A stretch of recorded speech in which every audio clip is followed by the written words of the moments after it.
This is Audible. Chapter 8.2 Miranda. It all happens so suddenly.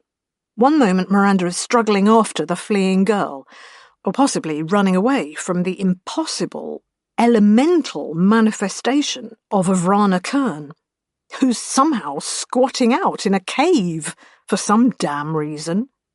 And then the howling, blustering air of the storm becomes the dreadful shifting slump of the earth itself. Miranda clings to a tree, even as she sees other trees ahead of her lose their hold in the rain-soaked ground. As though an invisible cup has been scooped into the earth below her, a whole crescent of hillside is on the move. Lith is torn away with it. For a moment the girl is riding the wave, staring back at Miranda, one hand out. Then the wave breaks. The tall masts of the trees craze and tilt. The unquiet earth folds splinteringly over itself, and she's gone. The bellow of the displaced ground is echoed by a receding peal of thunder from the heavens, and the rain lessens. Like an assassin, its work done and now fleeing the scene of the crime. Miranda, freezing, soaked, lungs hammering as she fights for breath, staring. The whole hillside has been pared away into a rubble of rocks and broken trunks. In places, the bare bones of the hills are exposed. Disinterred roots claw upwards towards the light like the arms of the withered dead. She hears herself make a sound of shock and grief, shaken beyond anything she's ever experienced. Miranda was born on a spaceship, part of a technological diaspora that had solved the problems of need, want, fear, and pain, and could throw itself gleefully into the abyss in search of knowledge. She has knowledge now. She has learned terror and loss. She has stood on the brink of a different abyss and felt its eyes on her.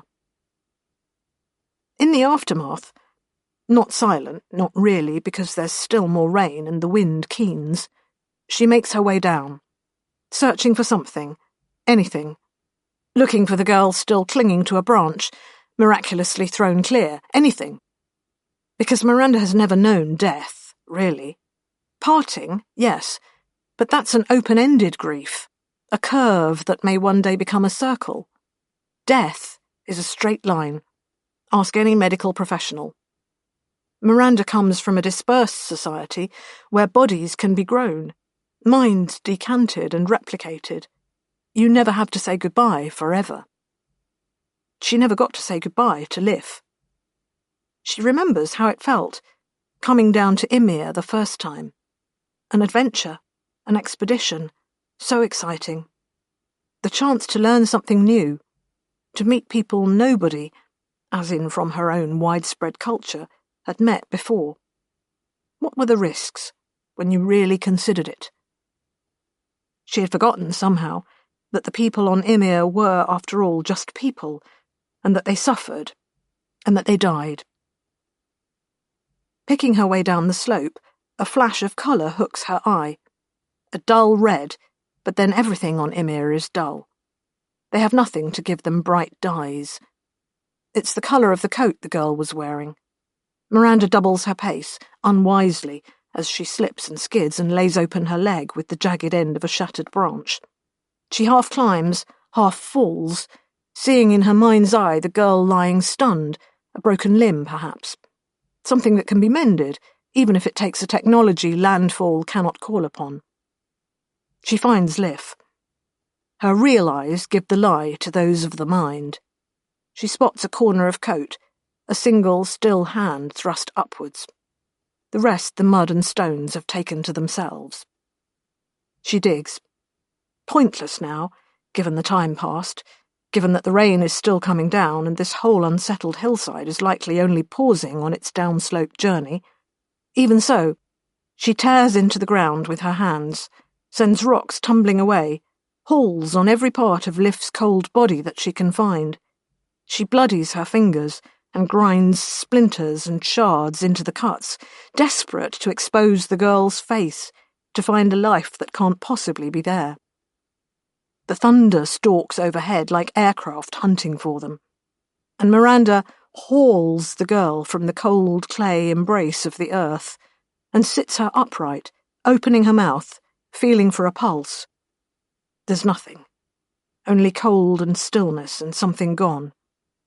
All of the technological wonder in the world can't reach back past that barrier. Miranda could take Liv back to the skipper, still in hiding on the far side of the moon, and the girl would still be nothing but a corpse.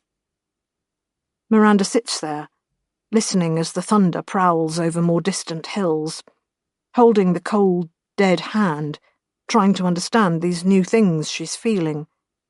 And this, too, is an adventure.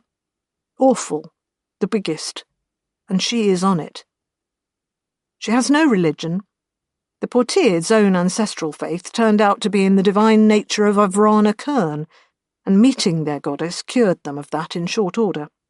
Their whole diasporic culture has no use for supreme beings. Still, in that moment, she calls out to the cosmos, seeking the impossible, pleading with the immutable laws of energy and time, just like any sentient being, powerless against entropy. Except, in that moment, the freezing fingers clench on her own equally frozen ones, so numb she isn't sure she actually felt it until it happens again. She looks down at Liv. The girl's eyes are open. Impossibly. Crusted with mud. She feels, beyond the bounds of any words or any previous capacity to feel. Beyond all her intellectual objections that this simply cannot be the case. She ignores reason because this is her preferred outcome, and she will fight for it against her own rational mind. Liv isn't dead. She got there in time. Somehow it's going to be okay. She feels dizzy, flung from one emotional pole to the other without any transition. She gathers Liv up into her arms, dialing down the pain in her own injured leg. She has to get the girl somewhere with decent medical equipment, and that means literally one of two places on this planet. She could walk into town, past 1,000 suspicious eyes, to the fix-it shop, or she could go to the farm, Portia's farm, which is further but has fewer awkward questions and more help. For a moment she's frowning, trying to remember just where the farm is from here, because she's not been out in the hills before, and it seems to her that the whole idea of a farm was just an excuse at the start, an explanation for where they'd been before breezing into landfall to begin their covert surveillance of the locals. Except, of course, there is a farm. And she begins to plod downhill in roughly the right direction, pushing her body and tuning out its complaints, feeling the weak clutch of Liv's arms. "Get the medical kit," the first words out of her mouth as she kicks in the door of the farmhouse and gets Liv laid down on the counter. Fabian, cooking, twitches towards the floor block where they have stowed all the things the locals shouldn't see. Portia, who'd been sitting at the same counter, cleaning the workings of her gun, stops him with a word. "No." "She needs help," Miranda insists. Liv seems unconscious, eyelids twitching, breathing shallow. Portia meets her wild gaze levelly. "No, she's a local. We agreed. Otherwise, where does it end, precisely?" "It isn't like that," Miranda insists. Inside, guiltily, she knows it might have been. Had some mundane incident befallen Liv, any child, anybody, in front of her, could she just have clucked and fretted, abandoned them to the more primitive medicine of a landfall doctor? "This happened because of us." "Even so." "It was Kern." Portia's eyes go wide and round, and her hold over Fabian is broken. He levers up the planks and brings out the little shell case they hid there. Theirs is one of the newer-built farms, no printed foundations of bonded grit, because the Emir colony's last working printer died a generation ago. Everything is of wood, harvested from the hillside plantations. A colossal investment of sheer physical energy, people and animal power hauling resources back and forth along potholed dirt paths and grit-paved roads. Miranda's seen it done, and been simultaneously appalled and impressed by the effort and determination. Why don't you just... she's thought, and then realised there isn't a better way, unless you've already bootstrapped yourself up to a far more sophisticated level of technology. She was born into a human society, where the available conveniences were beyond the dreams even of Landfall's founders. And those founders brought a level of technology that they hadn't been able to maintain after landing on Ymir. The old ship had been falling apart, but the energies of the new colonists had been devoted to basics like their agrarian ecology. So they used the last dregs of working technology to carve out a stable niche here on an alien world, and they are prospering and expanding in their tiny way, claiming little scraps of the world for human use. But to her privileged eyes it all seems so hard. And now she has an injured, should be dead, girl on her hands, and the medicine is just another example of where the problem is. Honestly, compared to how things might have gone, the people of Ymir are in rude health. They have inherited an ecosystem that simply doesn't have the diseases that evolved alongside humanity, and none of the engineered life seeded here by the terraformers is a danger to their bodies. On the downside, when faced with mechanical injury, the signs of age, or other non-microbial infirmity, they can bring very little. Miranda has no idea what injuries Liff might have suffered. She needs diagnostic tools beyond those of the locals. Fabian's the better hand with medicine, taking over seamlessly at the counter. He is still wearing the apron he was cooking in, the whole scene abruptly ghoulish to Miranda's eye, and of course the apron is styled after the protective clothing from the Enkidu's science bay, just as the counter itself is weirdly like the consoles of the old ship. The structural styles of the early colonists, carried through to today, all draw from the same weirdly impoverished school of inspiration. "Kern," Portia prompts her. "She was out in the hills. The girl took me to her." "Why would she be out in the hills?" "Like a wild woman," Miranda agrees, "like a witch." "It doesn't make any sense." "Because she's gone wrong," Miranda says, hunting for a way to describe just what she saw. The witch in the cave, chasing unknowable goals, getting angry. And when she did lose her temper... A wave of the hand towards the roof, and the rain still drumming there. "That's just seasonal," Portia objects. "No, it broke with her words. The weather was reacting, not just happening. We've been here long enough to..." "Pathetic fallacy," Portia objects. "You weren't there. I think she's found something out there, and it's broken her, corrupted her somehow."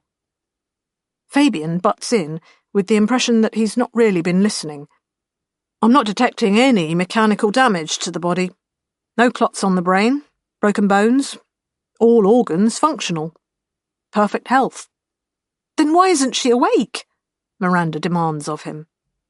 Fabian spreads his arms, fingers flickering in an echo of a different way he'd have communicated his exasperation given the chance. "There we go into the realm of the human mind, and I don't have the tools for that. Mechanically sound is all I can say. That being our own priority when we packed the toolkit. The care and maintenance of human bodies. They had stepped down onto the dirt of Ymir from an elevated world where gifting a human body to something other was a practical proposal, if still something of a challenge. Portia rapped on the counter beside Liff's head, making the girl twitch. "Kern," she reminded them. "You're saying she found a weather machine? And it's made her mad with power?" "She found something, and it's made her..." Miranda has memories. Memories of memories, really. Accounts from the early contact between small H humans and Avrana Kern. Understandings passed down through generations of Portiers, and even the recollections of Meshna Austin Oslam, who had gone through a harried experience with one instance of the woman. The old intelligence? Artificial? Kern had gone beyond the distinction, had flaws integral to its makeup that had been problematic before, but never quite like this. Embodied and living out in a cave like a mad woman, seeking... "She's mad and dangerous," Possibly she's a threat to the whole colony, possibly just to us. Us, Portia echoes. Well, she got the girl to bring me to her. Perhaps she sees us as a threat. We know her, after all. There was a time back in the mists of history when Kern was God to Portia's people, but that was a very long time ago. Portia closes the breech of her gun with a snap, as though about to go off and commit deicide that very moment. There's something else, too. The girl was confused. Miranda looks down with worry at Liff's slack face. Talking about the old captain of the Enkidu as though he was her actual second-generation ancestor. Certainly as though she'd known him, and thought Kern was holding him, too. Then she slows and stops, because Liff's eyes have opened. At first just staring up at who knows what, then flicking about at the faces gathered close to her. A moment of fear, then her expression closes, guarded. Miranda wonders how much she's heard. Portia goes to chop wood. Fabian works in the kitchen. Paul is away in landfall with his constant attendants, working on a civic mural the prosperous citizens have commissioned. Miranda misses his eclectic insight. Liff is left sitting at the counter, not responding to Miranda's anxious, fluttering queries. Her own skin is cold to the touch still, her clothes soaked and hanging off her, caked with mud. A reminder of basic human considerations it's all too easy to lose track of, given the conscious ability Miranda has to regulate her own body's workings. She's been overclocking her metabolism to keep herself warm, and hasn't even thought about it. Now she must appear normal for their guest. She goes and changes into dry clothes, and finds something of Fabian's that won't be too oversized on Liff. He's the smallest of them, aside from Paul's brood of helpers, who are all shorter than the girl is. When she brings the clothes, Liff has started talking to Fabian, mostly because he's feeding her odds and ends as he cooks. An unlikely candidate to be the sympathetic one, Miranda thinks, feeling a little hurt, actually. But then she and Liff have shared a traumatic experience, first the witch, and then the landslide. The girl shies away from her because she's shying away from what they went through, not wanting to think about it just yet. Or that's Miranda's diagnosis. Fabian is talking calmly as he cooks, though, boiling up corn and beans from their plot out front. She hears the patter of his directionless speech, the girl's replies that start as monosyllabic and slowly bloom into actual conversation. Fabian has her talking about her family. Eventually he'll bring the grandfather into the equation, when he's ready, gathering information in a way that works precisely because he doesn't quite care about the girl. A good scholarly distance that Miranda doesn't feel she can muster right at that moment. By then, Portia has the wood, one of countless chores they all have to help out with because they're living like the natives instead of the ship-bound lives they were born to. Portia, Miranda suspects, enjoys roughing it. She herself, not so much. While Fabian finishes up, the pair of them pore over the little diary Portia has been keeping, scientific notes about the world that the Emiri have built. She has a record of the weather, given that she spends so much time outside. There are discontinuities in Emir's complex systems. Afterstorm is a chaotic season with a lot of noise, but Portia has been working with Paul's army of little helpers, who are very good at taking raw data and breaking it down. We were seeing a chaotic element, Portia allows. The wrong kind of chaos. Abrupt shifts and breaks in evolving systems. Sudden moods and emotions colouring the entire local weather system. Miranda thinks of Kern in her cave, railing at the sky and hearing it rail right back at her. What has she done? They sit Liff down for dinner then. Fabian serves the girl a bowl and then draws Miranda back. Portia's gone to get word to the parents, I think, he says, and come morning I can take her home on the tractor. It needs a good test run anyway, after the repairs. Miranda stares at him. Her parents. Looking from Fabian to Liff and back. The girl nods. not as out of earshot as Miranda had thought. "They'll be worried," Liv declares. "They don't know where I went. Where we went. Portia will just say there was an accident, but she's fine. Maybe they'll even come here for her themselves," Fabian explains. "They won't," Miranda says emptily. Fair enough, it's not necessarily something Fabian would be on top of, but Liv herself should be pointing out some basic logical errors in his suppositions right about now. Except she's just nodding along, as though her parents haven't been dead 2 years gone, leaving her living with her surly, misanthropic uncle, who probably didn't much care where she was until the chores went undone. Because life was hard on Ymir, and people died in primitive, pointless ways, just as though they hadn't once lived on a spaceship travelling between stars. Although Miranda knew full well that a spaceship could represent just a different set of ways to die, all equally without greater meaning against the heedless cosmos. If Liv wanted to pretend to Fabian that those parents were still alive, she had to consider that, even if there was a witch, that didn't mean Liv wasn't fracturing under the weight of trauma received.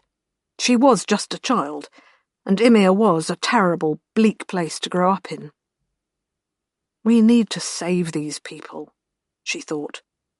The big discussion they would all have to have sooner rather than later.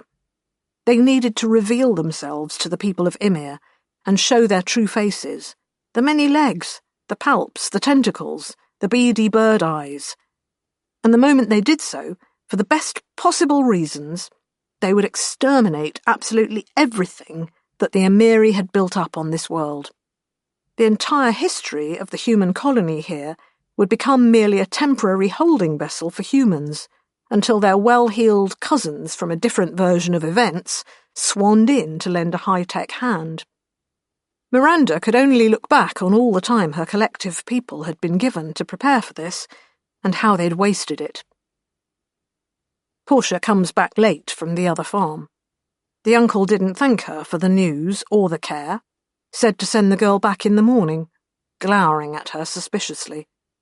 He doesn't know just how much of a stranger Portia is, obviously, but she's one of the new generation of farmers, grown up, so their story goes, outside landfall's direct influence. Uncle Mulder is a landfall man of a founding family, and right now the Ymir colony has expanded to the very point where he feels the meaning of that preeminence is being eroded. Not enough people care who he is, and if he loses who he is, he'll just be one more dirt farmer, one more overloud voice in council.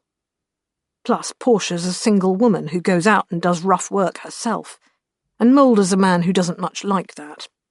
They like their family units here on Ymir. Miranda doesn't say exactly how it went to the girl because she's still talking as though it's her parents over there. "Brain damage," suggests Portia flatly. Miranda winces. "There's definitely something," Fabian says slowly. They've all gathered in the kitchen, creeping towards midnight as the shortened Ymiri cycle counts it. Liv is upstairs in the bed Miranda has given up for her. But then none of them need to sleep as much as humans ought. Because if you're growing a human body, why not tweak it a little for improved efficiency? "She knows too much," Fabian says, and then hurriedly qualifies. "I don't mean us, but when I got her talking, she was referring to incidents that simply can't have been first-hand experiences for her in the normal run of a human life here on Ymir." "You mean impossible things?" Miranda prompts, but he's shaking his head immediately. "Not even that. Though I think she was on the verge of saying things in that line a couple of times. Things like this encounter with Kern and the weather. Except she didn't trust me enough. But time, basically. She's mentioned events that must have happened generations ago as though she was there. She said she saw that old shuttle wreck fly. And that certainly hasn't been within the living memory of the oldest inhabitant of Ymir, let alone a child. It's not just her grandfather, though that's who she keeps going back to. Imaginative, Portia suggests. Or deluded. Perhaps. Fabian stretches his face, first into a burlesque of bemusement, and then just a little too far, into something uncomfortable and unnatural. Unless it's something else. The other thing. The thing Kern went looking for. And possibly found, based on what Miranda's said. A weather control machine, Portia says dismissively. A machine, Fabian corrects, and they discuss some options, brainstorming. All the things a sufficiently advanced technology could achieve, just as their own tech can achieve them. Suspension over periods of time. A mind decanted into a new body in another age. And yet Miranda has lived amongst these people and watched them sweat and suffer. Yes, there are things they don't talk openly of, like the Watchers, but Miranda has seen the Enkidu and can guess exactly what kind of guilt is encoded into that tradition. The guilt of the survivors, those who made it down to the planet and built a life for themselves. At first, they told themselves they would go back for the rest, for the thousands, the tens of thousands up in their suspension beds on the Ark ship. The multitudes the nascent colony just couldn't feed. But as the colony's ability to support people grew, so did the numbers of people. They gathered a few specialists from amongst the Ark's cargo, but most of the new colonists were just people doing what people did, building families and dynasties, children who had children, so that there never was a colony with the capacity for that vast, silent majority left up on the ship. And by then the shuttle had made its last flight anyway. The people of Landfall were left with the knowledge that they had put their own heredity and happiness over the lives of others. That, up above, a great sleeping multitude were slowly slipping away into a death of failing systems and draining power. Small wonder they feared the judgment of that spectral host.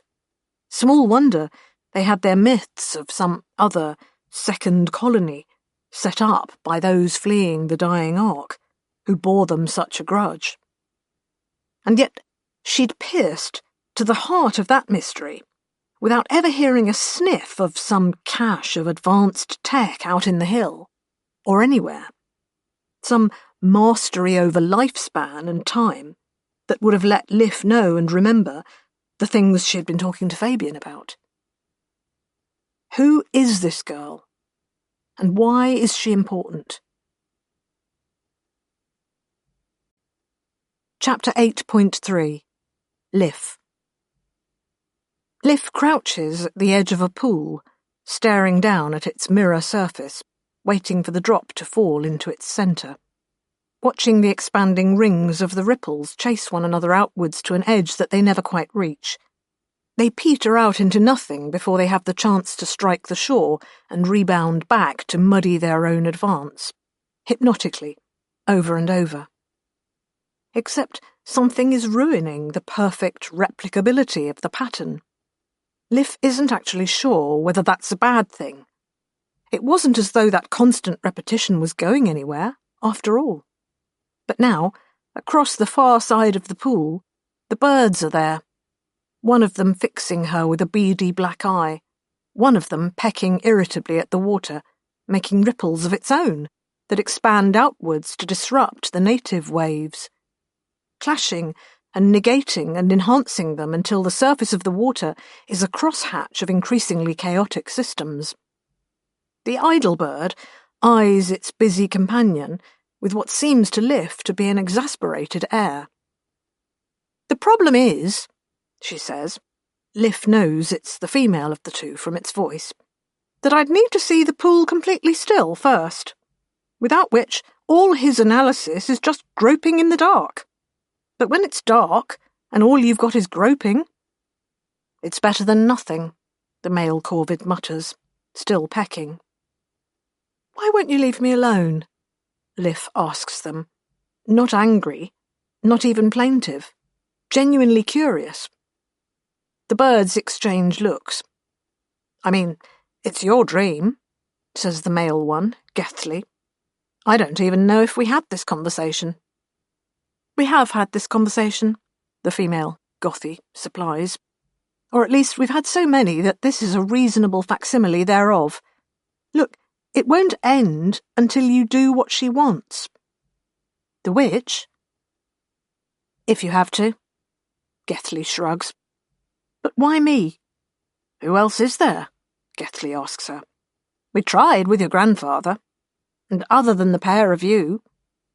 Not her grandfather, Gothy interrupts him. Which is the paradox, he agrees.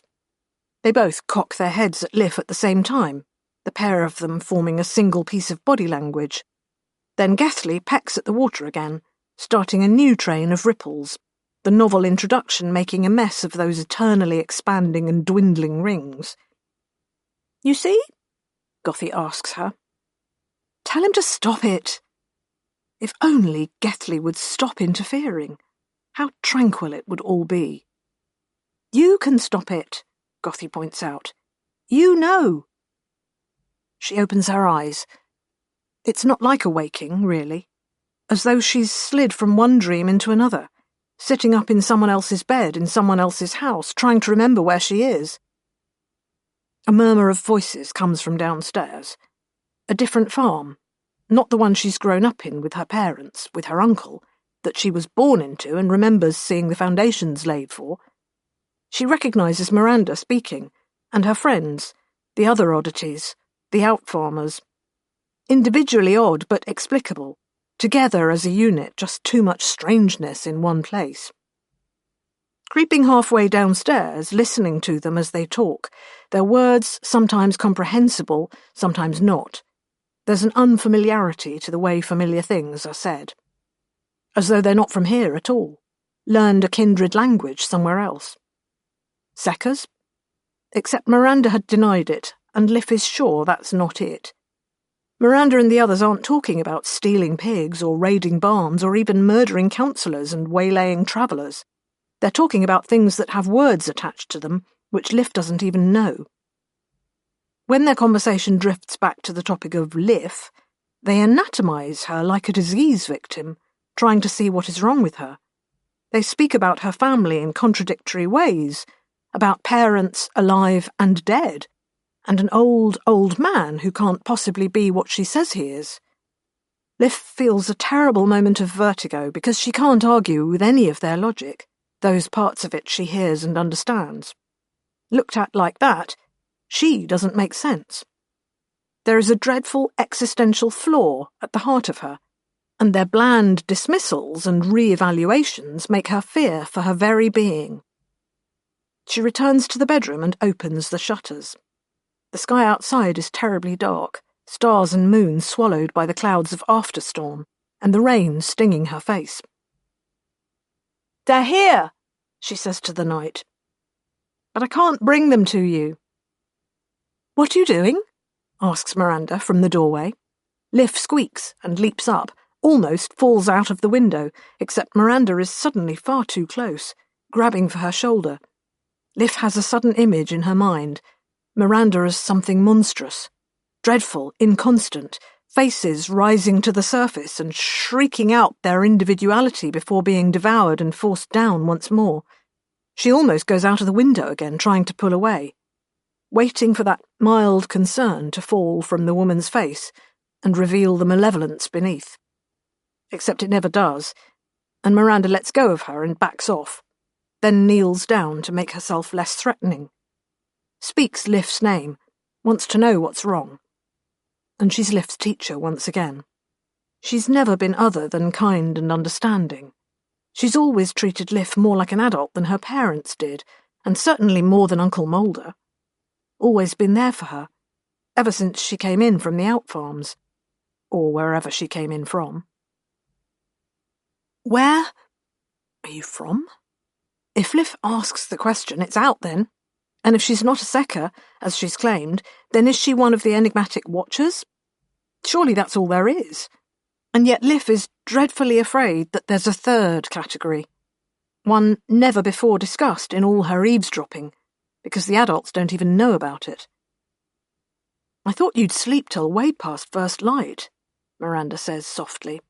"With what you've been through. How are you feeling?" "Fine." Too defensive. thinking over just how quiet she was, and yet she was heard anyway, getting out of bed, opening the shutters.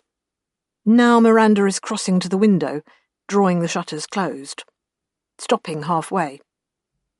Liv sees the body language drop off her. She peers past, under Miranda's arm. It's dark, but from the kitchen windows below, the artificial light spills out across the garden that fronts the house.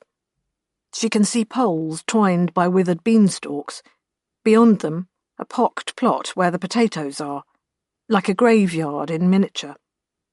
And there's a figure, out at the furthest reaches of the light, a stark shadow shape, save for the pallor of her face. Liv feels a lurch in her gut, because she has whispered an invitation on the wind, and it has been heard, just like in the stories. Be careful what you invite in. One of the birds is hunched on the witch's shoulder. Liv catches the suggestion of the other as it wheels about in the dark, as though navigating an invisible circular maze in the air, trying to find a way closer in to the house. Miranda latches the shutters, her face just as closed. She heads downstairs with Liv at her heels. She's out there. In the kitchen, the other two look up, Portia and Fabian. Seeing Liv, they exchange looks. Who? Kern. Now, Miranda tells them. Well, that's... Fabian waves his hands vaguely. Good? I don't think so, Miranda says. You didn't see her before. There is a tap at the door, and Fabian twitches convulsively to go answer. A look from Portia stops him. Another knock, and then the witch's bleak, exasperated voice again. Girl, I know you're there. Listen to me, girl. Open the door to me. That's all you need to do, and all this goes away. You said you'd give me back my grandfather, Liv bursts out. You can have it all back, all the way it was, for as long as you care for it, and then some more after that. The witch is mocking her, even as she asks for help. But you have to let me in. Open the door, girl. Because, of course, without that invitation, she's trapped out in the dark. Obviously, Miranda could restrain Liv, and Portia certainly could, swift and strong as she is. But somehow Liv feels that if she walked over and flung the door open to the witch, nothing would stop her. Instead, she goes to the window and peers through a gap in the shutters. A queasy moment of disorientation strikes her, because there's a knock at the door even then. But the witch is still trapped at the very edge of the light, the birds with her, as though it's her indomitable will that's bruising its knuckles, even as the woman herself can approach no closer. This has gone on long enough, the witch calls out. Let me in now, or shall I see what allies I can dredge up? Miranda, do you want me to do that? What does she mean? Portia asks. She has her gun and pushes past Liv, throwing one shutter open, peering out. Miranda herself stares past her at that stiletto figure. I don't know. Have you forgotten your baggage, Miranda? The witch calls out, and it's profoundly discomforting to Liv that none of the others knows what she means. She's used to being left in the dark, but the adults are supposed to understand things. Fabian is looking wide-eyed at Miranda. Portia is fingering her gun, and none of them know. The thunder takes that opportunity to speak, right overhead and without warning, barely a second after the white flash of lightning. Everyone jumps, and Liv is surprised the gun doesn't go off, save that Portia has more trigger discipline than the landfall militia. Militia? I told you, Miranda says. The weather. The rain has redoubled its assault upon the roof, and the darkness is split again. Liv sees the muddy ground of the garden crawling with displaced water looking for a home, pouring into the dents where the potatoes were dug up, seething about the bean poles. And something more. Miranda! The high, furious voice of the witch. I know where the bodies are buried, Miranda! Chapter 8.4 Gothy Gethly. We tell her not to. For someone who has lived so very long and in so many different forms, she can show a remarkable lack of patience. We're working on it, we tell her. Leave it to us. But sometimes the human part of her surfaces, and she gets frustrated with the intractability of the universe. And she was gifted with power and influence, so she uses them. I can feel it as an invasion of my domain, digging deep into the earth of this place. Not to sample the soil or a few beetles, but invasive tendrils that have spread through this world, fouling the pattern. The dendritic network I was so painstakingly mapping. Some things are better left buried. She's just making things worse now, undoing the work we've put in, because every time she interferes it's one more great big ripple spreading out. Then everything's new, and I have to file all those novel newnesses so that I can get back to separating the old new from the original, and all of it so densely enmeshed and camouflaged together. So we wheel about her head and cry our warnings, but she won't listen to us. Listening to others was always something she was bad at. Left to our own devices, we'd reset and start again. But right now it's herself in the driving seat. And what is it the witch is conjuring, Gothy? Old nightmares, Gethley. Nothing but nightmares. Out in the rain-softened earth of the garden, something moves. Chapter 8.5. Liff. Liff makes a sound and pulls back from the window. Not just the puddles jumping as the endless cascade of rain breaks their mirrors. Not just rivulets finding the path of least resistance, which will eventually lead first to the distant river, then to the sea. The earth shudders and clenches out there with something else, something like soup on the boil. "I didn't want to have to do this," comes the snarling voice of the witch, still further out, where the light fails. "Miranda, this is on you." "What is she doing?" asks Portia. The rifle is cradled in her arms, but she's not pointing it at the witch, to Liff's surprise. Not that she feels the witch can simply be shot like a maddened hog, but she's surprised Portia isn't thinking that way. The woman always seemed like someone given to practical solutions. But then the simple appearance, the very existence of the witch doesn't seem to surprise or frighten her. She looks out on the glimmer of that white face and recognises it. Portia and the witch are old acquaintances. But not this.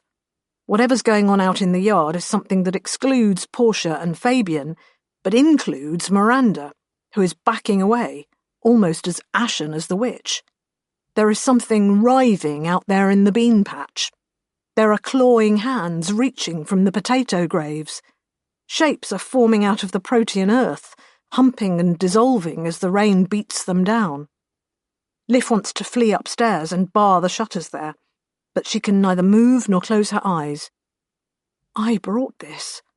She called the witch, and now the witch is doing some unspeakable magic, beyond any of the stories in her book. The first shape staggers upright, humanoid for a brief moment before it sloughs away into mud. Others are making bones of the beanpoles, as well as of stones and tools. Anything abandoned is now repurposed as connective tissue and scaffolding to build bodies out of. And not just human bodies. Paralysed, Liff sees writhing knots of tentacles form and break apart into chaos. Many-legged things of angles and shadows leap out of the earth and skitter wildly across the garden, shedding form and substance until they're nothing but scattered soil again. Shapes lurch into each other, merge, waving half-formed limbs, heads twisting at ill angles. Sockets are gaps where stones roll instead of eyes. Mouths open and sag, turning inside out to swallow the skulls that gave birth to them. And the witch, Liff expects to see a look of malign concentration on her face, but it isn't like that. It's not as though she's making this happen. It's as though she's simply stopped preventing it. And now the world is running to this hideously animate chaos without any effort from her. A lean, angular figure hauls itself out of the earth and stands tall, swaying. A man, save that the back of his head is deformed and bulked out with a ring of stones. Miranda knows him. That much Liv understands. She mouths a name and goes grey with shock. The light from their windows falls on the crude features of that mud face, and though it can only be a caricature, the artist has been deft enough to make it individual. Another male figure, worked inexpertly from clay, drags itself clear of the ground, its mother. One leg is swollen and deformed, even by the lax standards of the rest. And then a woman, bulked out by a suit like the one Grandpa Holt wore when he was on the shuttle long ago, even down to the helmet, dangling from one mock-gloved hand. This figure takes a shambling step forwards, then another, approaching the window. "Close the shutters," says Miranda, but makes no move to do so herself. Nobody else wants to get close. Fabian is frozen, all the way across the kitchen, actually up on a counter, crouched like an animal. If all his hair could stand on end, Liv is absolutely sure it would have done. Portia? The retort of the gun is almost lost in the next barrage of thunder, but Liv sees a fist of stones and mud punch through the figure's back, without inconveniencing it at all. It lurches closer, one dragging step after another. It has a woman's face that looks more like the witch's than anyone Liv actually knows. The mouth opens, sags unnaturally, then recovers and twists until the stones grinding in its throat form words above the roar of the rain. "You forgot me! How long since you last brought my name to mind? I, who was one of the first." Words Liv doesn't even know, but she gets the translation hauled from Miranda, as if the monstrous thing outside was dragging the words from the teacher's throat with a wire. "Irma," Miranda whispers, after vomiting forth the echo of the thing's speech. "Irma Lante." A name, alien and strange. This can't be. She looks to the others. Is it me? Is this my fault? "Just let me in, Miranda, and I can settle all of this," comes the witch. "But I need you all. Need you to stay still and stop interfering while I sort everything out." Miranda drops to the floor, hugging herself, utterly stricken. "It's me," she whispers. Liv can't help herself. She can only run to her teacher and try to comfort her, without knowing how. "It's not your fault, it's mine," she says. "I called her here. I'm sorry." But Miranda's gone beyond any of that. Gone beyond any direct reaction to the witch, even. "It's happening again," she gets out, shaking, staring at her hands as though expecting them to dissolve into mud, just like the things out there. "I've lost control. I'm becoming... staring urgently into Liv's blank face. I'm unbecoming. Help me." Portia fires again, to no more effect. The woman made of stones and mud and twisted dead plant matter is at the window now, leaning in. Her form has firmed up, become less amorphous. Liv can see the ridges and plates of her spacesuit, a different design to her grandfather's, but based on the same principles. Her face is flat, a stranger's from a strange land, another time. "You need me."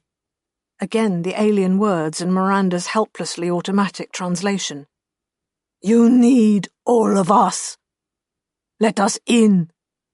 Or come outside. All of you. Come outside and let's finish this. We need to be together again." Miranda makes a dreadful sound, as though her soul is being wrung. Spasms rack her as though she's trying to expel something from her body. Her eyes are bloodshot, too wide. There's blood on her lips where she's chewed at her own tongue to try and keep the words in. A fist of stones and mud slams against the door. Fabian is dashing crabwise about the countertop. Portia calmly reloads. Liv stands up. Chapter 8.6 Miranda. Because it's her, Miranda. All of it. She knows each face, however crudely formed. She knows Irma Lante and Meshna, Rani and Lortice and Baltil and all the others. All the failed fragments trying to pry themselves free of the sucking earth. How had she forgotten them all until now? She knows the others, too. The scuttlers and the slitherers, the knots of twining tentacles tearing themselves apart over and over. Something is terribly wrong on Ymir, the place she travelled to because it was an adventure. It had been so long since that word had anything other than positive connotations. Just as the Ymiri colonists had allowed themselves to forget the tens of thousands abandoned to a cold death in orbit, just so their children could live. So Miranda had permitted herself to forget all the ruinous stages she had progressed through before she could look herself in the mirror and call herself Miranda. And now she presses her nails into her face and can't quite understand why the solidity of her flesh doesn't just flow and melt beneath her fingertips. Why she doesn't break through the thin veneer of humanity to the oozing horror beneath. The horror is her, and she's seeing herself with human eyes. With human eyes. And either way, small or large H, it is horrific. The humans still found a way to bridge that gap and allow her to be one of them, to share the infinite wonders of the cosmos with her. They trusted her, who is not even a her, but a crawling chaos of them. They let her become a part of their greater diversity without simply subsuming it all into her predatory sameness, and she's failed them. She doesn't even know how, but the evidence is rising from the ground outside.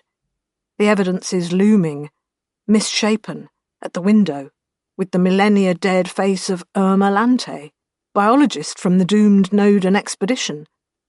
Because, although she wasn't the first, nor was she the human body that spread the infection, she, herself, them, the infection, further afield, somehow it's always Lante they revert to.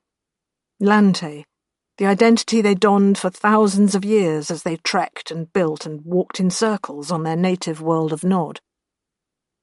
Miranda, the human idea of Miranda, floats like a froth of scum on the top of her mind, and now she remembers the great abyss of primal ooze beneath, roiling and bubbling with 1,000 faces. They see themselves with Miranda's eyes, and know, we are a monster. Girl, no! Portia's voice. They lift Miranda's head and use Miranda's eyes, as clumsy as manually focusing a camera, until they light on Liv at the door, reaching for the latch. All they can think is, it doesn't matter. There's nothing out there that isn't already in here with you.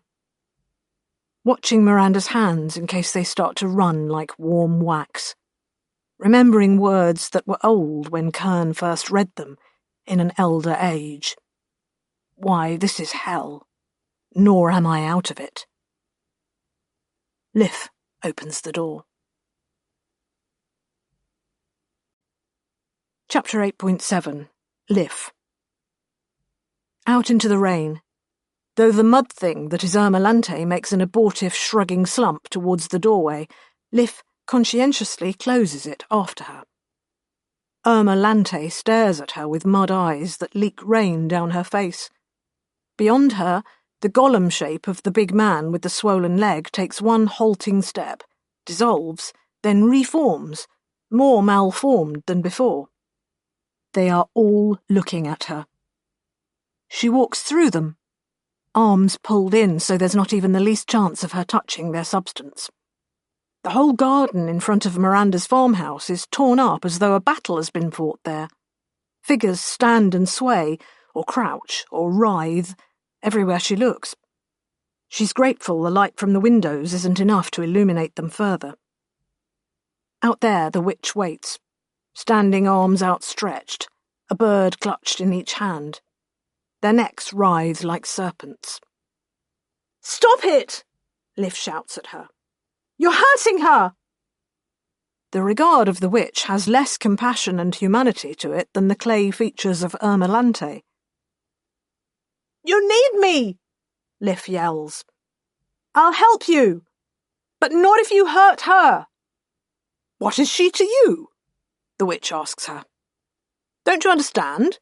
This is her. These are her. They are all her. That's the problem. I need all of her together before I can escape this miserable existence." Lif is right before her now, feeling herself in the witch's shadow even though the light is at her back. Her own shadow vanishes into the greater dark of the witch's clothes and is lost. "Who even are you?" she demands. "I am Avrana Kern, and I was old before Herest Holt ever set off from Earth," the witch tells her. "I created worlds, and I was a god, and I am Legion. I have responsibilities, and I need to gather my crew." Words at last that Lif can understand, or kid herself that she can.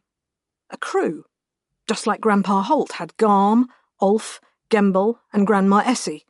She can stretch her imagination until even something as manifestly other as the witch might yet have a crew to gather. A band of strangers dropped into a human world. "It can't work," she said. "Not here. Not now. And not if you hurt her. You need me, don't you?" "I do not," spits the witch, and the bird in one hand says, "You did," and the other says, "You do."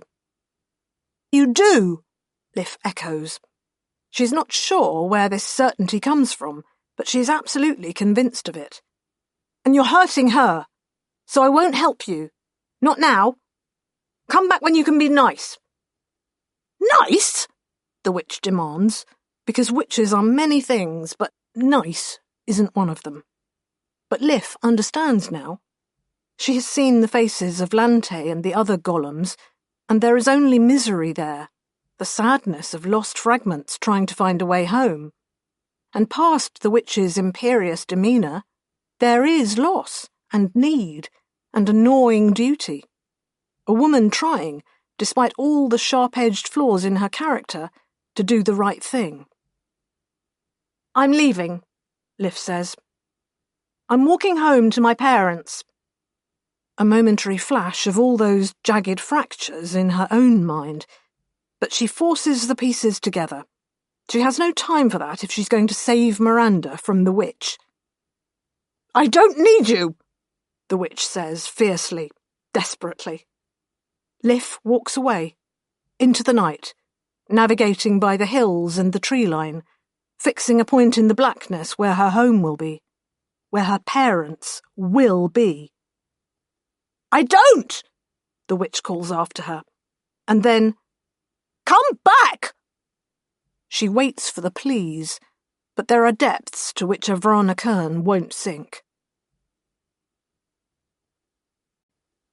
Chapter 8.8 Gothy Gethley. "We're close." "We're close. You concur." "I concur." "We concur." "It always took two of us." Fighting the wind, kiting across the storm-scudded sky, following the fleeting figure of Lif, the heart of the world, the hub of all things. And if the hub of all things will keep gadding about, no wonder it's been hard for you to map. I feel I've exceeded all reasonable expectations under the circumstances. Not that herself will be grateful. I see where it all fits now. All the different ripples can be tracked back to their source. Holt, Lif, Miranda. Ourselves. Because we need to adjust for all the ripples we make, measuring everyone else's ripples. But we have it now. We understand the whole world. It's smaller than you think, and it's about time we did something about it. We need to remove some of this chaos so they can get on with their placid little lives. Not that they'll thank us, but then we're not doing it for them. In the end, we're doing it because it's how we react to this sort of stimulus. And we should be thankful for that. How much worse would this be if we actually thought about any of it, like actual sentient creatures? Can you even imagine? By definition, I can't imagine. Believe me, you're not missing anything in this case. It's a shame we're not philosophers, really. Are we not? By definition, not thinking, we can't be. But channeling the recorded methods of the philosophers within the data available to us if we were philosophers, our current situation would be uniquely informative, being both trapped within these events and able to see them from outside. We would have a unique perspective. A bird's eye view, you might say. You might. I wouldn't lower myself. And were we philosophers, do you know what our primary emotion to such a godlike vista would be? I'm agog to learn. That it's really frustrating, because all that omniscience just means we can appreciate far more every time things go wrong. Watching Liv arrive home, idly curious as to who will greet her. Parents, alive or dead, uncle, resident or absent, grandfather, anachronistic or otherwise. 2 birds descending on the roof of the farmhouse to watch the girl let herself in. When shall we 3 meet again, Well, traditionally, it's when the hurly-burly has been concluded, according to the cultural touchstones we inherited from René Pepper. At the end, then. Fitting. Means some waiting around, I suppose. But at the same time, no time at all. Sometimes tomorrow's just a today that got lost. Part 9. Infinity in the palm of your hand. Miranda, in Emiri orbit. Recently. Chapter 9.1. The strange signal had them stumped. The more sceptical members of the crew held out for some time before they were even convinced it was a signal. It was awash in the background noise of the universe, drowned out by even the sparse human traffic from the world below. If not for the birds, they'd never have noticed it against that electromagnetic clamour. No more than a ghost, interwoven into the grand tapestry of cosmic hiss and crackle, like a single gold thread in a tapestry. And not human. Or at least, it matched no signal on record from either Kern's Day or the Enkidu's. Nothing the octopuses would have used, no thing of the Portiids. The product of an alien worldview, detectable at all merely because electromagnetic waves work only in certain ways. The very limits of the universe, just enough common ground for it to come to their attention. Because their culture was heavily based on scientific method, and nobody wanted to look a fool, they spent quite a lot of time trying to disprove it.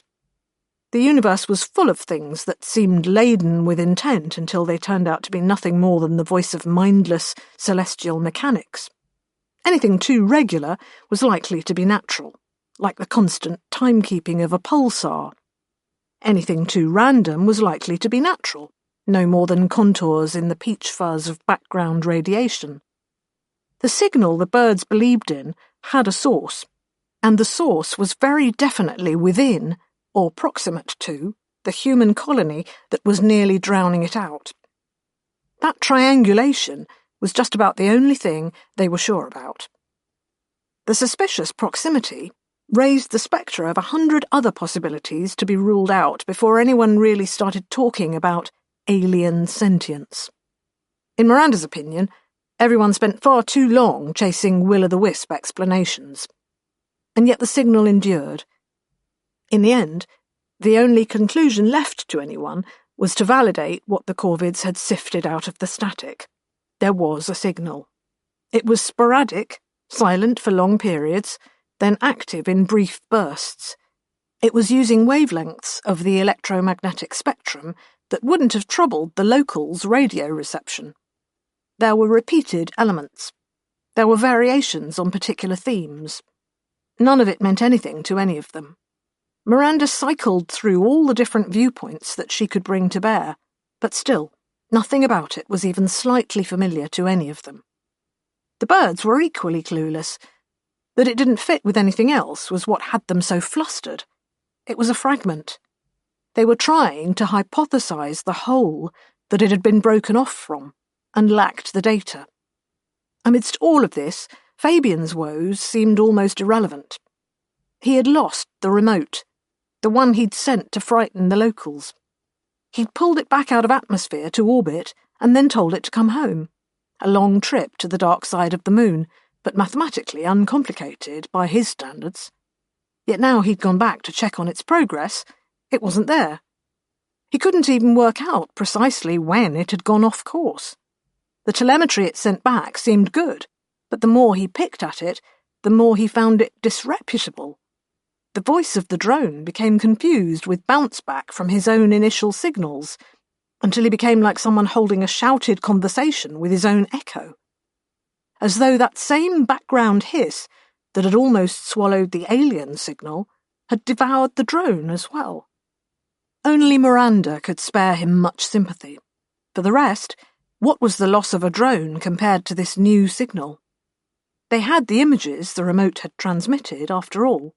The physical object was neither here nor there. That was literally the point, though, for Fabian. Neither here nor there, nor anywhere he could find. Vanished into the ether, the way things generally didn't, as far as he was concerned. Fabian had an exacting mind, and now he was joining the birds in the club of being thoroughly discomfited. He spent fruitless hours looking for hitherto unknown satellite defences the planet-side humans had somehow snuck into orbit. There's no suggestion the humans are aware of this other signal anyway, Bianca decided. Certainly they're not trying to contact it. They're not trying to contact it now, Portia pointed out. As with every other topic of conversation, they were mired in their own ignorance. After sufficient rounds of circular discussion, everyone broke apart and picked their preferred piece of data to analyse. Fabian sent more drones to the wreck of the Enkidu. He would be turning up more charnel house data, the dead humans, the dead ship. It put him in a realm of finite and solvable research tasks. Fabian was frankly fed up with the mysteries of the cosmos right then. The bulk of the rest of the crew tried to glean something more from the alien signal. Miranda left the others to pore over it.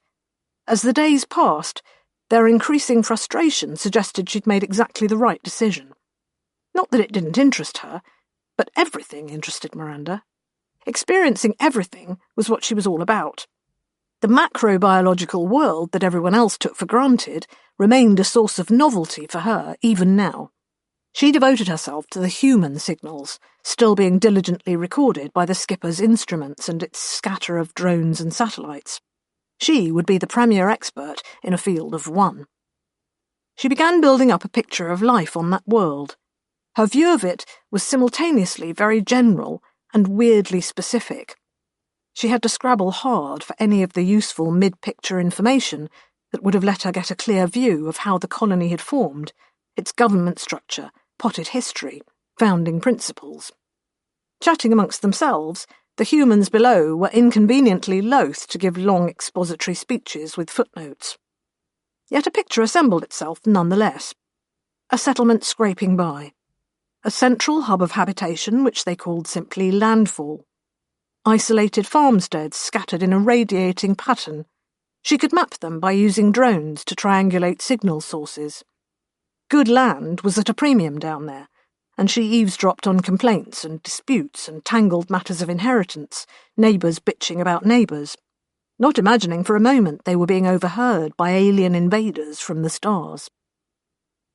There was never a mention of the alien amongst them, or so she thought at first. Conversations about visits, family, the movements of goods, supply and demand. A wealth of names, figures of speech divergent from the human language of Kern's world and the Gilgamesh. And inside Miranda, truly inside, in the molecular libraries of experience that were her core, she began to assemble a picture of how it was to be them. A hypothesis. And what was a hypothesis for, if not to test? She had a nasty turn when she found the messages warning about outsiders. Is it us? But references turned up in transmissions predating Fabian's drone.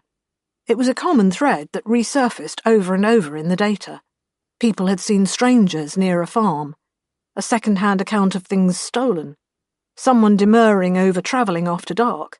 The idea, infiltrated through all that quotidian back and forth, that they weren't alone, and that the others weren't friends. "It's almost as if they don't know whether to believe it themselves," Portia suggested, when Miranda came to her with the evidence.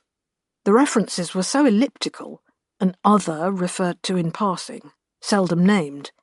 A rival people living over the hill, over the horizon, somewhere. A ghost colony in the great barren expanse of the untamed world. "It's a common human concept," Miranda suggested. "Take a geographically remote area, people it with monsters, and with people. Monster people. It's something humans were still fond of in Kern's time, against all evidence. Something that was still going on when they launched the Ark ships. Surviving ancestral human forms, little people, mutant vault dwellers left over from the bad old wars. So many shapes and all the same mental mould." Portia was looking at her quizzically, that tilt of the body the spiders had, and Miranda reviewed what she'd said.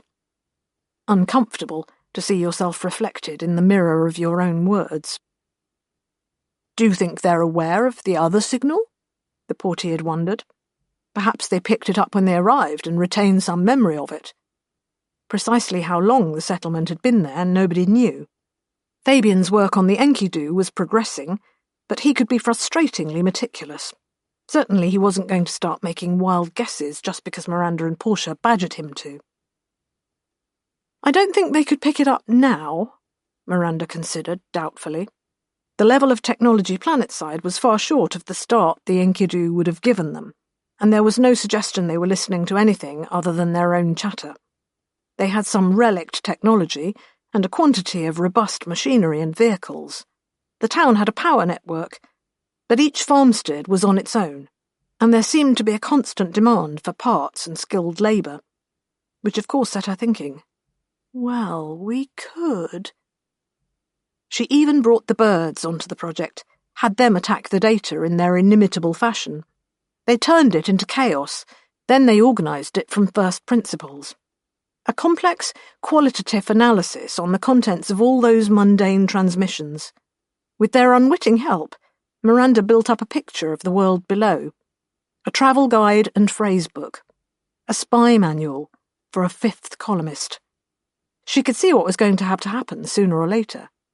We need to make contact. The others had drawn a blank on the signal by then. Days of panning for gold had yielded nothing. The consensus was that the fragments they could detect were just bleed, escapees from some much more complex whole they couldn't access, something utterly outside their experience, but very definitely down there.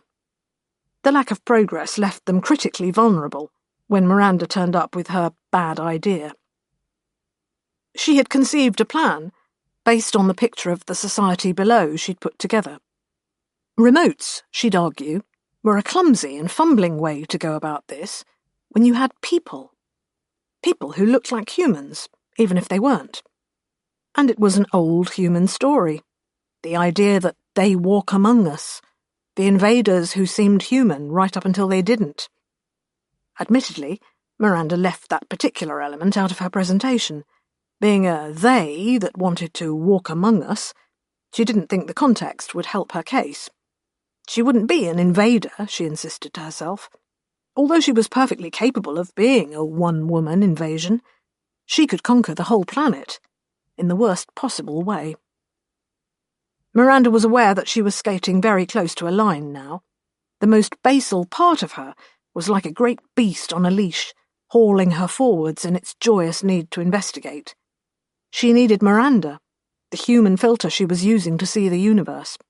She had to squeeze down her protean desires into that shape, so that what came out into the universe was tempered and tamed. Bianca wasn't going to like it, she guessed, nor Jodrey. Being the two who knew her the least, they still seemed leery of trusting her, despite her hopes that time would erode their suspicion and repulsion. The composite organism that she was had found a home at the heart of their similarly composite culture, but she was still an order of magnitude more alien to them than anything else they'd met. An invader, in a way, even though one they'd reached an accommodation with. So she couldn't blame them for still being wary of her either. She approached Avrana Kern instead. The ancient human-gone AI conjured a face with which to look at her cynically. "I know what you're thinking," said Avrana Kern, who wasn't fooled by much these days. "A strictly limited expedition," Miranda promised her, "with absolutely none of the business." For a moment, Kern's face, built from light, might have been carved from stone. She knew exactly what the business was.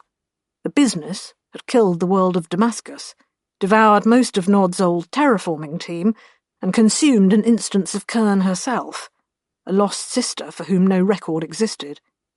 But that was in the bad old days, before the great détente. Things were different now.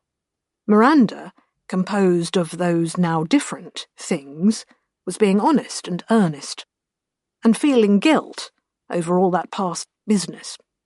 She valued her guilt. It was a hard-won higher function. It was a vital barrier between her nature and things going bad again.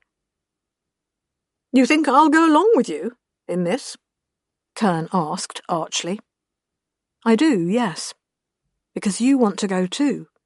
Because they're not your people, which would rub Kern up precisely the wrong way, but from Earth. And you'll want to see what they've done with the place. Without you to help them. Maybe that was unfair, but Kern will be Kern. She wouldn't want to go and see how well the small H humans had done, but conceivably she might want to go and see how badly.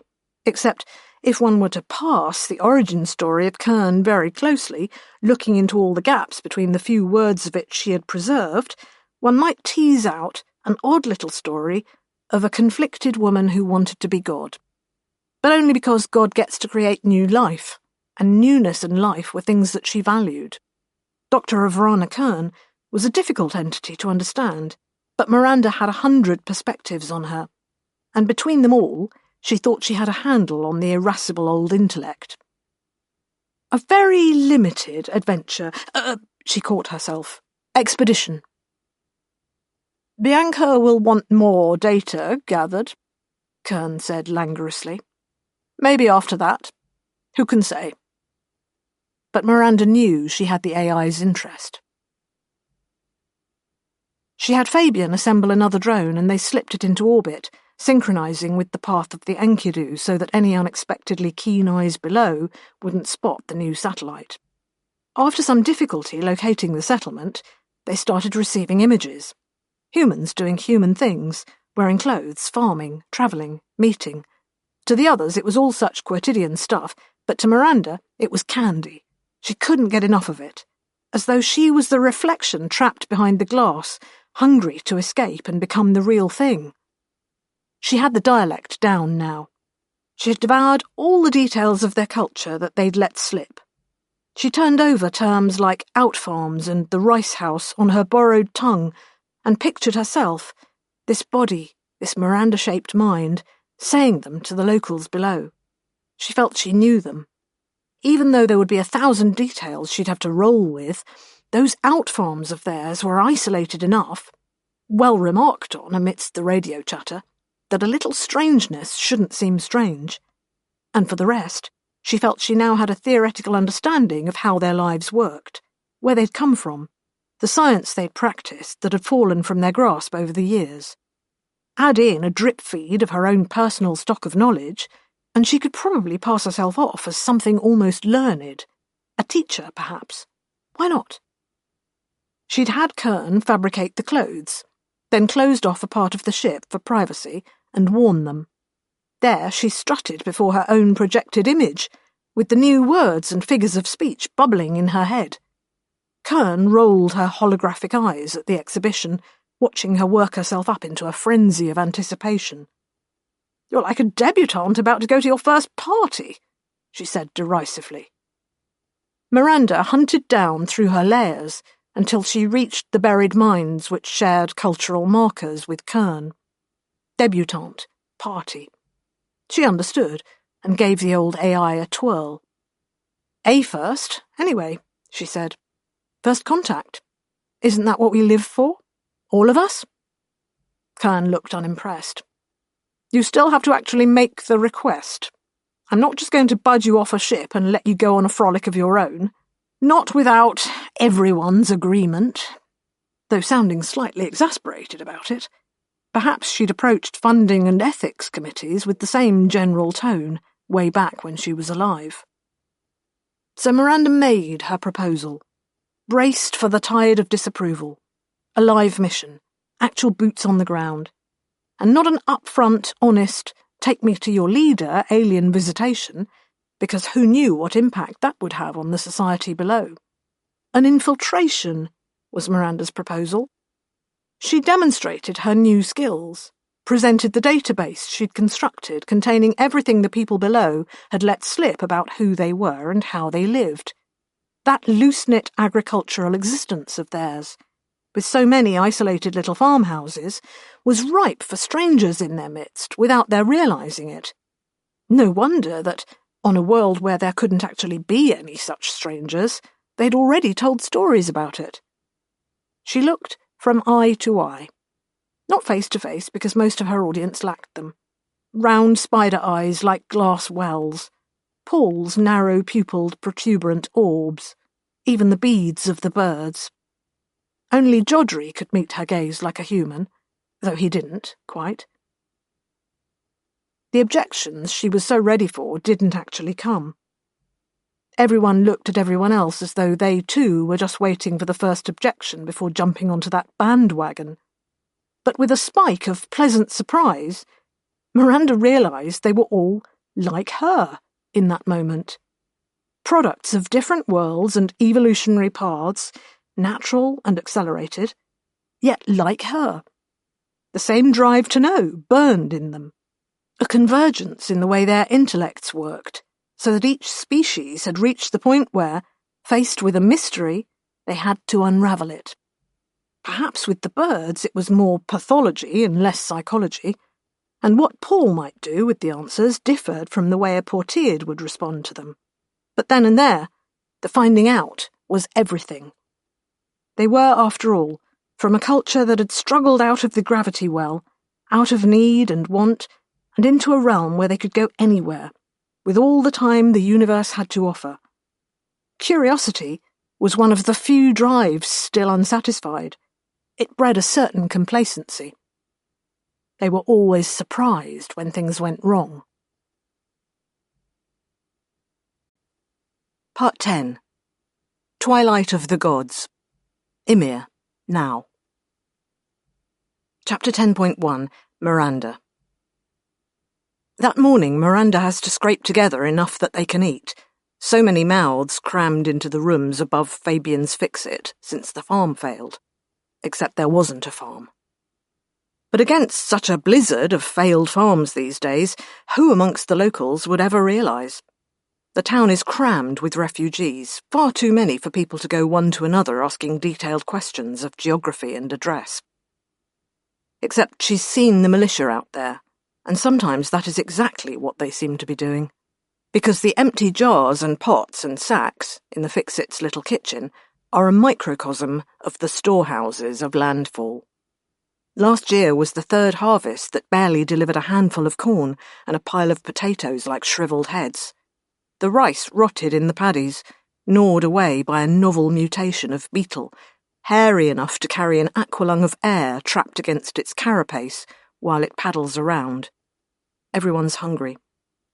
She looks at what little she has. Fabian normally cooks, but he's been out all night, working on an antique solar array at one of the farms just outside town. Hopefully he'll bring back something edible as quid pro quo. She can hear Paul and his brood up and about upstairs, working through the confusing business of dressing themselves. That was a stretch, she admits. Paul himself is treated by most of the landfall folk, the landfallen, as she's taken to calling them despite herself, as simple-minded. A gifted artist, certainly, but mute save for inarticulate sounds, and yet with so many children. A dead wife had to be invented, but of course each child, silent, acute, clever-handed, merely embodies part of Paul's distributed intelligence. The only way you can reasonably decant an octopus mind into anything resembling humanity. Even then, he gets sour looks from the locals. Not just that he doesn't fit in, but that he doesn't work. Art doesn't fill bellies. Although right now, back-breaking manual labour isn't managing that either. Miranda herself can feel the hunger, but she can also dial it down. It's an experience, and she lives for experiences, but she can always dismiss them when she's had enough of them. Everyone on the expedition has a somewhat tweaked metabolism. They can get by with less more easily than the small H humans who've colonised Ymir. Another gift we could give them, she thinks. The age-old argument they used to have on the farm. Or not on the farm, because there wasn't a farm. She must be thinking of here, in this kitchen. Obviously. Miranda stands very still, trying to order her thoughts. Meagre breakfasts of cornmeal porridge half prepared in front of her.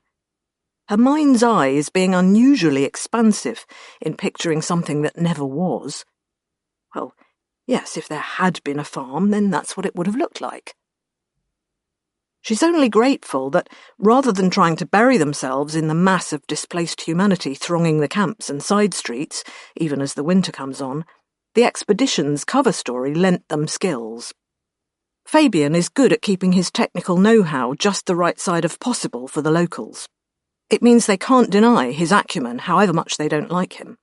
Portia is tough, a good shot, a tireless tracker. She's enjoying this whole roughing it a bit too much, is Miranda's assessment. Miranda herself has skills the usefulness of which is dwindling as desperation rises. Seeing their children educated about numbers and letters and old history isn't what most people are worried about right now. Paul's in even worse straits, as his preferred activities eat resources in dyes and paper that are no longer available. And as the vice tightens on the Emiri colony, whatever art anyone has time for becomes simpler, nostalgic, drum-beating. They tell each other how great they were and will be, because a fake future's easier to face than the truth of more dead harvests. She and the others have anatomized the problem, and it's not Seckers coming to salt the fields and steal the livestock. It's not the mysterious Watchers seeking revenge either. It's simply that what the initial colonists set up wasn't stable, even though the instabilities have taken many generations to play out. Even though the first fluctuations probably even look like things getting better. They've all presented their findings to each other, though her memories of the precise surroundings and circumstances seem confused. The original crew of the Enkidu worked miracles with what little they had, trying to write something lasting into the tabula rasa that was Ymir. But the simple systems they were able to build were just too simple. There was no redundancy in them, no ability to soak problems. As soon as random changes started to accumulate, Miranda suspects, their doom was set. Changes too small to see at first, the freak mutation of an insect, an unpredictable crop reaction to the chemical composition of the engineered soil. They transplanted only those things that were necessary, because even that took up every iota of time and effort and resources they could muster, back when the Enkidu was fresh in its orbit. They weren't the ancient terraformers of Kern's world or Damascus, with a whole library of life and tricks at their disposal and all the time they needed. The Enkidu crew had a disintegrating ship and just whatever they'd saved of the impoverished disaster taxa that had survived on Earth. They prioritised their crops and livestock, 6 edible plants, 1 species of tree, and 1 food animal engineered into a handful of different forms: eating pigs, milk pigs, guard pigs, draft pigs. Pigs, because pigs would eat whatever was left after humans had finished, rather than needing to graze land that just didn't exist on Ymir at the time. The early colonial scientists had done their best to get it all stable. They imported a couple of fungus species, a pollinating insect, a worm to aerate the soil, a beetle that would devour plant and animal dead, a spider to keep the flies and beetles down. They had tried so hard. She'd been on the Enkidu and seen the dusty eco-labs where everything had been trialled, but they'd been standing in the shadow of a countdown on that dying ship. They'd done their best and declared that it would stand forever, just as sentient species always did. And perhaps even the terraformers' work on Kern's world had an expiry date, but if so it was measured in the millions of years. The Emiri colony had only a couple of hundred before the wheels began to fall off the wagon. Microbes. The problem wasn't how many, but how few. Nobody'd had the time or inclination to bring down diseases of humans or of crops. After all, why would you? The early generations on Ymir had lived lives of unparalleled heartiness, and the agricultural yields had been nothing but bountiful. No pest species, no blighted leaves.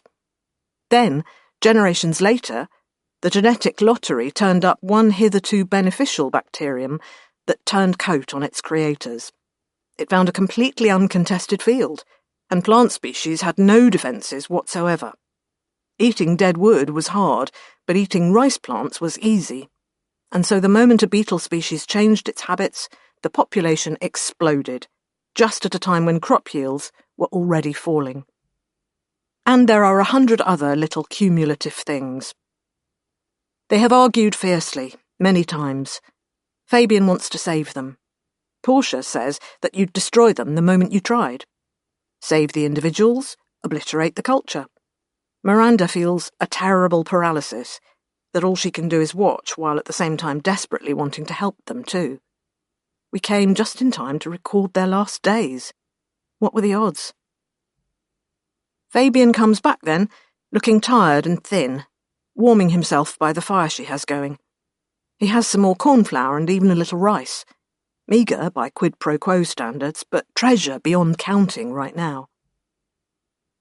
We have no milk, he notes plaintively, even as he picks up with the porridge. Despite coming from a heritage without lactation, Fabian has become remarkably fond of a cup of milk first thing in the morning. Paul and the children are trooping down the stairs now. Miranda isn't sure whether Portia is out and about already, through the door before the sun has reached the horizon, or if she's up in her room, sleeping or reading. "I'll go get some," she says, if there is any. But there are a few of the old families whose children's goodwill might buy her half a jug of milk. Fabian has been working all night. It's the least she can do. Out in the centre of town, beneath the dead, bleached skeleton of the first tree, people are building something, under militia supervision. A platform, below the lowest branches. Miranda stares at it bleakly, then moves on when she sees some of the militia are staring at her. There's Liv, she sees, and the girl sees her. She's there with that brute of an uncle and a handful of other men, stopped to exchange words with the carpenters. Liv's eyes are wide. There's a terrible urgency in her face, trying to communicate something. Miranda, because it's her basic nature, goes over to them because she thinks that she can help. Only when the uncle stares levelly at her does she realise her mistake. That the look she was getting was run away, not come and help. Being a scion of an advanced civilization, slumming it amongst the backwoods cousins lends a false sense of security. Miranda has been arguing and arguing with the others about we have to help them, and in her mind she can help.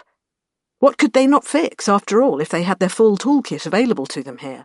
If they stopped playing at being poor out-farmers come in from the cold?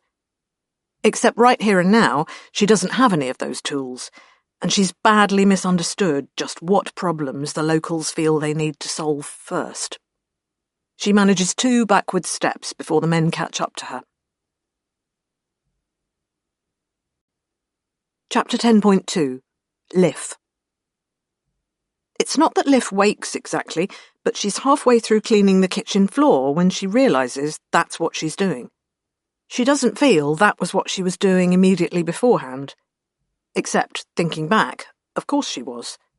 The memories are all there, of a morning spent washing and mending and helping her mother, and doing what her uncle told her to, with a dual parental absence hanging between them, never spoken of, and talking with her grandparents, and mourning them. And...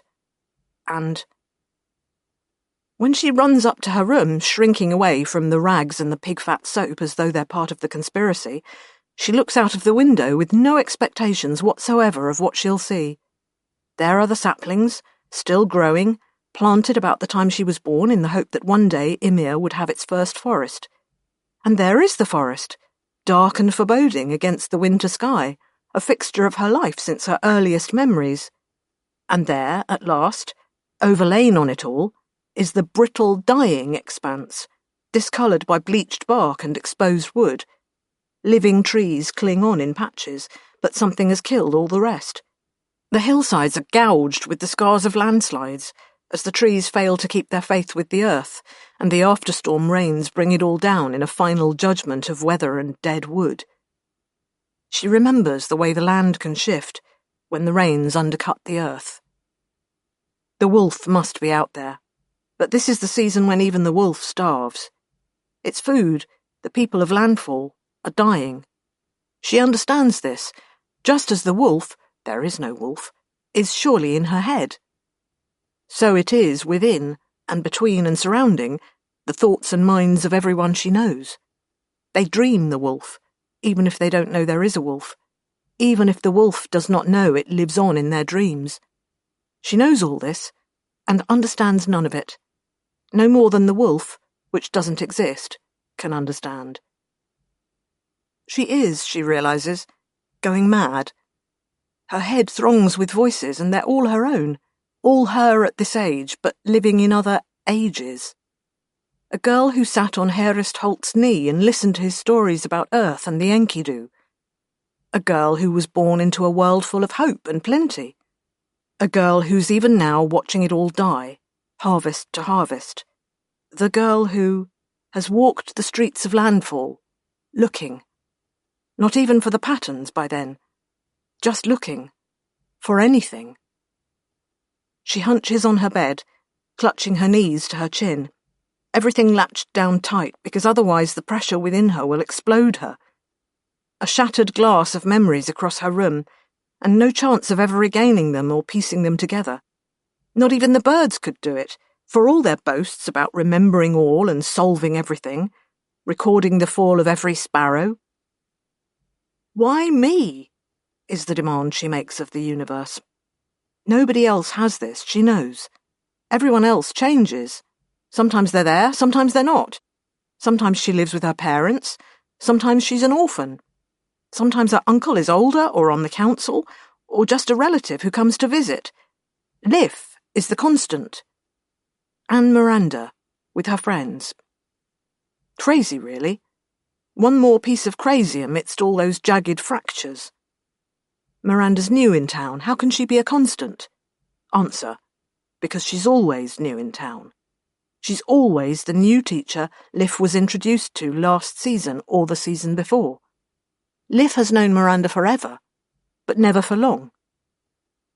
She remembers the birds, too, talking about how they were trying to put the world together in a way that made sense, as though everything was a box of puzzle pieces, and the real puzzle was not how it went together, but which were the pieces that would never actually fit into the picture. Imposters, come from outside, but so well camouflaged that the poor birds were scouring the skies above and not seeing the wood for all the dying trees. Miranda is strange. Fabian, Portia, Paul and his children too. But not just because they're strangers. They're something else. The adults are meeting downstairs. She hears several voices, her uncle's loudest amongst them. Listens for her parents. In one moment she hears them and knows they're there. In the next she remembers they've been dead 2 years. 2 realities in her head like the poles of a magnet forced together. Other voices breaking in, old Arkley, the head of the council. Other men of her uncle's stamp, younger than the elders, older than the boys they give rifles to make up the militia patrols. The rising stars barking at the heels of the council and hounding them out of office one by one to take their place. She hears her grandfather's calm, deep voice amongst them. She has chores, still. These days, with everything breaking down, there are always things that need cleaning and moving, throwing out, mending. But she creeps closer and listens instead, trying to pull a coherent narrative out of the tangle of voices in the next room. Talk of seckers and increased militia patrols on the further farms, spies in town, the out-farmers stealing and trespassing in houses not meant for them, for all their lying vacant.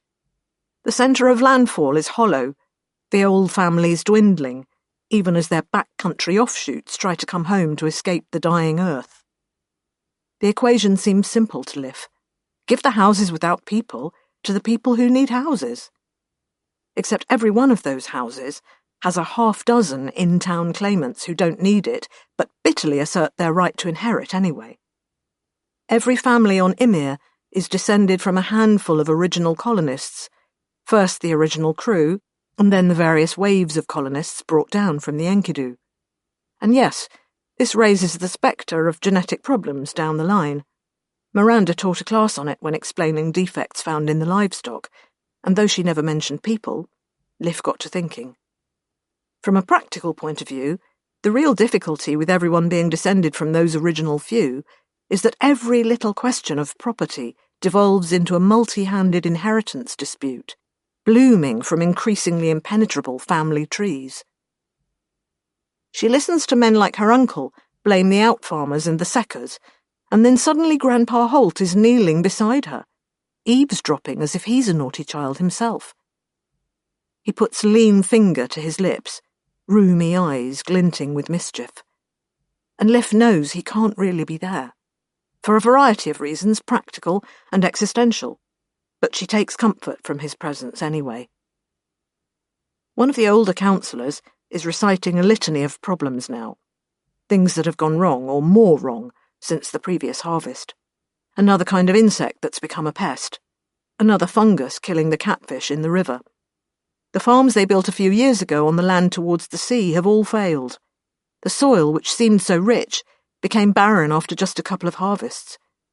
A rot got into the wood there. They lost their boats and their houses. Now they're coming back to town, and he wants them stopped in case they bring that rot in on their clothes, track it across everyone's wooden floors with their filthy shoes. It's not natural, he tells them. It can't just be things falling apart. Someone's behind it. He's not so old or weak-minded, not just some cracked widow everyone can laugh away. If it's seckers, he says, then they've got someone behind them too. This is ancients' work. Ship work. They've come for us, he insists, and Liv listens to the mood of the room. She expects derision, but they're oddly quiet, as if it was something they'd all been thinking and telling themselves it was nonsense, but now someone's said it. Beside her, Herest Holt rolls his eyes and holds a finger up. Wait. In the room, Gemble is talking. She recognises his stammering voice. Gemble after he got old. No longer the golden child of the colony's first days, but the grand old man of landfall, after Holt stepped down to go off on his own private ventures. He's talking about the Watchers, forcing the words past his teeth, despite his tongue's reluctance. She imagines the spray of spittle as he fights to make himself understood. An old man, a bitter man, a man who gave them everything they had and guided the colony for decades. A long time ago. And there's Arkley, who he's arguing with, an old and bitter man who wasn't even born when Gemble died. She hears their voices overlap, and isn't sure if she's hearing an argument at all, or just clashing memories inside her head. We can't go back, Gemble is saying. And of course the old Urshanabi has flown its last. Nobody will be going back up, even though they always told each other, the founders, how they would bring more people down, make good on their promise to the vast majority of the human beings they had shipped from Earth.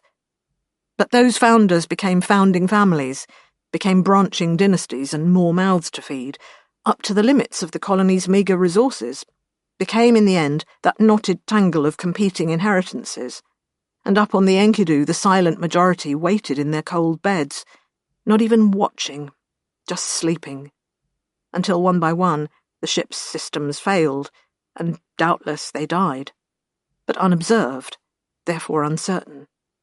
Now, in the senescence of landfall, people invoke them as the face of an invisible world that bears them an entirely justified grudge. The Watchers, abandoned in orbit, like the ghosts of children never born. We can't go back, meaning not just one more hazardous flight to the mothership, but generations of decisions made that left the Watchers forever blazing across the night sky in the freezing confines of a dead ship, never knowing the light and life of the world they'd been brought to. It's not that, someone's saying. Her father's voice, Liv recognises. He's in the room now. And Gamble, who went to his grave long before, is agreeing with him. Two people separated in time, united in her memory. "We know what it is," her grandfather says. He's in the room too, vanished from her side as though he'd been waiting for his cue to go on stage. "We heard them when we arrived, and we've not had the chance before. We've been busy keeping ourselves alive and building for the next generation. But there's something out there, other than us. And that us encompasses whatever seekers or watchers there ever were, a division between the human and something entirely other. It's time," says her grandfather.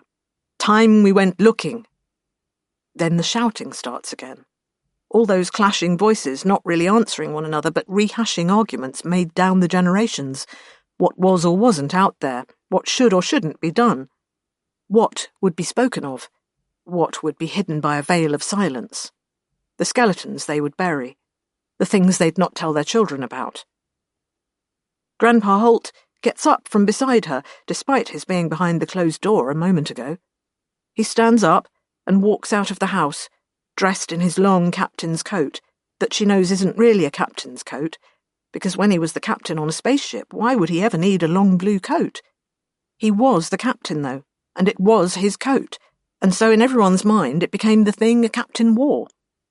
She runs after him, but even though he's old and she's fast, she can't catch up with him. That is, after all, how time works. When she gets outside, his heel is already vanishing around the side of the house. When she follows him, he's already distant, at the tree line, turning to raise a hand in benediction, in farewell. Another hand, heavier, less welcome, drops onto her shoulder. Uncle Mulder twists her round to face him. Her babble of apologies and promises regarding her chores is stilled by his look. "You know, don't you?" he says. A half-dozen of his friends are at his back, the men who are shouldering their way onto the council and giving guns to the militia. He's angry, but not angry with her particularly. Not that hot flare of rage that ends with a slap or a kick but then ebbs. A slower, surer burn. "Know what?" she gets out. She wants someone else to come out and see, one of the others whose voices she just heard in the house. Her parents, Gamble, Arkley. Except they're all dead. It's just Uncle Mulder, and the house is empty as a cenotaph. "You know, they're out there." Not the rant of a mad prophet, not the low, sinister murmur of a cultist. A hard, practical man saying hard, practical things that also happen to be crazy. Except the world is crazed across like broken glass. Liff knows, better than anyone. "There's something got into the world. We all see it," Mulder tells her. He's almost talking to her like she's an adult. All the meanness in him, which she's suffered through all her life, is squeezed sideways by the bigness of what he's saying. "We all see it," he repeats. "Crops fail. Animals die. Today and yesterday don't meet up, like they got cut apart and re-stitched overnight. It didn't used to be like this. Something got into our town, something from the outside." Glancing instinctively over to those wooded hills Grandpa Holt vanished into, a moment and an age ago. Mulder's voice is like the confused argument in the room, because he's talking about the slow death of the colony, which Liff has an impossible perspective on. I remember when all this was fields. Somehow she does. And she remembers from before it was even that. And she remembers after the fields died and everyone who was left made for landfall, because where else was there? Mulder means that, and yet something in him means the other too. The fractures that web her mind, the disjunction of the world that she feels herself the centre of, except maybe everyone does. "You know who they are," he tells her. She does, and either he's just sure of his own conclusions, or maybe he reads the certainty in her face. "We're going into town," he says. "Hitch up the wagon." Nobody has a working car or tractor anymore, and two of his friends have to coax the grunting, weary draft pig into the traces. You're going to show us, he tells Liv. You'll take us to them, sniff them out for us. We're being eaten away from the inside. It isn't right. Conflating the long, slow parabola of history with the more human-scale narrative of invasion. Except there is an invasion, even if Liv doesn't feel it's a hostile one. She won't, she decides. She won't betray Miranda. Where the loyalty comes from, she's not quite sure, but she feels it. Mulder can drive her into town on the old wagon, but she won't be accusing any witches. Uncle Mulder will get no satisfaction from her. And yet, in the centre of landfall, in the shadow of the first tree, Miranda's right there, just walking up to them. Liv can't suppress a jolt of surprise that travels through her body and into the hand Mulder has on her shoulder, up his arm and on into his mind. Then he knows. Liv feels his gaze fix on Miranda, even as the woman's trying to assess the situation. Her, he says, and his friends move in. Chapter 10.3 Miranda. She does not fight. She barely struggles as they take her.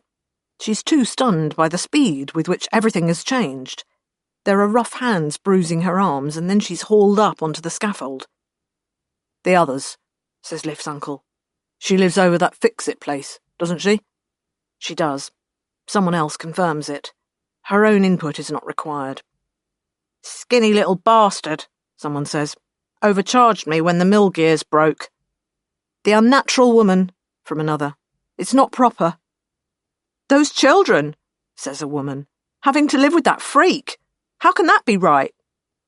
An ugly knot of people are heading off, militiamen with guns and just regular townsfolk with sticks.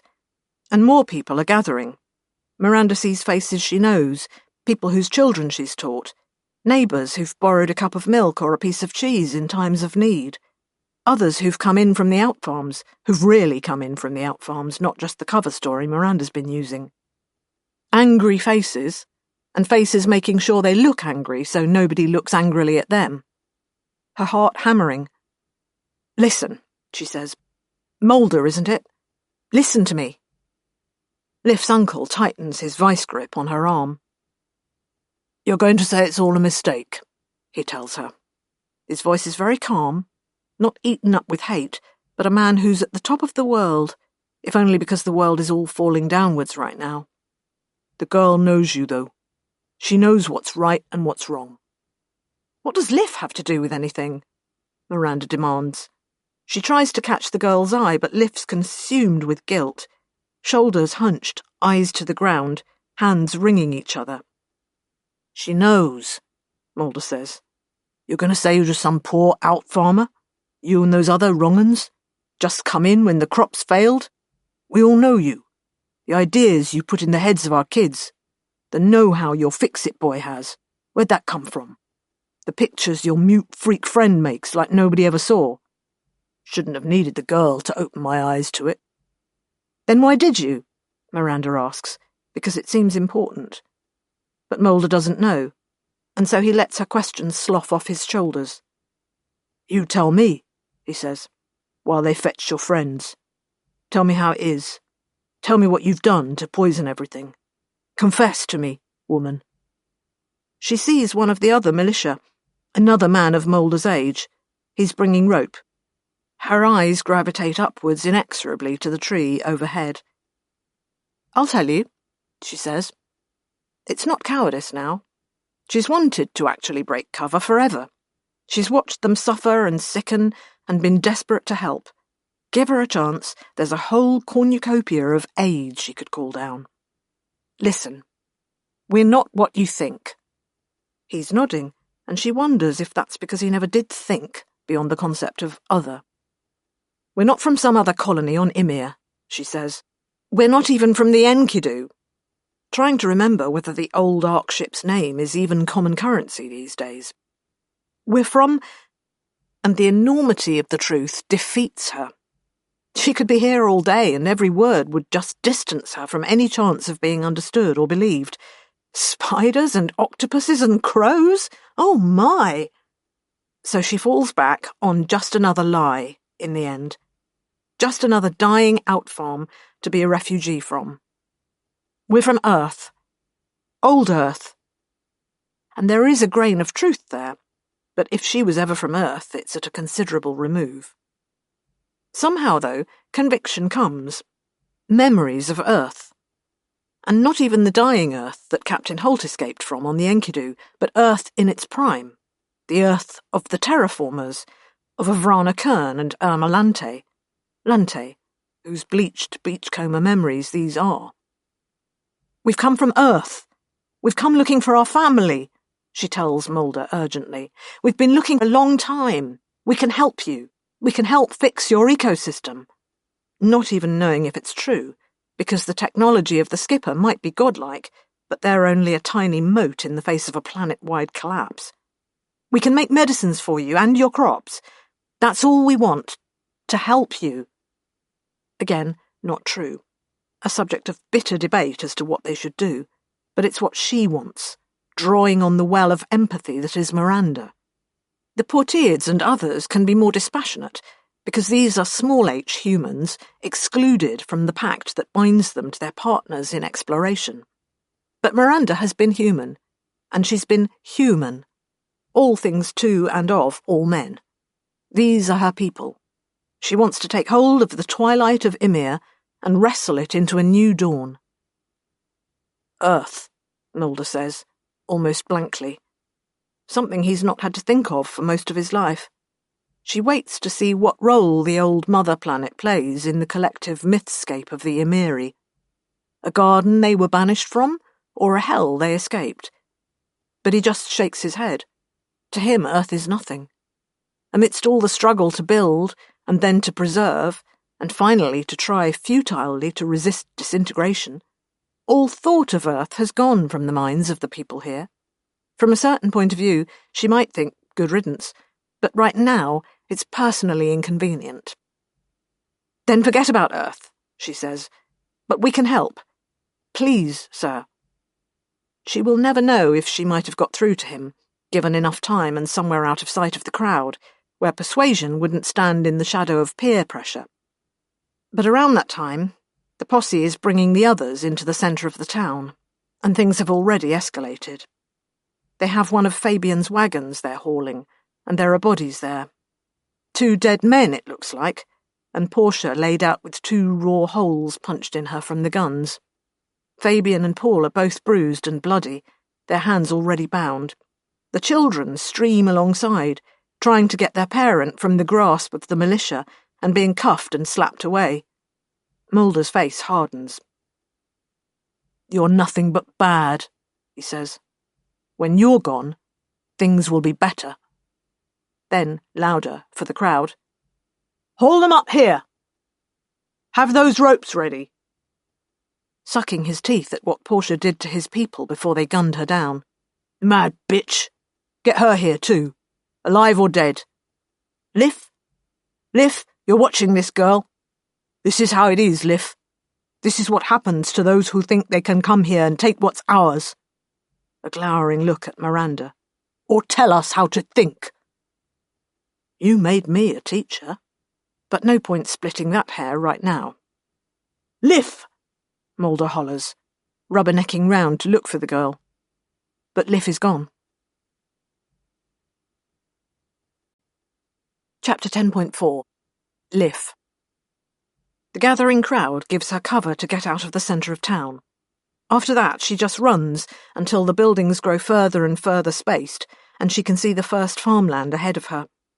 But still the hills are far off. There's no way she can simply run and get there in the time she has. No way, if she wants to stop what she knows is happening. But she knows what's happening, because in her head there are sharp-edged pieces of her mind that have those memories etched onto them. She has seen how this plays out, more than once, many times, and if that's the case, then something about time isn't working the way it's supposed to, and so maybe she does have time after all. Maybe the hills are as close as those memories, and she can be there now. She stands there at the start of the swathe of dead and dying trees, a forest of white, exposed wood, and peeling bark. The ground is patchy, scattered with needles and the husks of insects. The soil feels brittle and dry underfoot, crumbling away from exposed webs of roots. Everything is coming to an end. There's no path, but that doesn't matter because she knows where the path was, and her feet follow her recollection. She is tricking the world, she realises. She is reaching behind all the serious adult business of farms and harvests, living and dying. Instead, she connects with the stories that lie beneath the surface, hacking the planet in a very real sense. The witch isn't expecting her. Liv catches her sitting on a rock just inside her cave, as though the tall, pale woman is an actor in the wings, waiting for her moment. She stands rapidly as Liv runs up, pulling together all the tatters of her grandeur. "I need you to stop everything," Liv tells her, no time for niceties or rituals. The witch's face is like stone.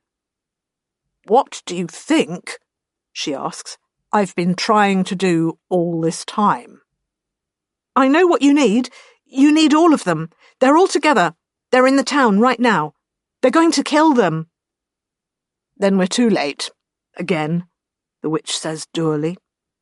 "No, we can go now," Liv insists, because now is plastic. It deforms at her touch, and she can mould it this way and that until the rough work of her hands halfway resembles what she's seeing in her mind's eye. "Where are your birds?" "Out searching. Probably for you." The witch seems oddly listless, defeated. Liv remembers a confrontation at a farm that may or may not even exist. Bodies of clay animated from the earth. Dead names on mud lips. "Do you want—" she starts, then realises that the one part of the world she absolutely cannot peer into is the witch, and amends it to, "I don't know what you want, but if you want it, you have to come with me." And then, because the stories demand it, "You are Avrana Kern, and you have to come with me." Naming something gives you power over it, after all. The witch steps outside her cave, perhaps expecting Liv to skitter away before her, but the girl stands firm, even reaches out to take her pallid hand. Because they know their cues better than she does, the two birds flurry down out of the pale winter sky, one scrabbling for purchase at Kern's shoulder, another landing on a bone-coloured branch. "We're here," one croaks. "We know," from the other. The witch sighs. Liv thinks it's not something she needs to do, really, or breathe at all, probably, but it's a mannerism she's dredging up from a long time ago, when she was just a woman and there was no such thing as witches. The walk back to landfall is longer, and takes no time at all. All four are up on the scaffold now, the nooses just being fit over their heads. It's the 11th hour, of course it is, as Liv enters the town square, with the witch at her back. The people of Landfall don't know her, and unlike Miranda and the others, Kern isn't pretending to be them. Her face belongs to a lost age. Her clothing is alien. The crowd eddies back from her as she stalks towards them. She was born on Earth, in an age unimaginably distant. She was recreated by a technology beyond their conception, past and future together, outside time. It's Uncle Mulder who breaks the spell. He doesn't know who the witch is, but he knows she's not on the us side of the us-them dichotomy he's invested in. He yells at the militia to take her, calls for someone to bring another rope. She's an outsider. She's a secker. She's a watcher. Liv stands in the witch's shadow and watches the militiamen approach her. She stares them down.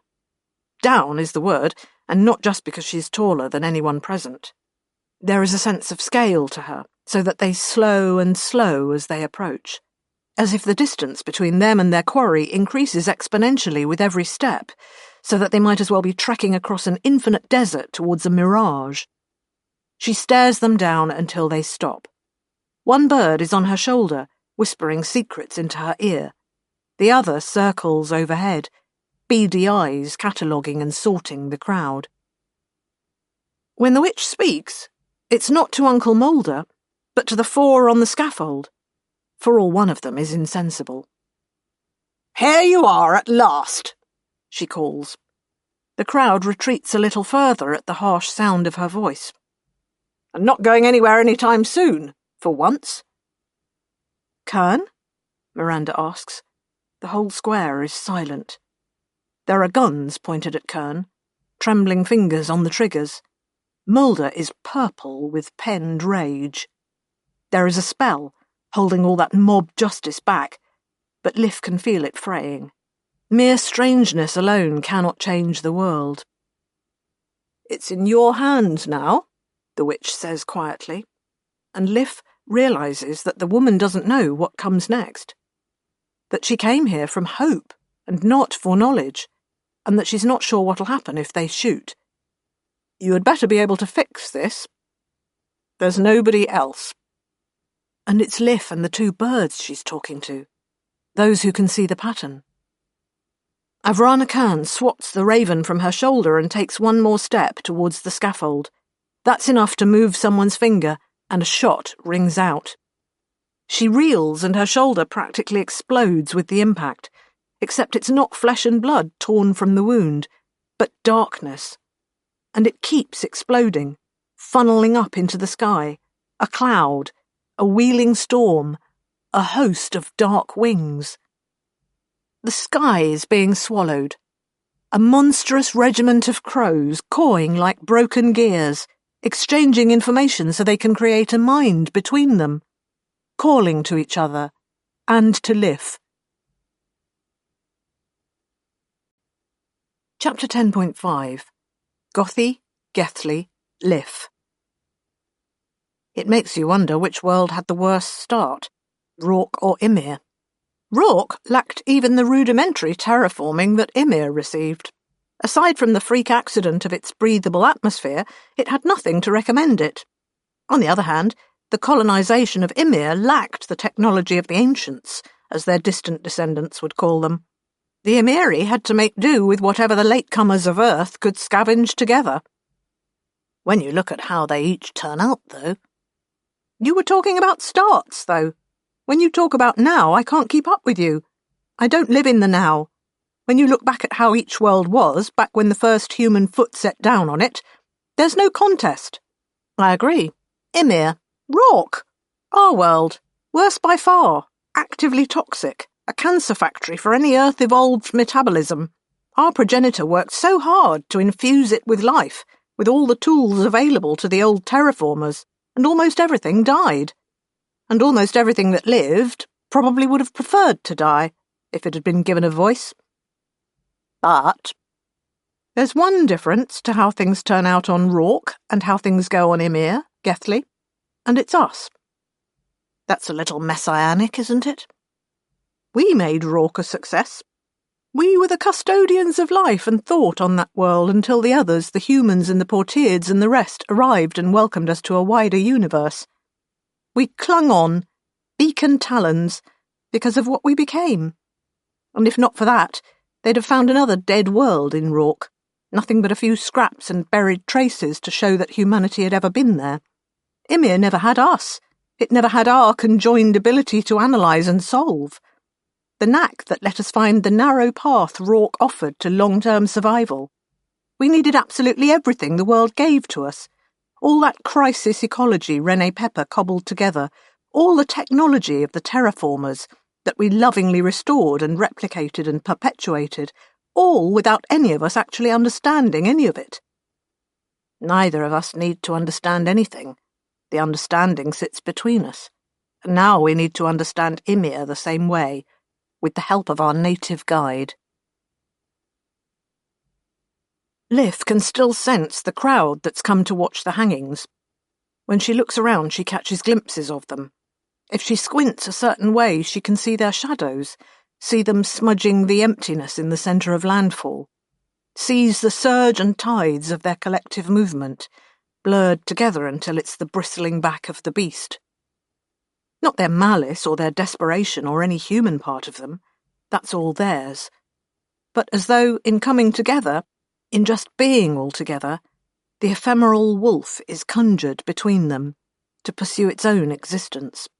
to seek its own purpose and identity, free of the angry mob that fuzzes into shadow and suggestion all around her, as though it's a matter of focus, and if she screws her eyes up really hard, everything will snap back into clarity.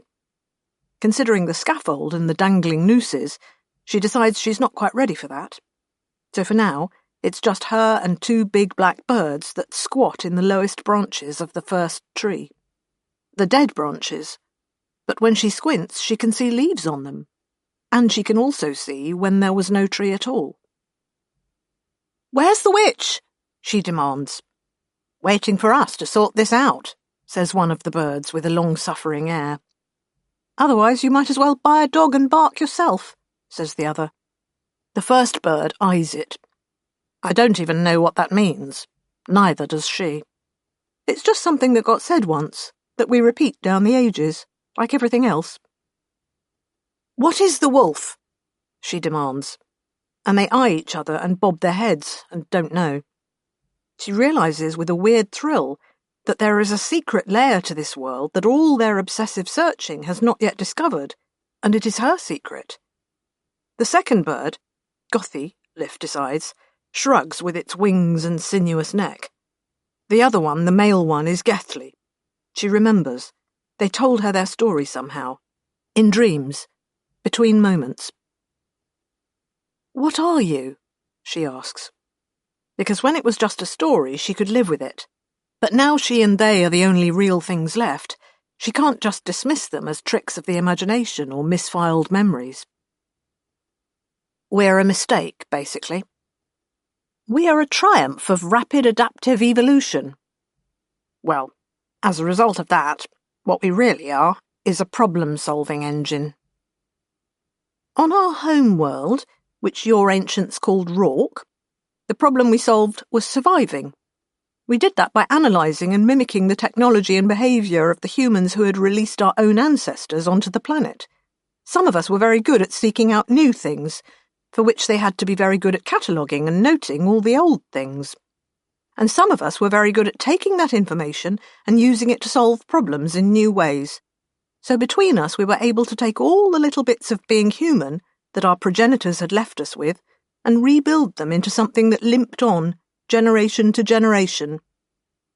We were only ever copying something that worked just well enough. But somehow enough of that then became something that looked like a civilization from the outside. An entirely opportunistic and derivative civilization, made from independent halves of thought and memory working together. A bit like a very specialised human brain. What they used to call non-neurotypical, except, as we all went that way, it would eventually have to have been called typical, because sometimes non-neurotypicality is what you need. So we present ourselves, Gethly finishes, with a definite vocal flourish, as a problem-solving toolkit par excellence at your disposal. Liv isn't really sure what's just been said, save that through complex novel permutations of sounds, the birds have communicated it all to her, just as they did before, whispering into her sleeping ear, implanting the ideas in her mind. She stares up at them. Why me? Well, that's the question, Gethly admits. But you're the one it has to be. You take up a disproportionate amount of the world's attention. To put things more simply, wherever we go, there you are, Gothy puts in. You must have some inkling of that? Liv nods reluctantly. I remember things. Who's your grandfather? Gothy asks, right out. Harris Holt, the founder, she answers promptly. How long ago did he come to Ymir? 378 years ago. And how, Gethly prompts, does that work exactly? A bit more than, what is it, Gothy? 70 years and 10. Liv looks mutinously at them. I know, she shouts, hearing her voice echo from all the vacant buildings. But why me? She takes a few steps, the crowd ghosting in and out of being all around her. If we'd asked that question back on Rorke, we'd have died, Gothy tells her. We just know to work with what we've got. And what we've got is you. You need my help, is that it? Both birds nod. And who helps me? They cock their heads, one this way, one that. What do you want? Gethley says. You want us out of your life, maybe? You want your grandfather back from the witch's spell? You want your life to go back to normal, whichever normal you prefer.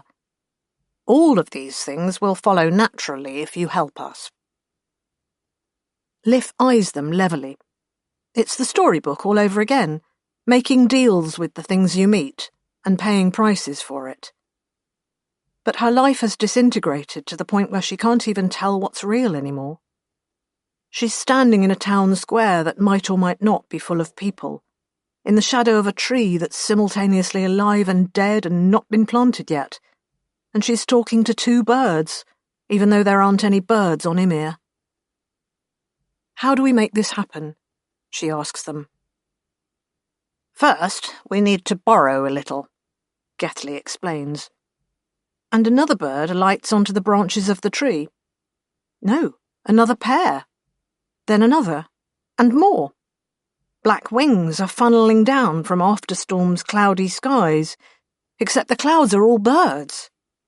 Great flocks of darkness rising from the hills, the seas, and the horizons, and spiralling about overhead until the whole of landfall is in darkness, until they are sitting like midnight snow on all the branches of the first tree, as well as on the roofs of the council buildings and the rice house and everything else that fronts the town's central square. They are all in pairs, and the pairs are all Gothy and Gethley. Basically, it's all a matter of processing power. The reason Rourke worked, and why we were still hanging on when the others came, was our ability to put our heads together. With enough of us, enough pairs of memorizer and thinker, we can solve anything, or at least botch along, just about. The history of life on Rourke is one of great congregations of noise, thousands of us shrieking at one another. In the space between each pair, a mind. In the space between all of the pairs, a plan. We are more like the Porteards' ants than the Porteards themselves, truth be told. They are very keen to convince themselves that we're aware, but the evidence suggests otherwise. Don't tell the humans, but it's just the same for them. Only that with them, it's all inside their skulls rather than between them. But now we're borrowing, and what we're borrowing is more us. Mimicry is what we're good at, after all. So we mimic ourselves over and over until we, if I might make the pun, inflict a great unkindness on Ymir. An attempted murder, perhaps. Please stop. You don't even understand the pun. And yet we are trying to murder something. A mercy killing, perhaps. We are putting a sequence of events out of its misery. Basically, one Gethley explains to Liff, we need your help to identify and isolate the things that don't belong. You understand what we mean by that, don't you?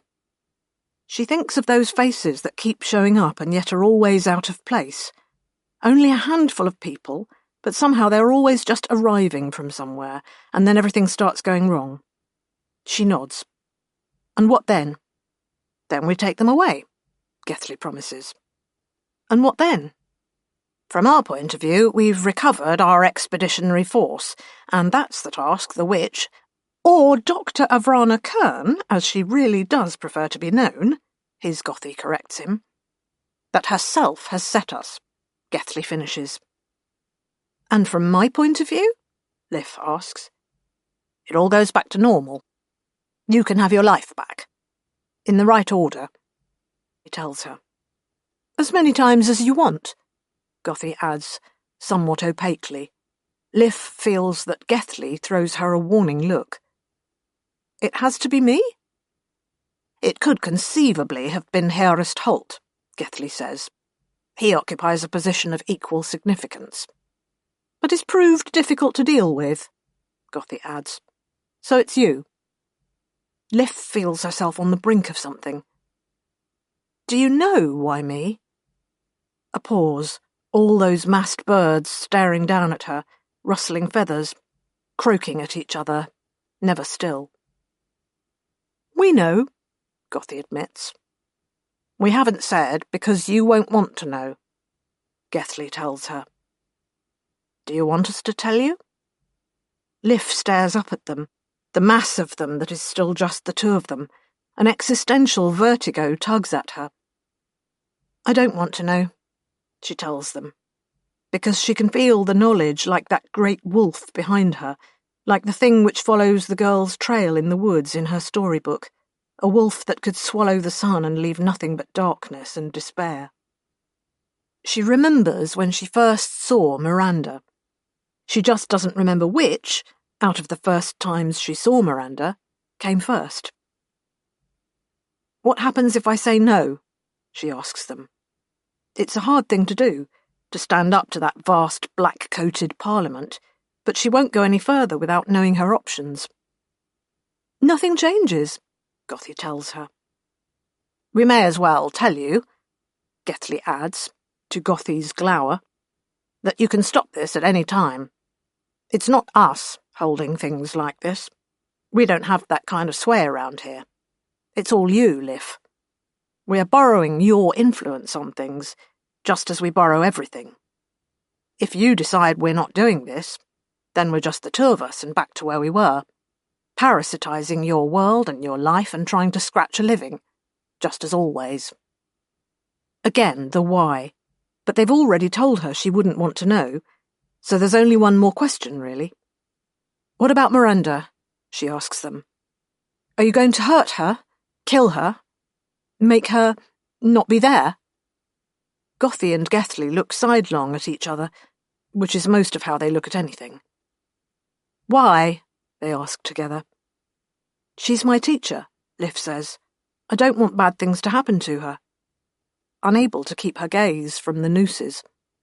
Bad things are all that seem to happen on Ymir these days. We are trying to save Miranda, Gothy tells her. That is what we're doing. We're trying to retrieve her.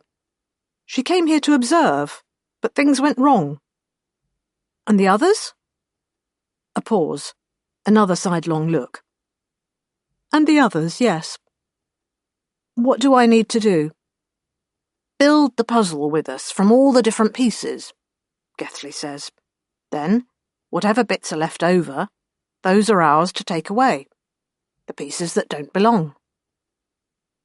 She needs to give up her sense of self, in the end.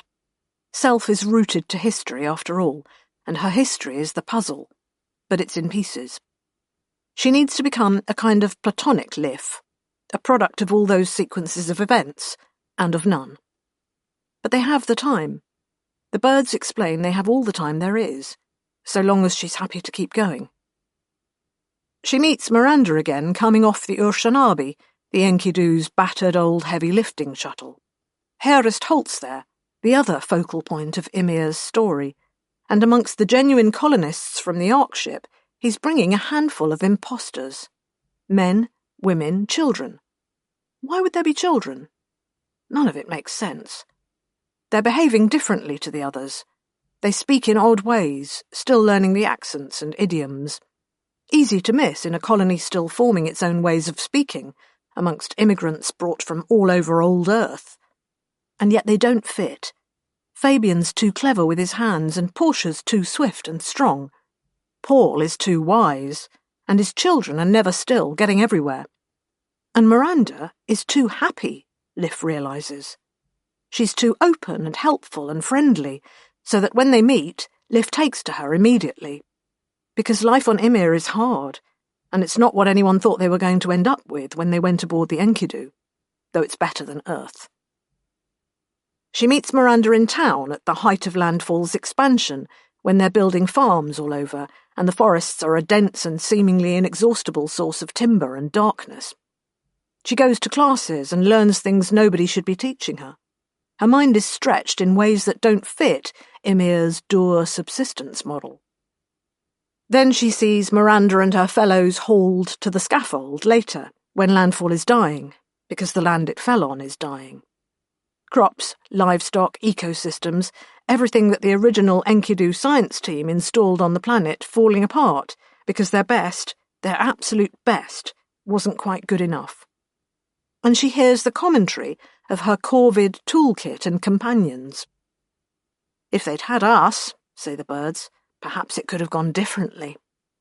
The birds would have seen the patterns degrade and sought solutions to them, a constant hand on the ecological tiller to steer them through the rapids. But there are no birds on Ymir, and so the colony degrades and deteriorates, and the people grow more desperate. Fractures arise under the increasing pressure, with more and more effort going into scapegoating and blame rather than trying to mend what is broken. And so it goes. Miranda, Portia, Fabian, Paul. As all the other pieces are squared away into the pattern of Ymir's history, she can now see them for what they are. And because she's had to box away a certain amount of what makes up Lif, she can look on them with equanimity. Human bodies, but they cast different shadows. Arachnid shadows. Squirming, tentacled shadows. But the worst of them is Miranda, whose own shadow just oozes hungrily out away from her, multiplying and expanding and devouring everything it touches. "I thought she was my friend," Lif says. The birds confer. "She always was," Gothy states. "She's just—" "Enthusiastic," Gethley puts in, and then adventurous. She likes being a part of things. Or vice versa. It's as though Miranda's standing there before her for real, actually present instead of just something they've excised from Ymir like an appendix. The human woman swimming in a vast dark sea of something other. "Is she real at all?" Lif asks. "Well, on one level, yes, entirely real," Gothy says. "The Miranda you knew is a genuine person, though not actually a teacher in Landfall who'd come from an out farm. But you've guessed that much. A woman born on another world, who had some experiences you'd consider quite remarkable, and who eventually made a momentous decision about what she wanted to be a part of. A bargain with something other, like in a story. On another level," Gethley finishes, "it's a reasonable proposition to say that none of us here is in a position to really judge. Glass houses and stones, isn't it?" "You don't even know what that means," Gothy tells him scornfully. And neither does Lif. And then it's done. She can let go, have the whole pent-up world crash down and sweep her away with its tides, its seasons, its years and generations, and go be part of it again. "Can I say goodbye?" she asks. But she can't, because the things she wants to say goodbye to are gone. That was the point of the whole exercise. Will I remember? But she won't, because these events won't have happened to her. She'll be a different Lif, a lesser Lif, because Miranda won't be there to enrich her life, because the stories will remain bound into the pages of the storybook. No witches, no talking birds, no birds at all. No growing up with Herest Holt as a grandfather either. They never met. She never knew him until the outsiders arrived and threw everything out of order. "Will it be all right?" she asks. There are far fewer birds now. She hasn't seen the others take wing and flap away, and yet there are only a scattering of them, just a handful, then only two. Gothy and Gethley in the dead branches of the first tree. "Will it be all right?" she repeats. One thing about making deals with inexplicable things in the stories is that, if you're not careful, you can receive something that is simultaneously exactly what you asked for and not remotely what you wanted. Somewhere in the distance, and retreating, she hears a lonely howl that echoes from horizon to horizon, but is only in her head. Betrayed, abandoned, cut out of the future, forced back into the landscape. They stretch their wings. They don't answer. They're birds, after all. What could they have to say? Heavily, with the weariness of the ages, they lurch their bodies into the air and ascend, wings pummeling at the sky until they're just dots, until they're nothing, and Lif is alone at the silent heart of landfall. Distantly, she hears Miranda start to scream. Chapter 10.6 Miranda. Miranda runs, Behind her, the crowd boils out from Fabian's Fix-It, hounding her heels, swarming from the side streets. 100 hands grasping for her. Hands and other things. If she was a bolder woman, she'd turn and face them, pay the dues she has coming, take the vengeance this whole world is surely owed. Deep inside, she understands it's all her fault, even if she can't quite admit to herself why. And so she runs, her 2 feet pelting down the streets of Landfall, while the crowd only grows at her back and only gains on her. Ahead, she sees a single stark figure, a tall woman in dark antique clothes. A raven perches on her shoulder, and another circles overhead. "Miranda!" calls the imperious voice of Dr. Avrana Kern. "You can't run forever!" Miranda knows that's true, but knows also that she'll try, until her stamina or tripping feet reach the near edge of all the forever that time allows her. She casts a look back at them, because she can't stop herself, because justice demands they catch her. She sees so many faces she knows, that she thought were her friends. Faces and other things. In the lead, of course, is Portia, because Portia always had to be the fastest, the strongest, the most agile. Now she's shrugged off the constraints of a human shape and is even faster. She skitters on 8 legs in Miranda's wake, fangs raised in threat. She springs in lightning leaps to walls or onto roofs until she is scurrying parallel to her quarry, steering her. On the other side is Fabian, smaller and less aggressive, but no less nimble. The human contingent follow behind, a great angry mob baying for her. She sees Ermalante there, still dragging the helmet of her ancient encounter suit. There's Bolteel and Lortice and Meshna and all the old guard. Overhead, Paul billows like a banner, impossibly suspended in air, tentacles forming mathematical arabesques as his skin flushes through a rainbow of emotions. She makes it past Kern, and yet there the woman is again, striding nonchalantly from between 2 houses, and the damnable birds descending onto roof and railing to gawp at her. "Leave me alone!"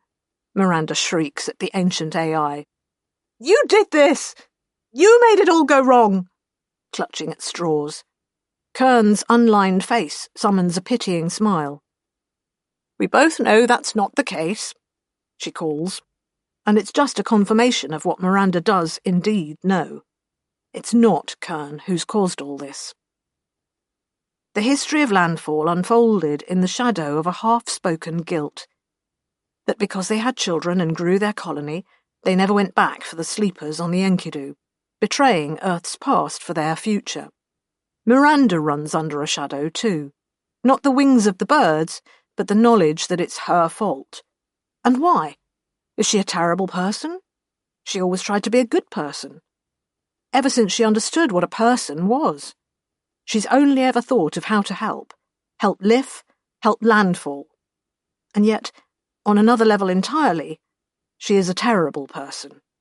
If you define person the way most of the Landfallen, most humans, would.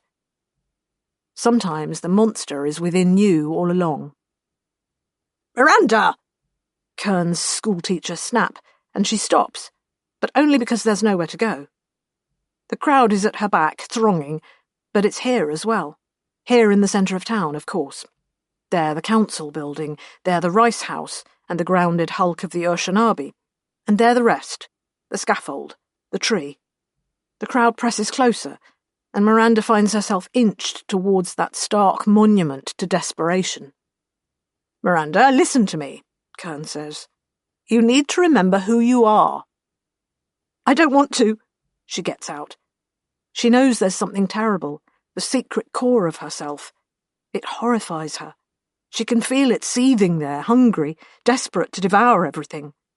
And all around her, the people she knows, or once knew, stare accusingly at her, shuffling closer. She sees humans and spiders, and humans and octopuses, and all of them just jostle and push. The space around her and the scaffold is shrinking, like the last span of beach at high tide. A hand closes on her arm. It's Kern, and she can't writhe free. No more running. "I'm sorry," she bursts out. "I ruined everything. I didn't mean to, but I did. I should never have come." On that, at least, we can agree. Kern looks haggard and fed up. "Miranda, we've been doing this a long time. I'm very tired of it. We need to go now. You need to pull yourself together." The crowd is all around, but only Kern has a hand on her. She looks from face to non-face. They're waiting for her. "I said I'm sorry. I'm a monster. I ruin everything. I only ever wanted to help." Kern, de facto spokeswoman for the mob, looks slightly thrown. "What are you even talking about?" she demands. "Can you just come back to who you are so we can get out of here?" "I know what I am." It's all coming back to her.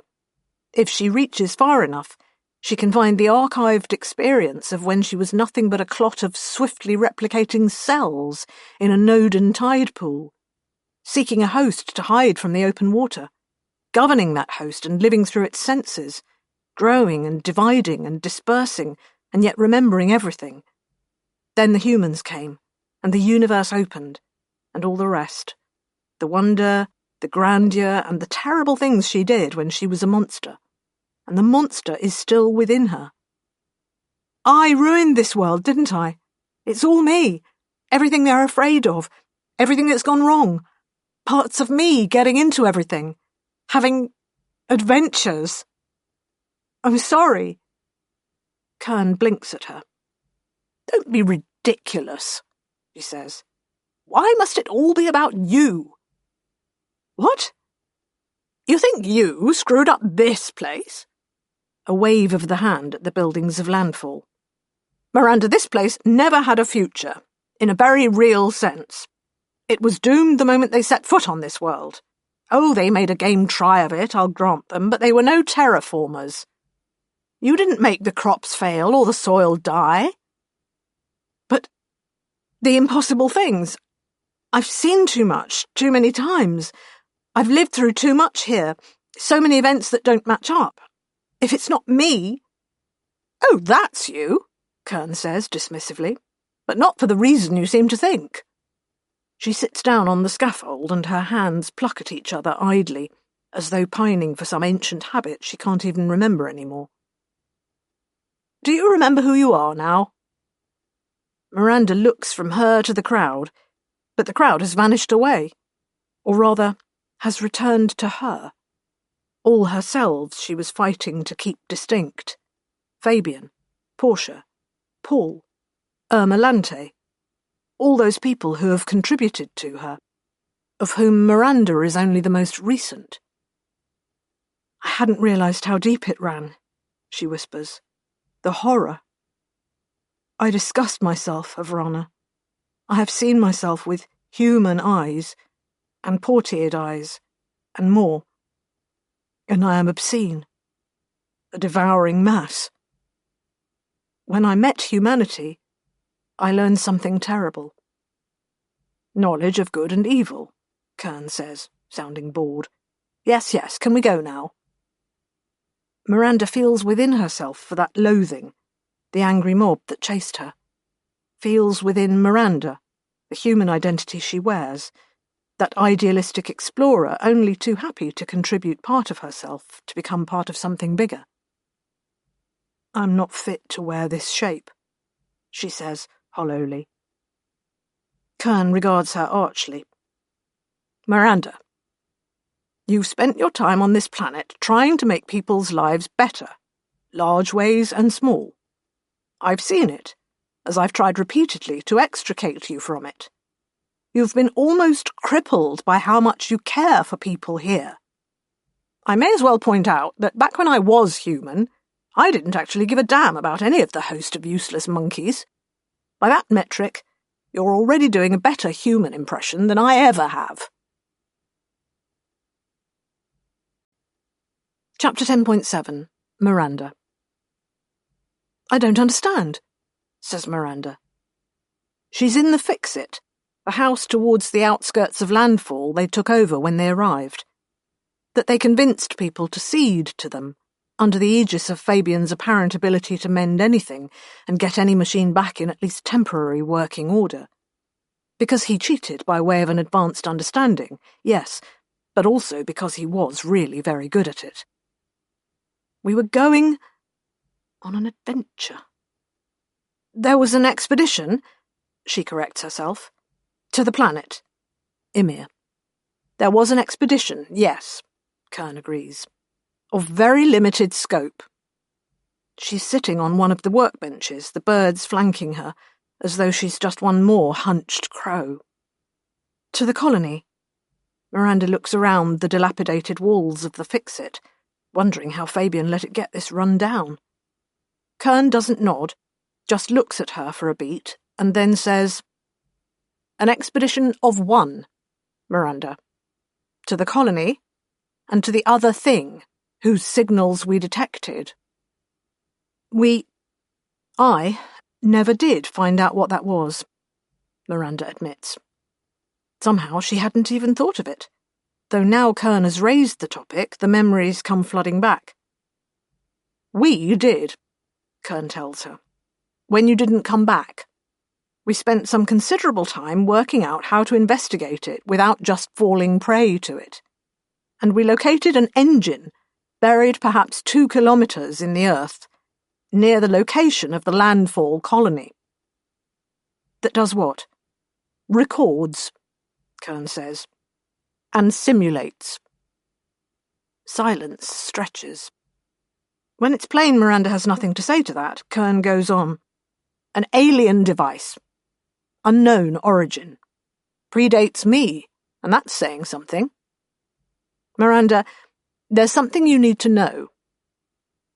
Miranda wants to leave then, and for a moment Kern stands in her way, forbidding it. But she summons her will and sidesteps the woman, pushing out into the open, into the suburbs of landfall. There's nobody. The roofs are storm-ruined, doors open, shutters hanging off windows. Everywhere the paint peels, and rot has eaten into every surface. "Is this engine what's killing the colony?" she asks, thinking, Liff. I need to find Liff. "Miranda, go back inside." "No, tell me what's going on here." She feels the place is disintegrating as she watches, and this is her home. She's spent far too long here. Too long to even be possible.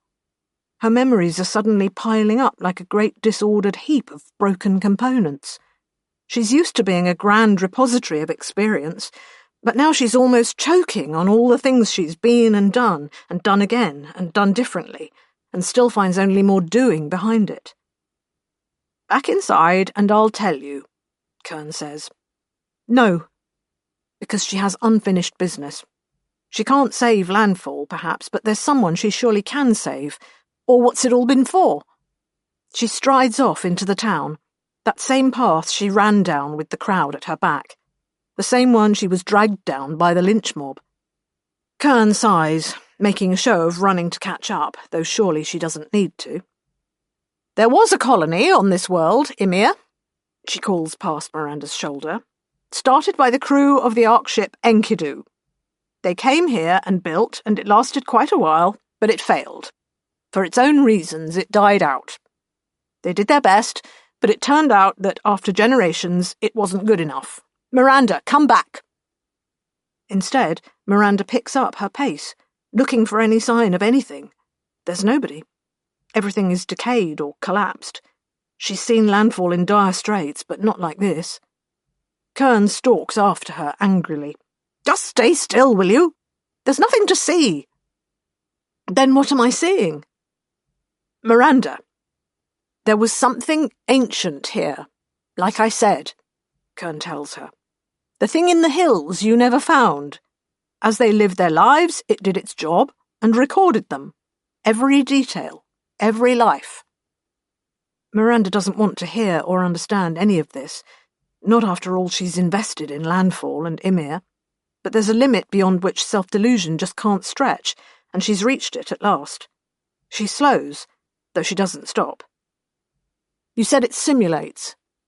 "There was a theory back in my day." Kern is right at her shoulder now, matching pace. that all we experienced might be only that. Not our genuine history, but a rerun in a computer. The irony of which isn't lost on me. There was some statistical chicanery that even suggested the odds of being in a simulation were greater than not being in one, based on the amount of time in the universe and how long it would take to get to the point where you could build such a device. It all felt a little too mystical for my liking, just another way of putting humanity back at the centre of the cosmos. But now we've met such a device, although it's not, as far as we can work out, actually trying to simulate a universe. Just a world, a colony, this, and us right now. They're right at the edge of the town square, though Miranda would have sworn they hadn't walked far enough for it. Kern stays her, hand on her shoulder, keeping her from seeing what might be there. Thinking of the tree, Miranda doesn't pull away.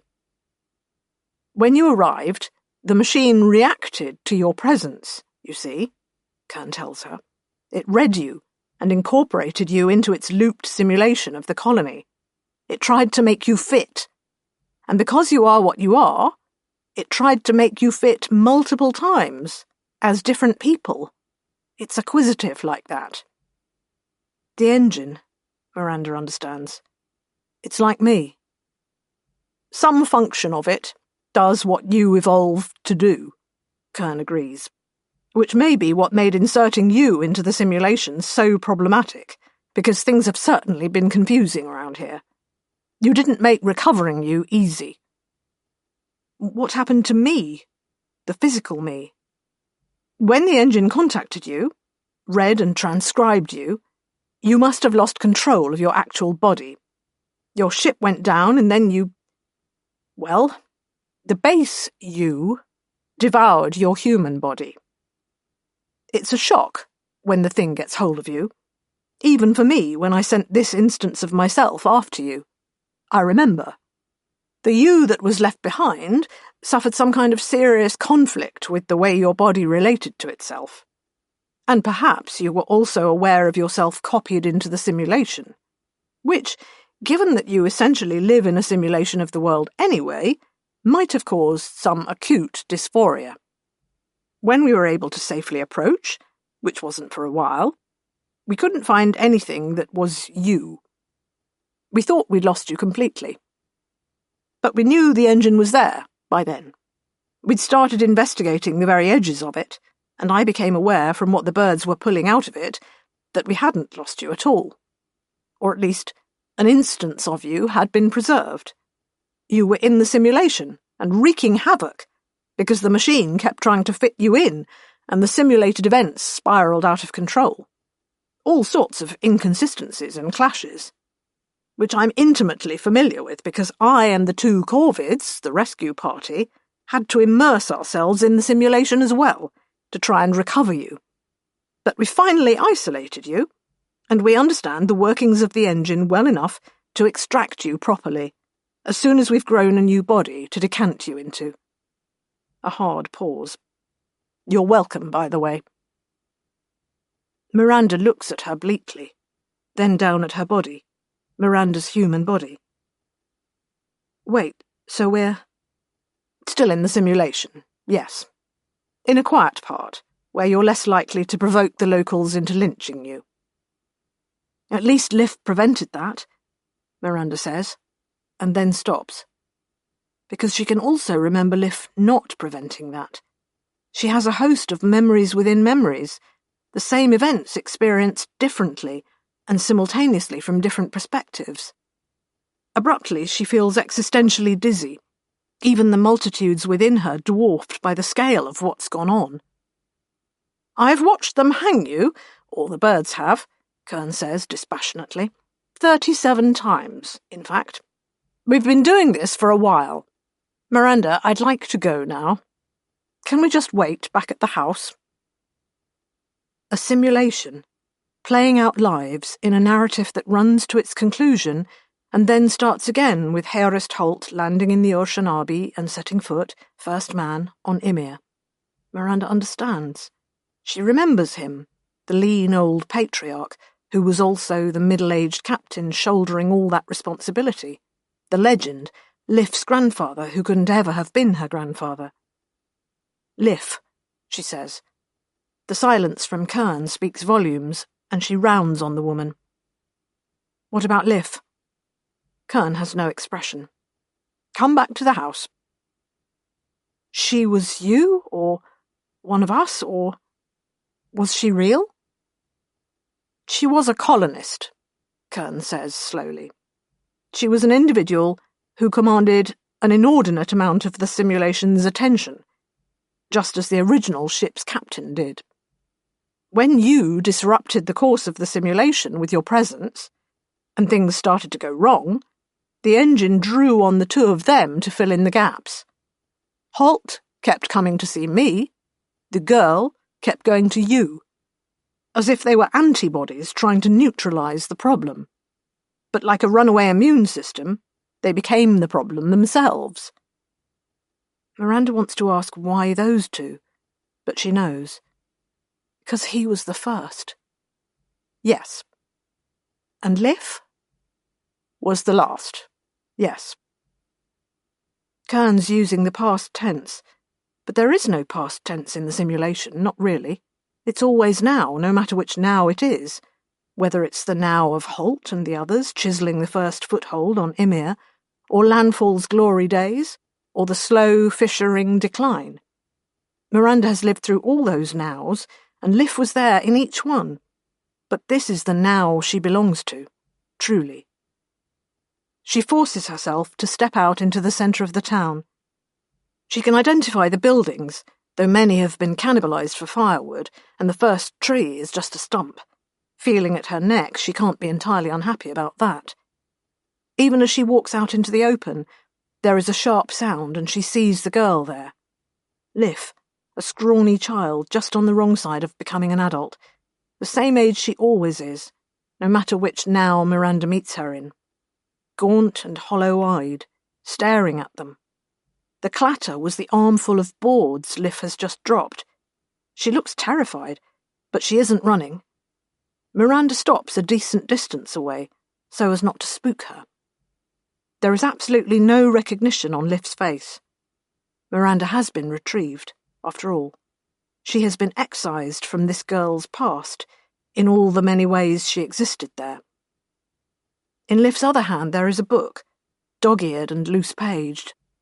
Miranda remembers it. Talking animals and witches and girls who could solve any problem. "Are you Seckers?" Liff demands. She's filthy, hollowed out. She trembles with emotion and fatigue, but she scoops up a stick and brandishes it at them nonetheless.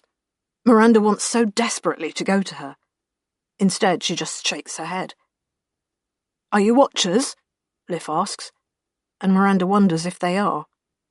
She has no idea now whether that legend was truly about the frozen majority up in the Enkidu, or if it was somehow something about the alien engine they're all really being simulated in.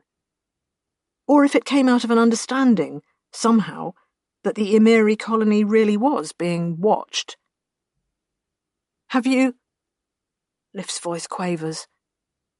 "Have you got anything to eat? Please?"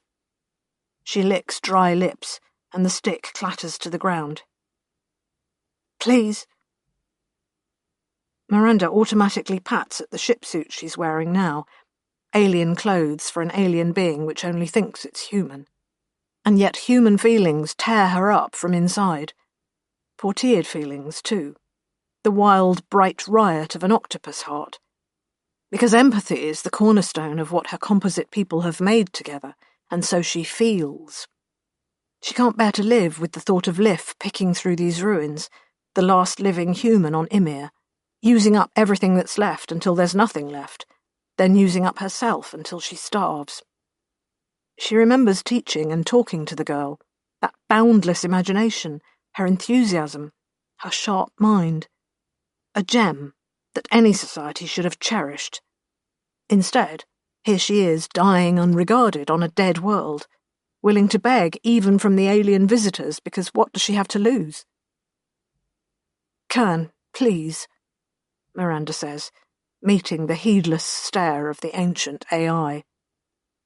"Can't we help her?" "It was all a long time ago," Kern tells her. Then time catches up with them, and they leave.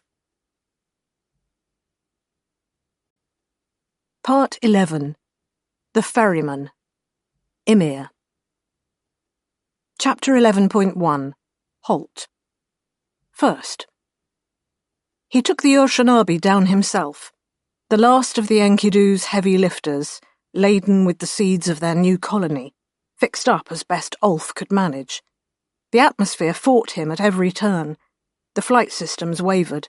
Guidance from up on the Ark ship was patchy, with the clear corridor he'd been given to drop down winking out, then springing back into being where it shouldn't be. All down to halt at the controls. Human hands, a human mind. It wasn't even the stormy season, just a clear-skied day at the cold end of the year for this hemisphere of the planet. Still, they jolted and jumped, and he heard the ancient sinews of the Urshanabi's abused frame creak and protest around him. In his ears came the clipped voices of the other key crew, on the ship and with him on the shuttle. Above him, the studded darkness of the void turned into the grey-white of atmosphere. Ice materialised on the shuttle hull as soon as the air was thick enough to bring it. Other parts of the ship started overheating beyond their projected tolerance. In the seat behind him, Ulf was constantly adjusting the ship's systems, moving the problems around so they all kept spinning and none of them fell off to shatter on the floor. This was their only shot. The Urshanabi was the sole craft they had left which could transport significant loads to the surface and back. Everything else had been cannibalised or lost on their approach, sacrificed to ensure what was savable could be saved. The surface of Ymir was an unrelieved brown, save where the black lines of rivers cut through. There were clouds, and then the clouds were above him, pierced by the half-break, half-fall of the Urshanabi's descent. Holt wrestled with the controls, correcting where the automatics were drowning in errors. He remembered the moment he was chosen back on Earth.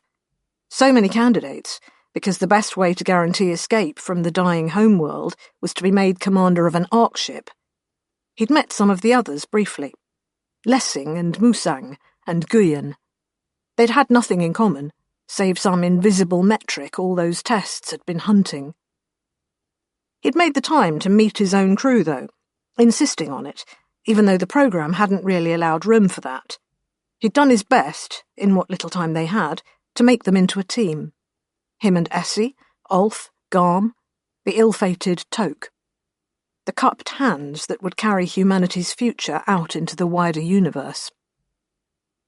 He hit a stratum of turbulent air, and the Urshanabi lurched sideways, engines stuttering. Holt felt himself like a precisely calibrated mechanism, fighting the shuttle, but not so hard that some part of its ancient frame would give. Coaxing it, persuading it, talking through its problems, as though he was a shrink in a therapy session. "Signal," from Essie, crammed in right at the back of the cabin. "Hail, the signal."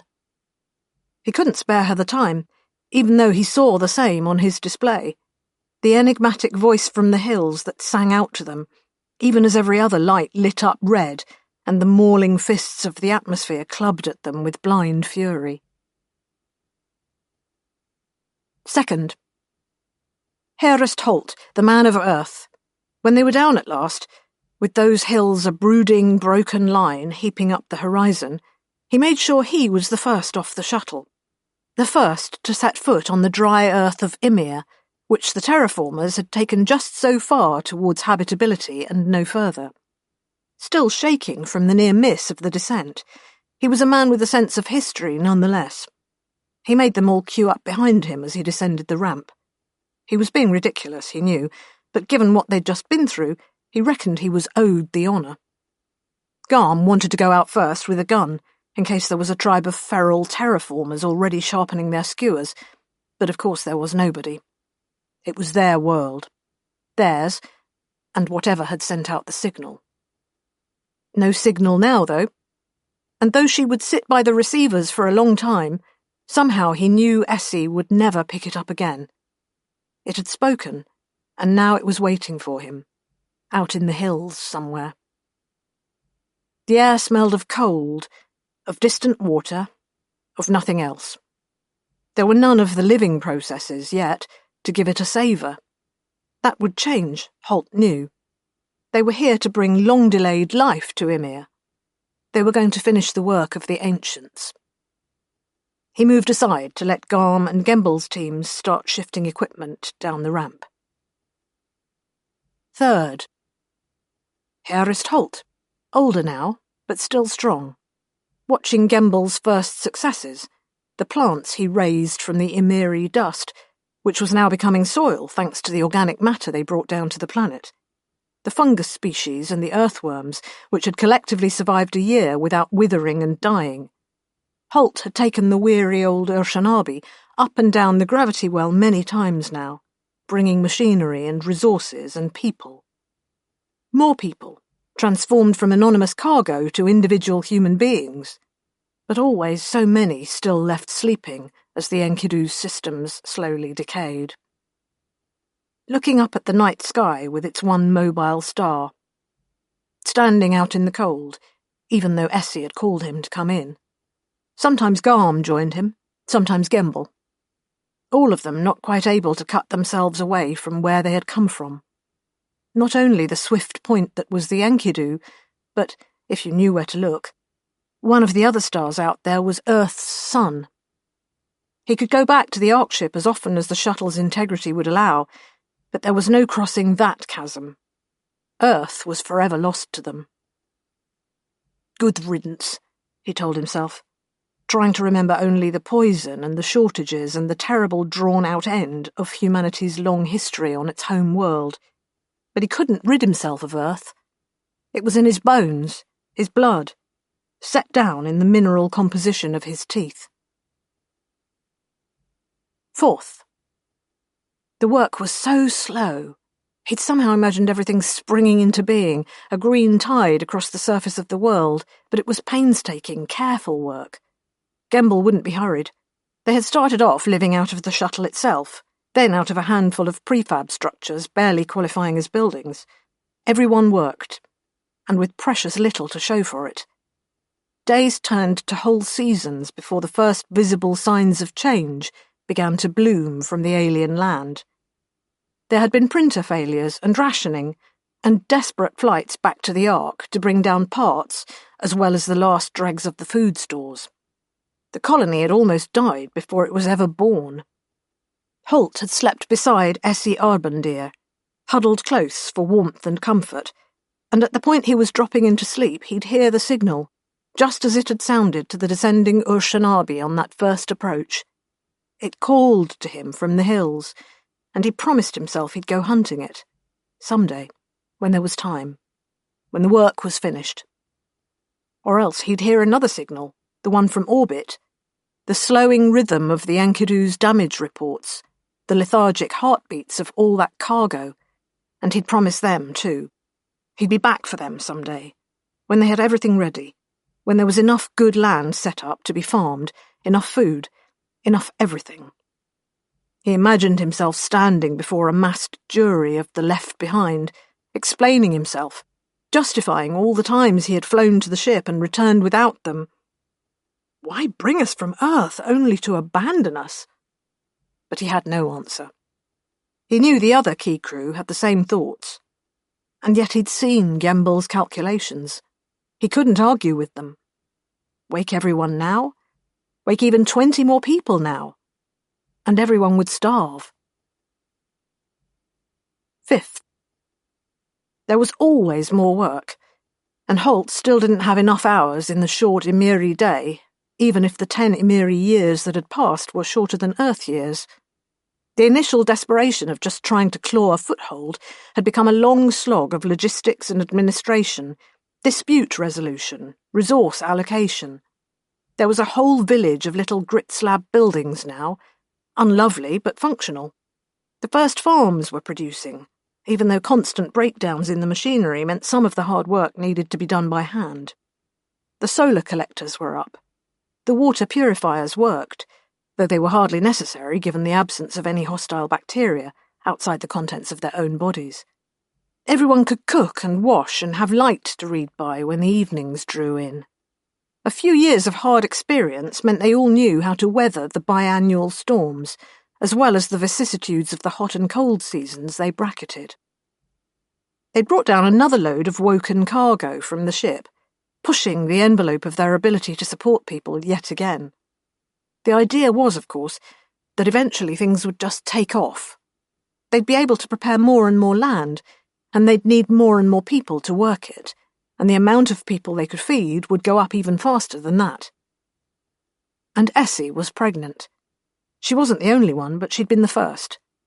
In the early years, everyone had made very sure that such things didn't happen, because times were hard and that sort of complication wasn't what anyone wanted.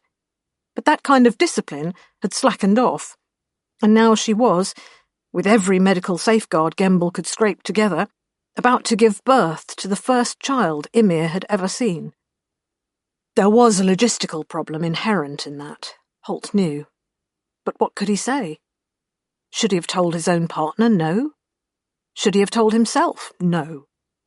And because he could do neither of those things, he certainly couldn't tell anyone else no, given that he was captain, and that was the sort of example he was setting. People had been working to make Ymir habitable for years now. They had settled down with one another. They were doing what people had always done, since before they were people. At the door of the impromptu maternity ward, Holt paused and looked up into the evening sky, seeing that swift-coursing star that was his ship and all its cargo, imagining them looking down accusingly at him. "Which of us does not get to live?" he heard them ask, "so that you may have your child?" There would be more voices added to that chorus, and still more. And next time he went up to collect new recruits from the cargo, there would be fewer names on the list, because the planet was now producing its own new mouths to feed. There was supposed to be something better, he told himself. Where was the hope that signal had held? One day soon he'd go and find it. 6th. He never did, though. Not over the decades. Oh, the odd expedition into the hills with Helena Garm, until the youngest colonists started to talk about it as an eccentric fancy of his, as though there never had been a signal. But who heard it now? Nobody's radio receiver was playing host to ancient aliens or terraformers or whoever it had been.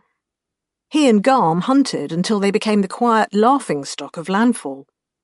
And then they stopped, because who wants to be that? Despite all that searching, they never found it. Not after the Oshanabi had become nothing more than a rusting monument in the centre of the town they called Landfall. Not after he stepped down from the ruling council, making way for Gemble because they didn't need him there anymore. His work was done. He'd beaten time and maths and incomplete terraforming. The colony on Ymir was a bustle of human life, out here on a world thousands of years away from home. Gemble had once talked about the point where mechanization would take off, so that they'd all have lives of ease and Eden, no need to toil and spin. But that had never quite come about. The rudimentary power grid still worked most of the time. Outages were sporadic and brief so far. Storm damage was reparable. And yet they were still a way short of moving into some automated industrial age. They couldn't harvest enough raw materials. The world had no fossil fuels, no fossils, no living history to grease their way into a golden age of luxuries, cheap power and plastics manufacturing. By the time his beard was grey, Holt felt that they'd thrown the colony as high in the air as they could, and he was watching it at the apex of its parabola. Perhaps, if they all worked hard enough, it would level out and fly. Or it would come back down with a crash. And so they worked hard. They still had all the agricultural machinery and amenities, though now the key skills were repair rather than manufacturing. Where the machines left off, it was down to hard graft, the lift and carry, the journey by foot. Or, because Gemble had foreseen the need, using the huskier breeds of pig to pull and drag and carry. He barely thought about Earth anymore. His old man dreams were all of the short years and short days of Ymir, the storm seasons and the new farms. Until he came to himself one morning, looking at his long-nosed, long-bearded face in the mirror, trimming his unruly beard with a blade because the electric clipper hadn't worked in an age and repairing it was nobody's priority. I don't have long, he realised. It wasn't as though he hadn't achieved a great deal in his long life, but this one thing had eluded him. So he decided it was time. 7th. He was going to be a grandfather. Ymir's second native generation was already growing in the womb. That was what finally sent him on his last expedition into the unknown, the one he wouldn't return from. He was old, and some years back had broken his leg, which still ached. His back hurt and his teeth hurt, and the winters were too cold and the rain too wet. The usual. But he'd helmed a colony that was now doing well enough it didn't need his hand on the tiller anymore. Essie would handle things in his absence, he decided. It was time for him to indulge himself. In his dotage, he finally had the time. He'd spoken to his daughter.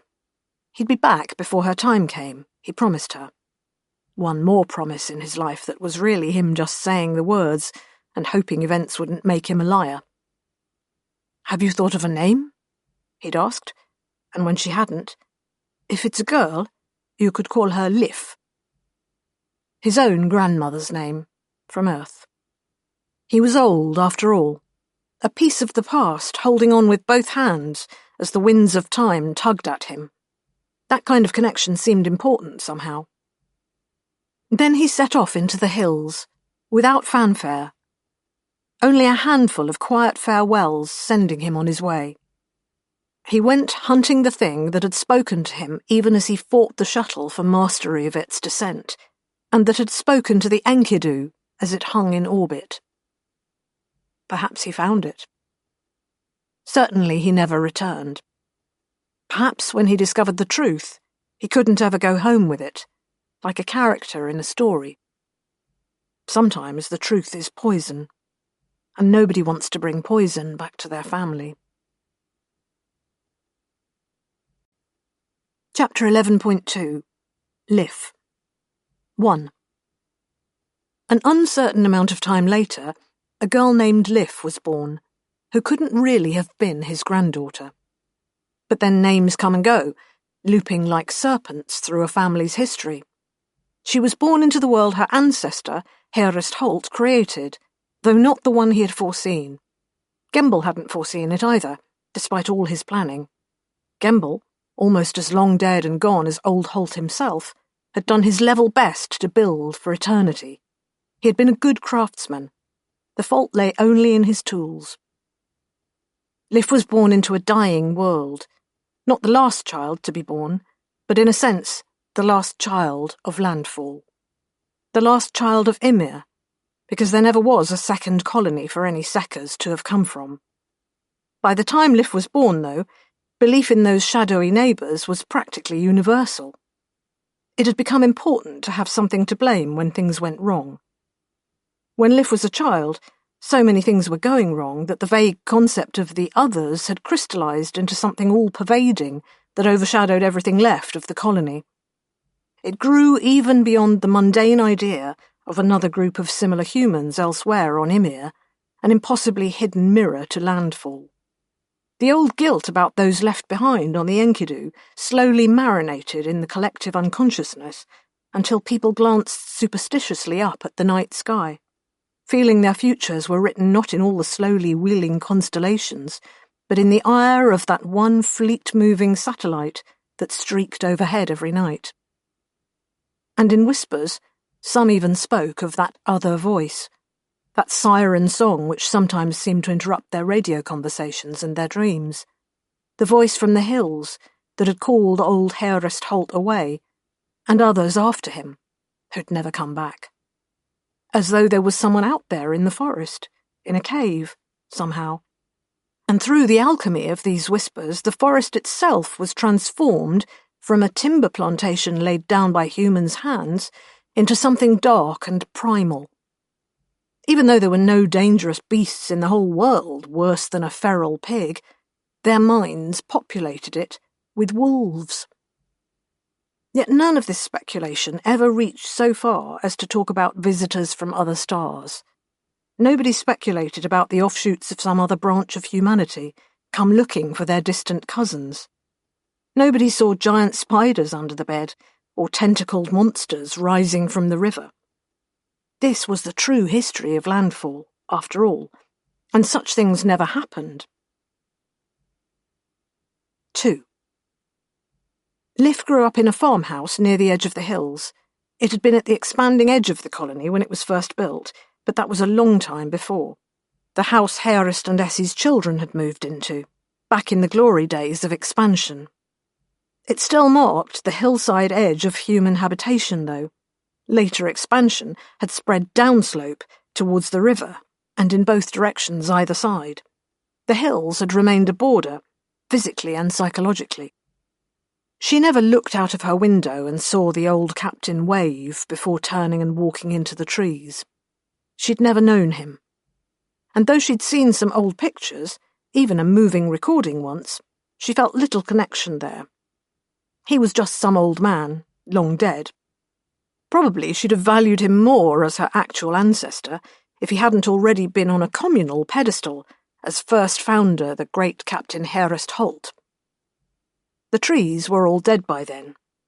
She could look out of her window and see just stumps and rotten trunks and the bare bones of dead wood, as though some vast ethereal tide had swept up from the river and deposited a ruined strand line all the way up the hillside. She could look all the way to the crack in the rocks that previous generations of children had told one another was where a witch lived. People weren't making up stories about threats living just outside the town by then, though. The screw of suspicion and need had been turned enough that they were now looking at their own neighbours. She grew up with her parents, and then her parents died in an accident, both together. So it was up to her sour uncle to come and manage the farm, with a constantly rotating cast of men and women who he took in and then threw out. She grew up hungry, seeing everyone working harder every year for ever more meagre harvests. She grew up stamping on beetles because their population had exploded and they were eating everything. And then later on she finished her growing up, all the growing up she would get to do, hunting the last of the beetles, because they were protein and she was still hungry.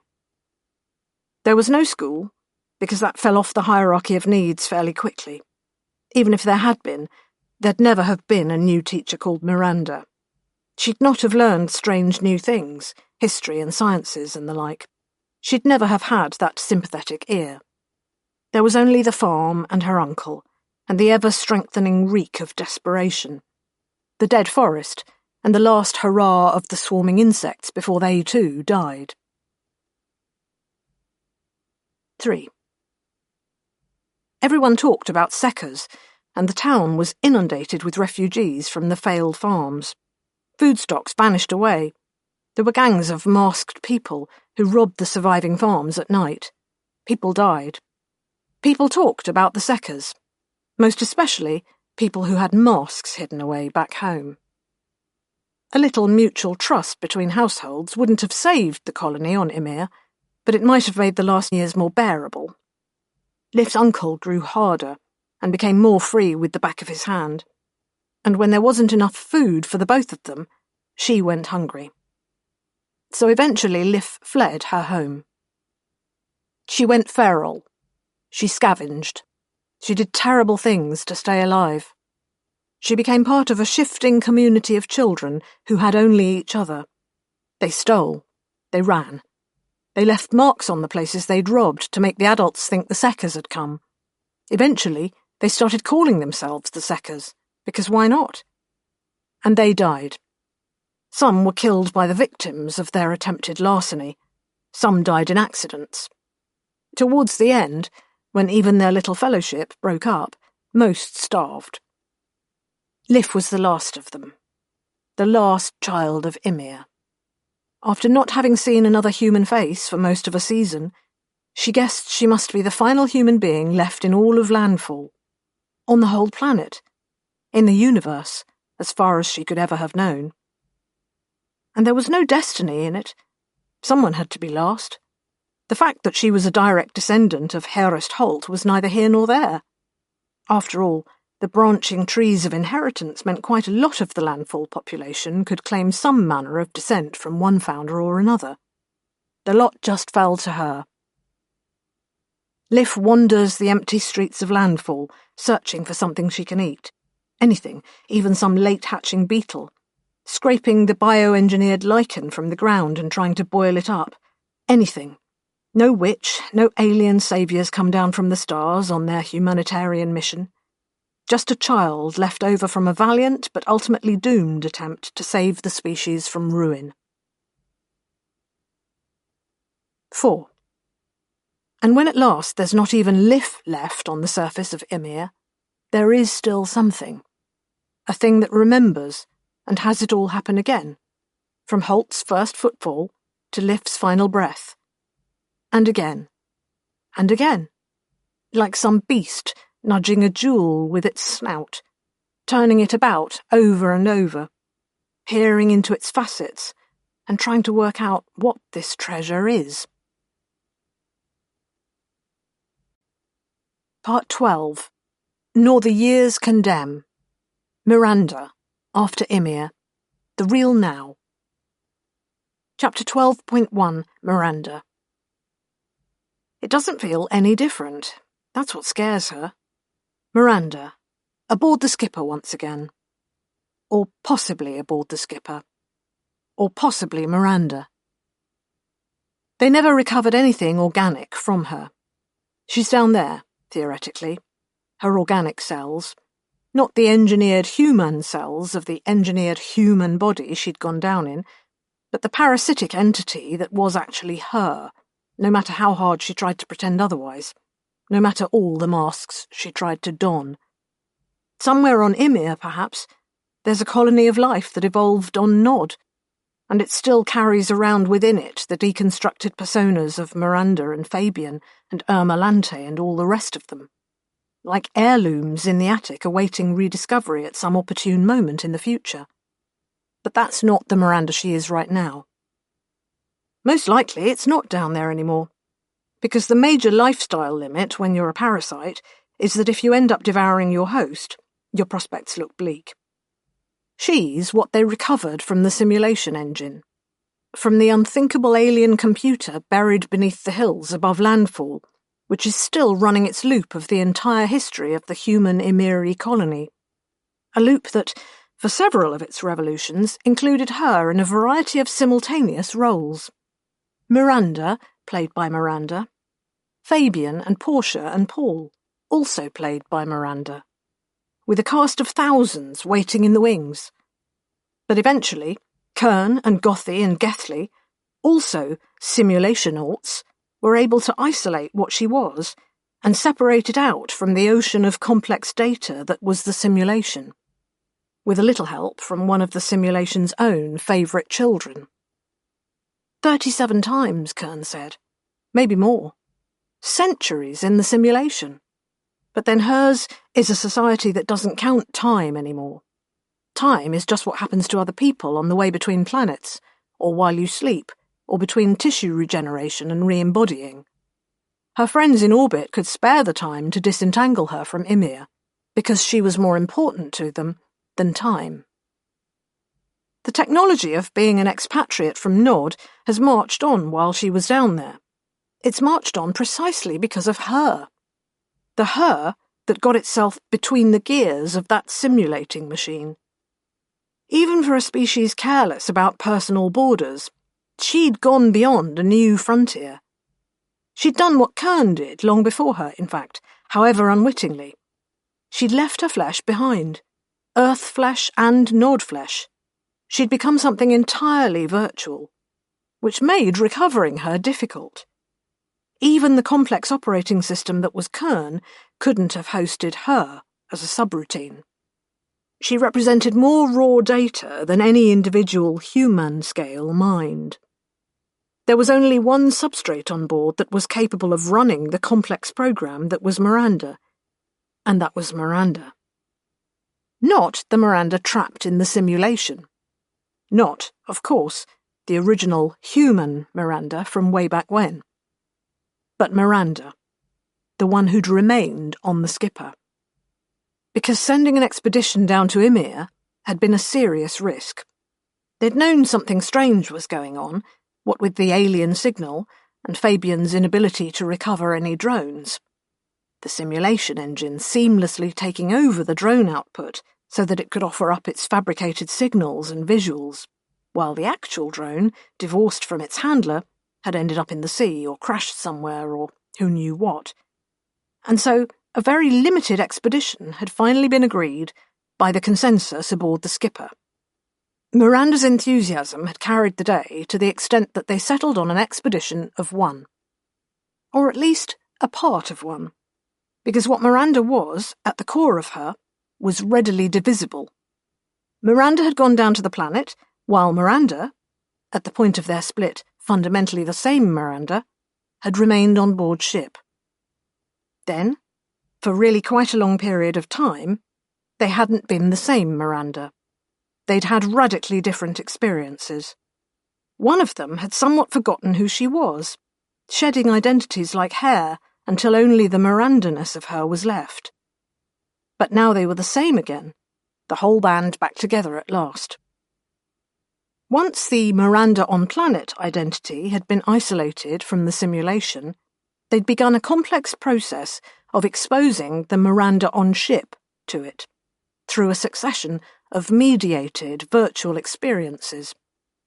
The technology they'd needed to refine and develop along the way to do this might just go on to open a great many doors. For example, it was now theoretically possible for the Noden entity in aggregate to start hosting instances of Avrana Kern through a similar process. They could become just the latest in the long series of substrates the old terraformer inhabits over her long and varied career. The end result is Miranda, a reintegrated Miranda who has within her cellular archives the full experiences of both when I left and when I stayed. To a human, the cognitive dissonance might have been crippling, but Miranda is used to a library of different selves and differing points of view. Right now, and mostly because she's the one everyone needs to talk to, she's being Miranda the former simulation.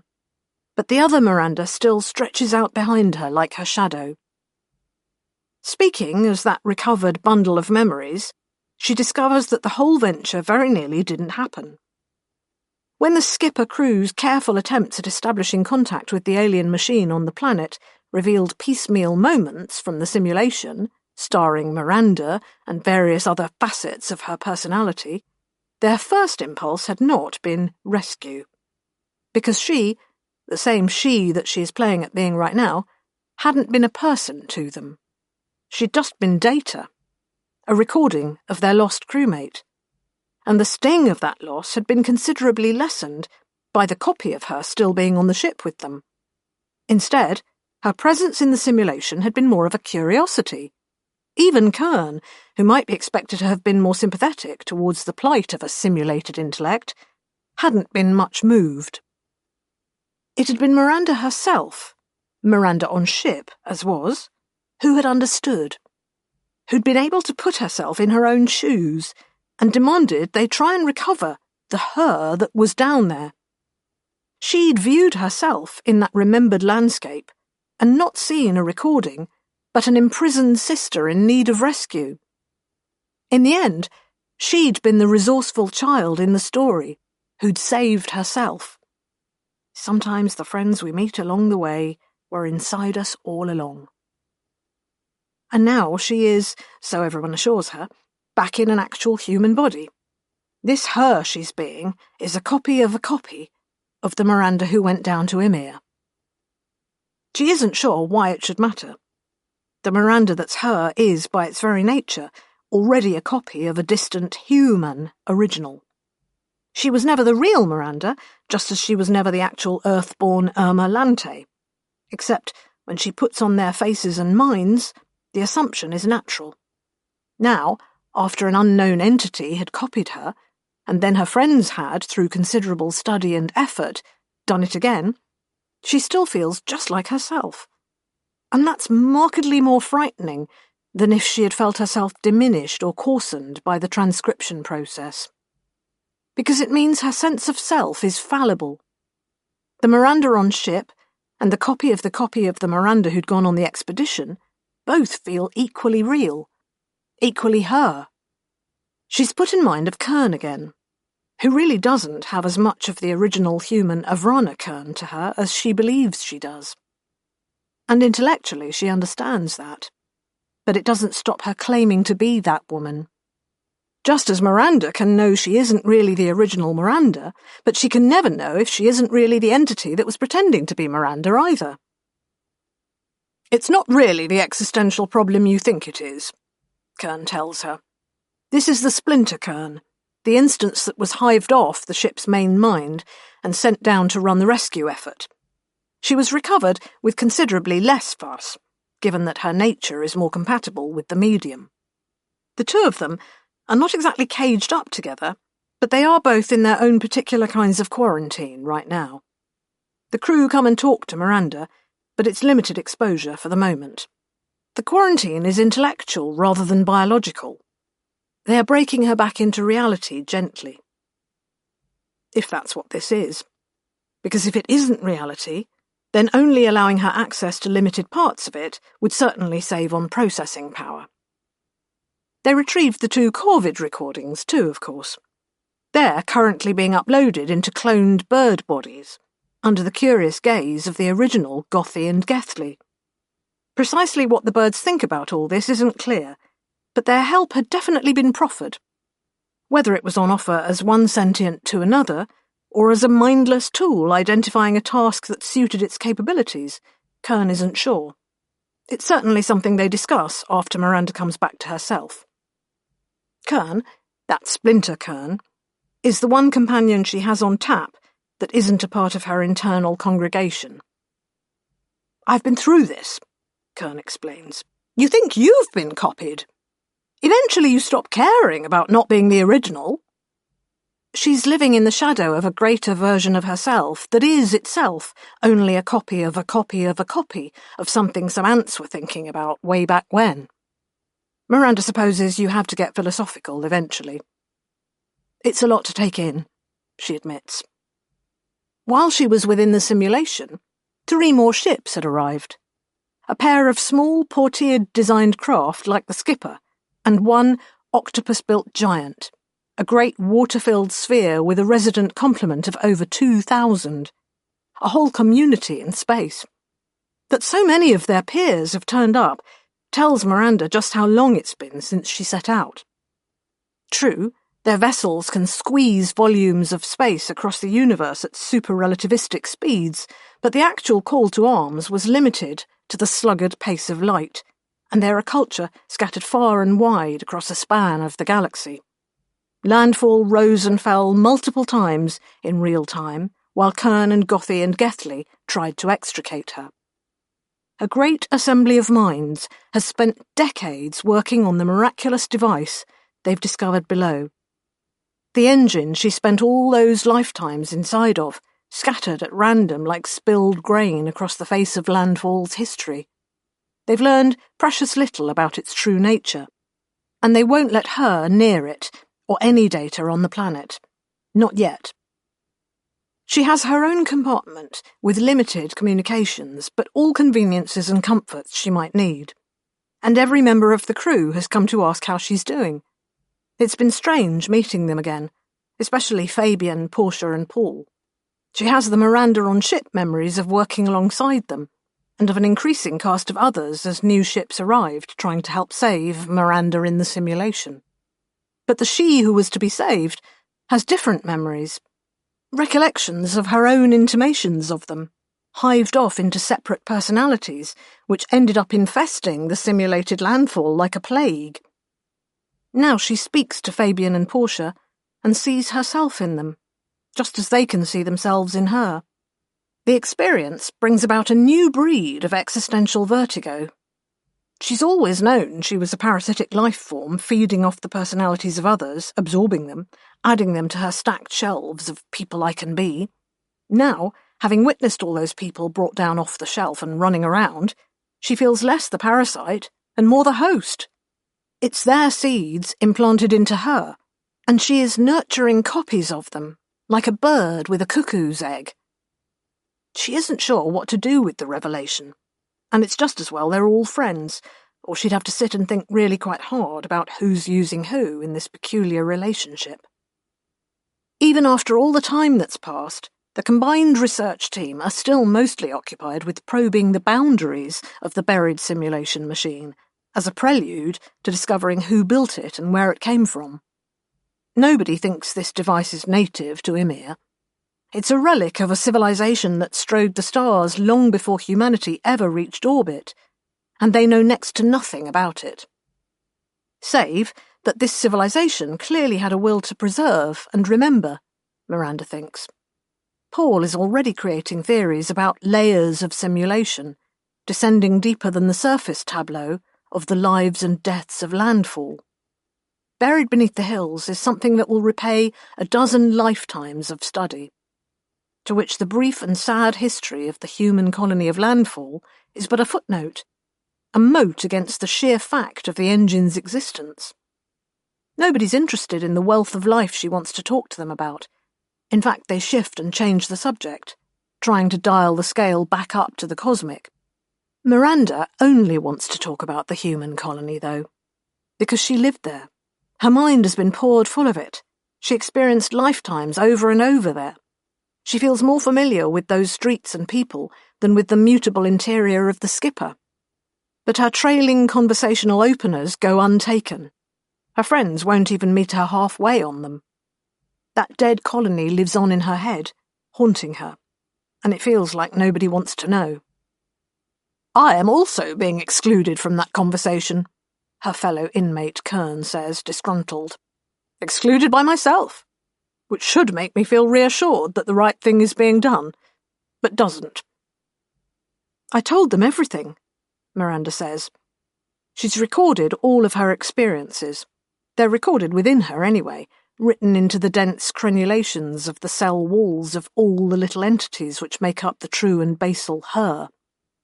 But she's created a spread of narratives for the others, too. Portia's tale, Fabian's tale, Paul's tale, and her own, in all their different permutations throughout the life cycle of the landfall colony. A many-branched network of conflicting events. But for her, it was her life, and the people she met were as real as her crewmates, even if they were nothing but simulated revenants. From inside the simulation, you couldn't tell. And once you carry those memories out into the real, they take on just as much substance as any other memory. The knowledge of it eats her up, an unfinished story demanding closure.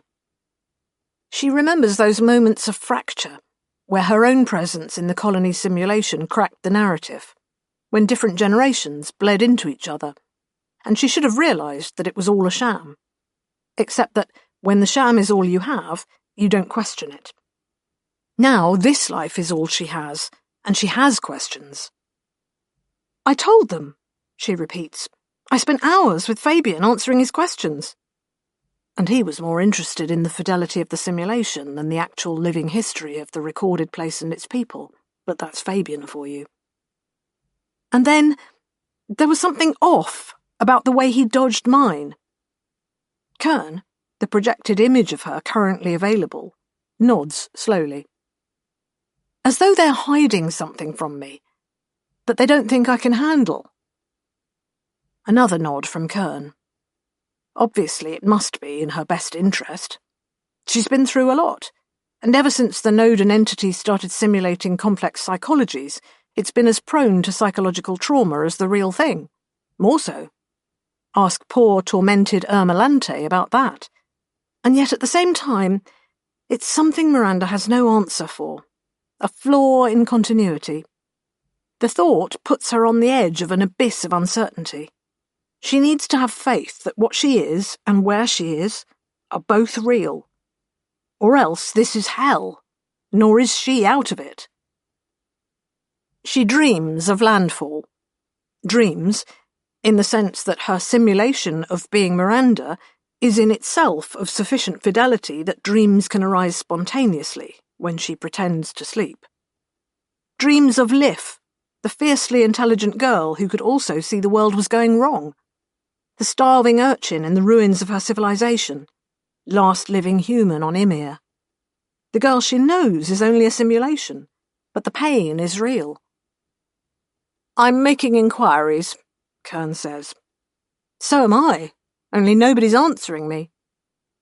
"We may need to take drastic action," decides Kern. "I don't appreciate being locked out of my own ship." Kern, this Kern, was also a long time active within Landfall, where Miranda's experience was to be constantly reincorporated and buried within events. Kern's had been a single constant thread through the jumble of timelines. This Kern has been around on her own recognizance for a long time and doesn't take kindly to being kept in a box. She's already prying at the corners of her confinement. "Something's definitely not right here," she says, and then, soon after, "If I had a way to go back to Ymir, would you come with me?"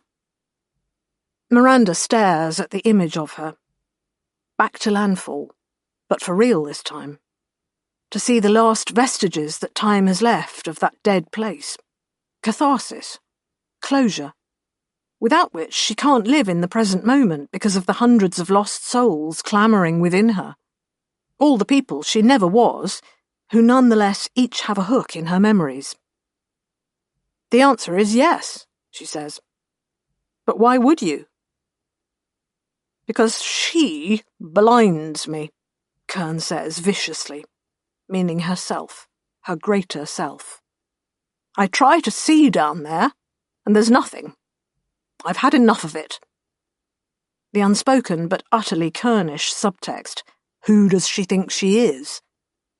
Kern is merely flexing, following her age-old desire to be in control of a situation. Miranda, whose sense of her own reality has been bleeding away in this isolation, clutches at the straw. Chapter 12.2 Liv. And Liv. Somewhere, Liv does it all again. Born into her proper place in the last days of the colony, no new teacher, no expanded horizons. No disruption to the inexorable unfolding of the history of the Emiri colony that ends with her. Just her, the last living human being after all the rest have gone. Scavenging in the ruins, and the sole focus of the simulation engine's alien attention. Without the intrusion of Miranda, in all her myriad facets, she isn't even spread back through history, the early days of struggle and the golden age of plenty. She's trapped in the withered dog end that is her own age, over and over. Liv does nothing. She lives her remembered life, and it's a moot point whether the simulation is prison or lifeboat for her. She exists only in the ongoing dream of the machine, and in the memories held by Miranda.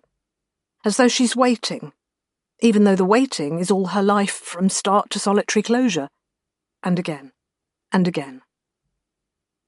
But not quite alone. Even at the winter of the end time, out there, the starved ghost of the wolf circles her, and waits for rebirth in yet another spring. Chapter 12.3 Kern. Gothy and Gethly, meaning Kern's Gothy and Gethly, the copies that were absorbed into the simulation along with the copy of Kern that is herself, are in their bird bodies now, strutting around and shaking out their wings. Through all the means available to her, she watches them and tries to work out what it must be like to be them. Do they understand what has happened to them? They say they do, but that's not necessarily the same thing.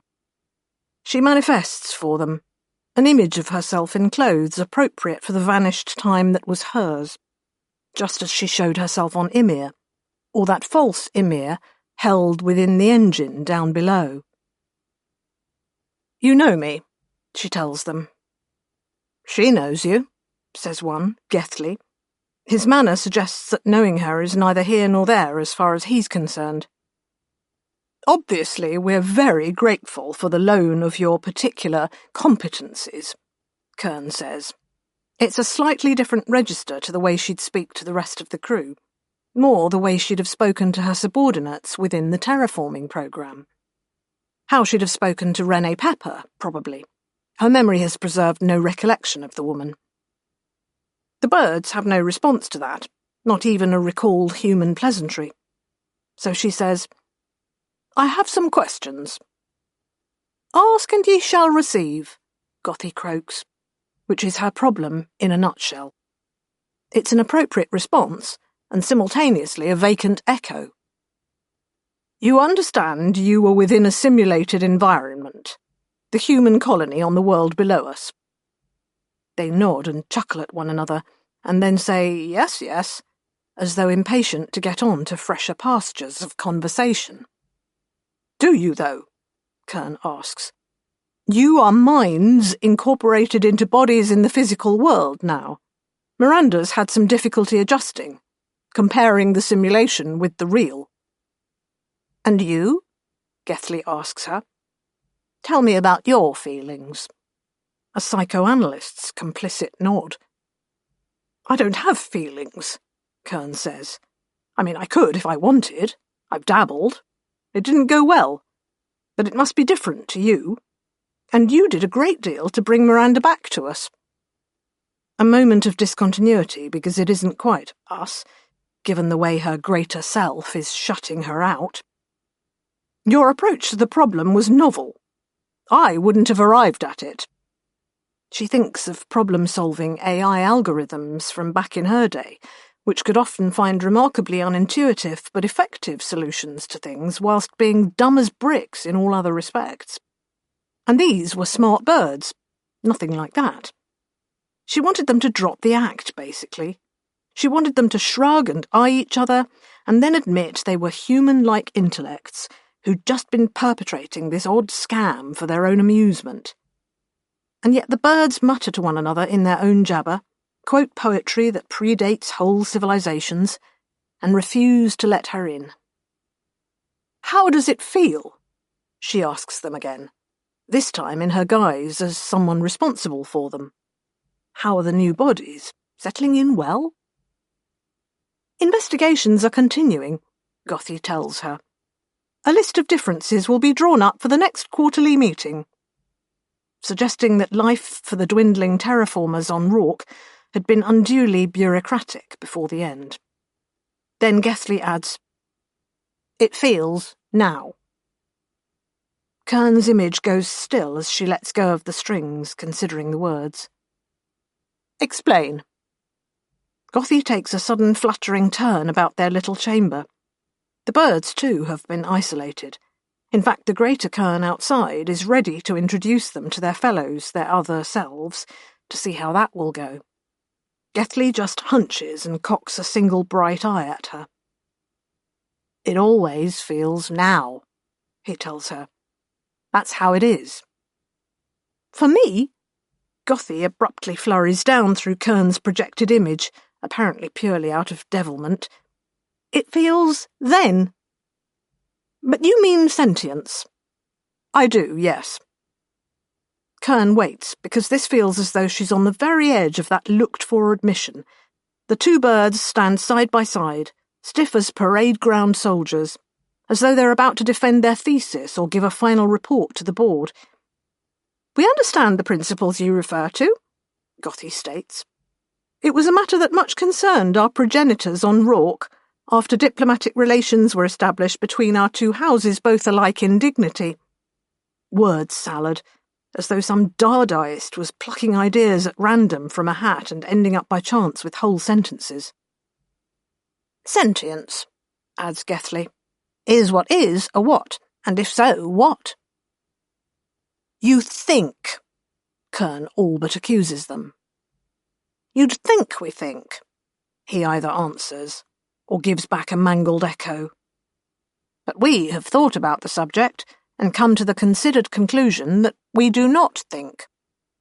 And all that passes between us and within us is just mechanical complexity.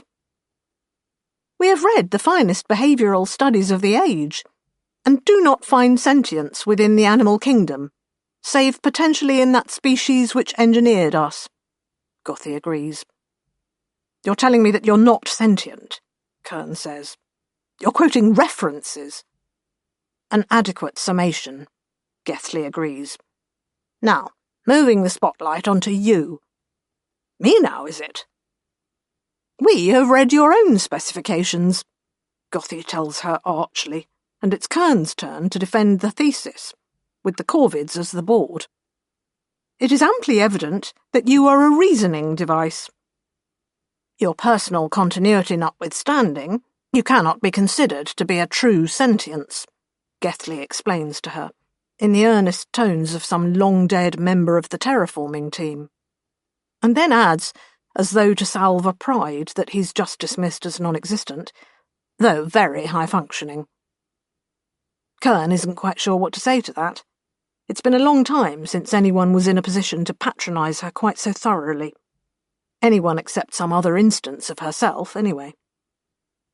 The essential fallacy, Gothy picks up, is that humans and other biologically evolved calculating engines feel themselves to be sentient, when sufficient investigation suggests this is not so, and that sentience, as imagined by the self-proclaimed sentient, is an illusion, manufactured by a sufficiently complex series of neural interactions. A simulation, if you will.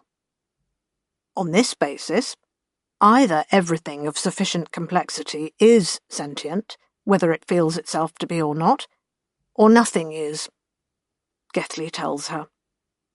We tend towards the latter. We know we don't think, so why should anything else? And in the grander scheme of things, it's not important, Gothy concludes imperiously.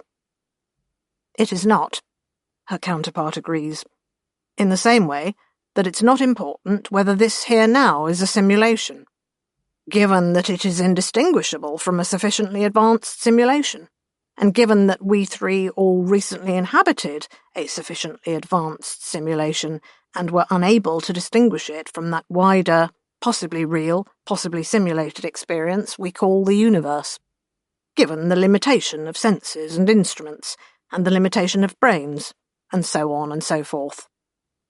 Gethley puffs out his chest feathers and preens them, very pleased with himself indeed. Imagine how it feels for the simulation. Kern cocks a virtual eyebrow. The simulation? Gethley draws himself up with all the pompous self-regard of certain academics she never got on with. The simulation is a complex system, composed of many smaller complexities. You propose, possibly fallaciously, that a human or other brain is capable of conscious thought, despite being only a complex system of non-sentient cells. The simulation is a complex system of simulated individuals you also consider to be potentially sentient. For the duration of a cycle of the colony, why not consider the simulation itself to be a sentient system, independent of the thoughts of its composing entities, just as a human mind is of the individual firing of its brain's neurons? You are inconsistent in those things to which you strive to assign sentience, such as us, and those you discount it in. Analysis of the pattern of events, over our period of study within the simulation, yields data, Gothy adds. The simulation system's reaction to novel input, Gethley agrees archly. Kern detects her own mannerisms unflatteringly parroted there.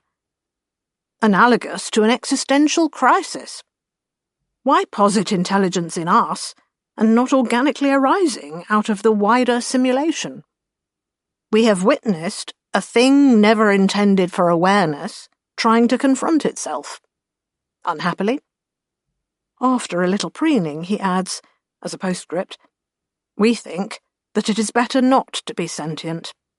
Imagine how hard that would be, to actually have to think about things all the time.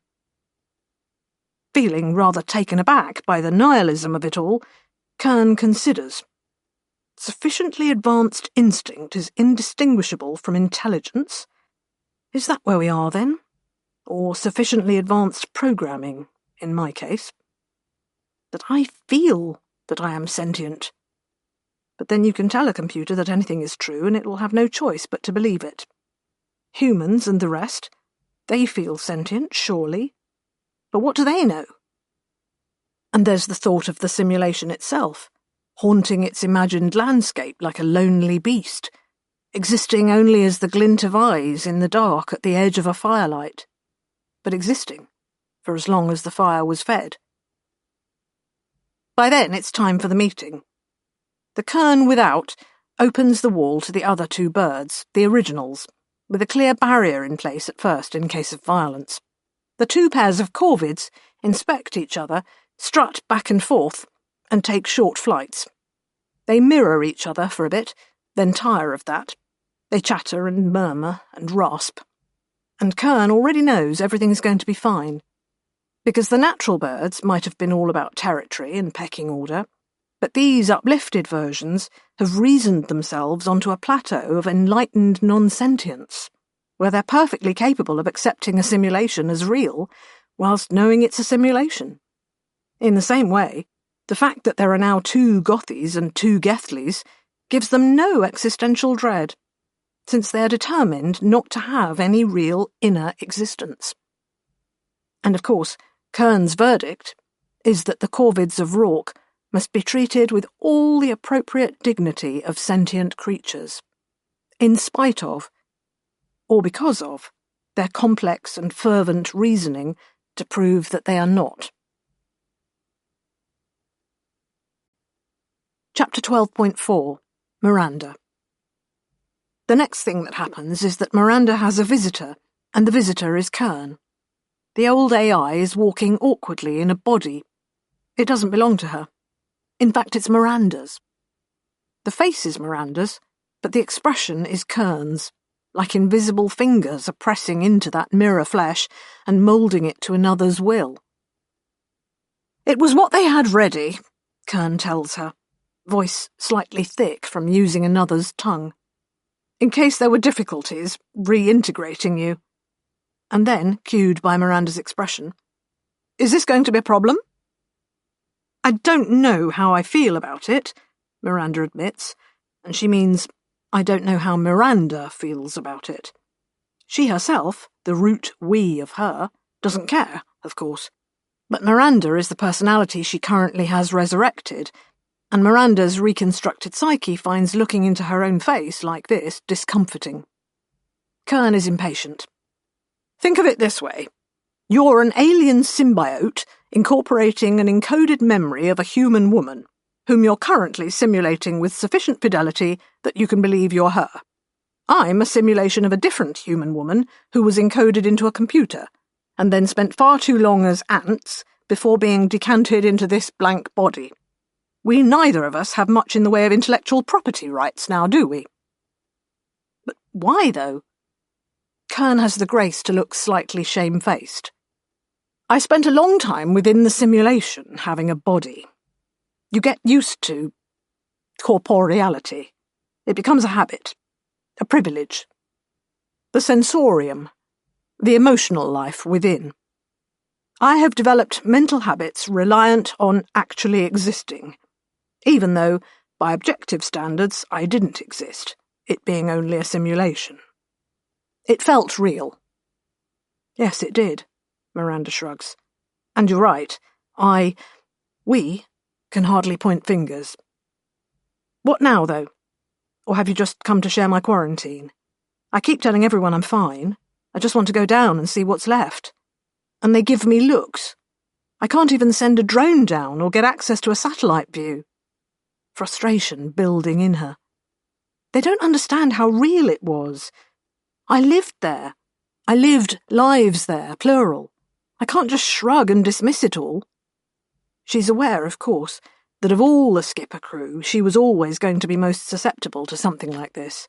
She, whose experience is always at one remove from reality. Life as a human being is a game that she loves to play so much that she can forget there is more, or less, to her. It's so much fun to exist at the macrobiotic scale that she doesn't want to remember how it was before, in the tide pools and salt marshes of Nod. But here's Kern, And Kern is sufficiently motivated too, though not quite by the same needs. Something's very wrong, Kern tells her. I'm still being cagey with myself, which I hate. I should trust me. But apparently, spending centuries in a simulation means I'm just not me enough for me. A sour look at the walls of the quarantine pod as a substitute for that greater Kern. The sensor data I've been able to sneak doesn't make any sense.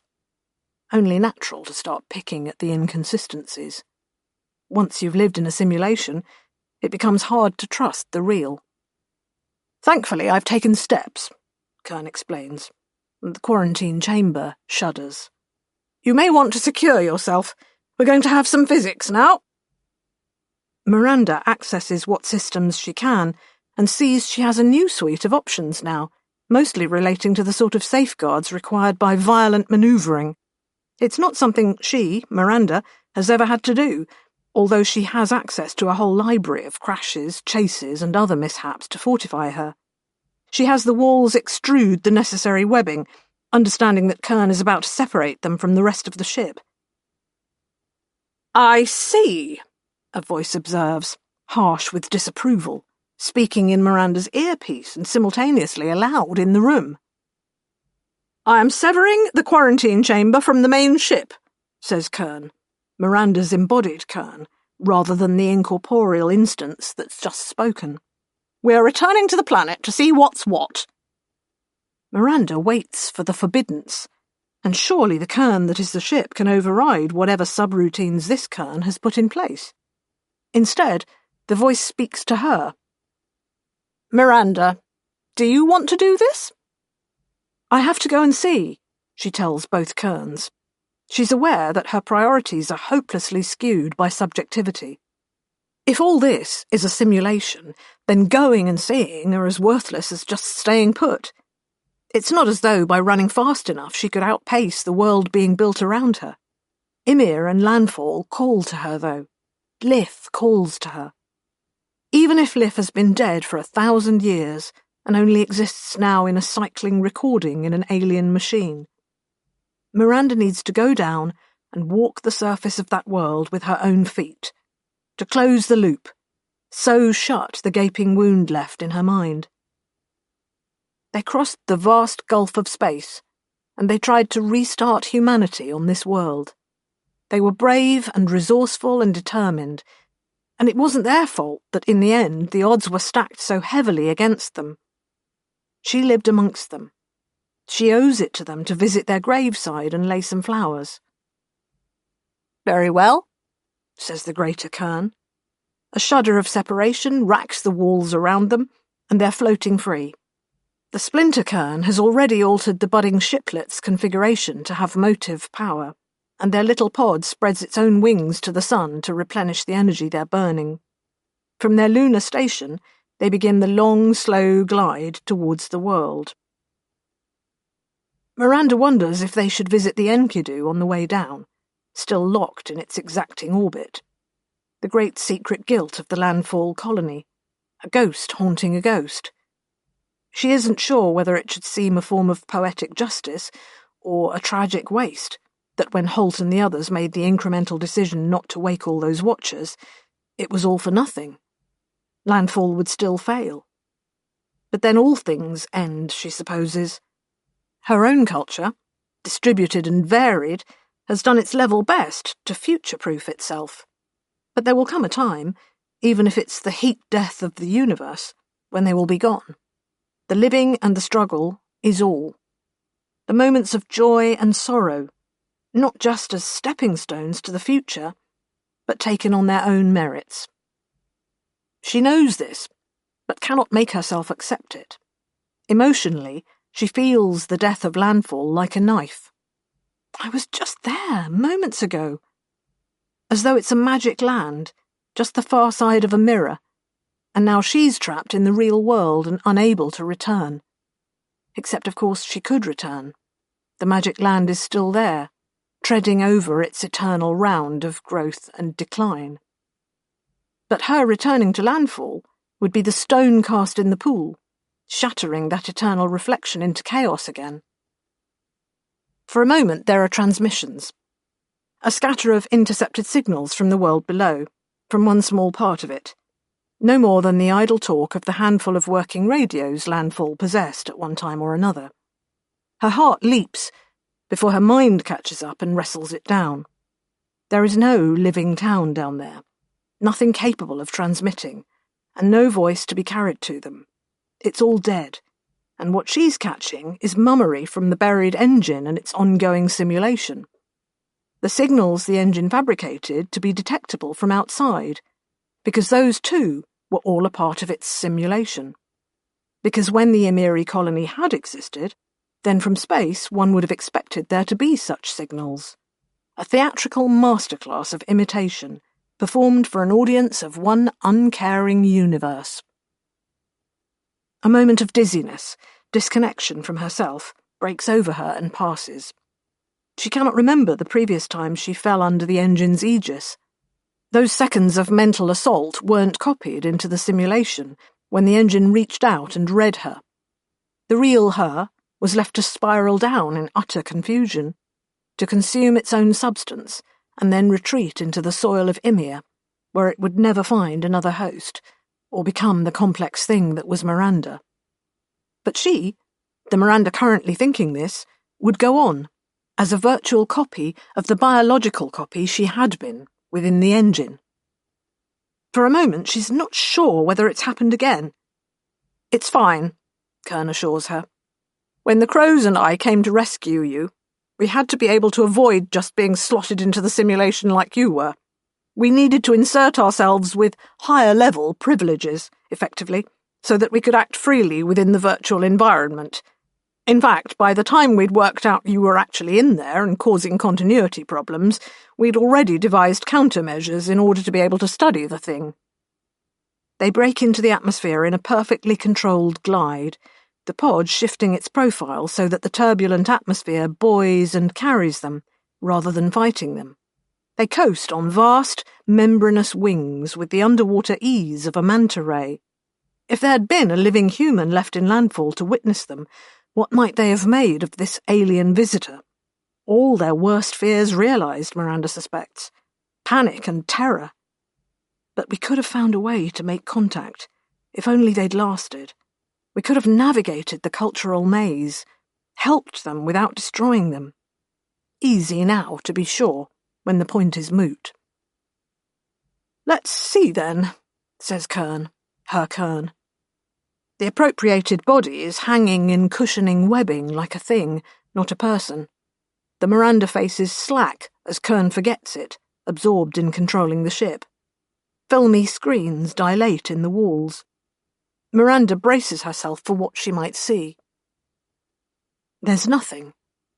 Or there's just the barren earth of Ymir, the quasi-terraformed dust abandoned part complete. It races below them as they undulate through the atmosphere.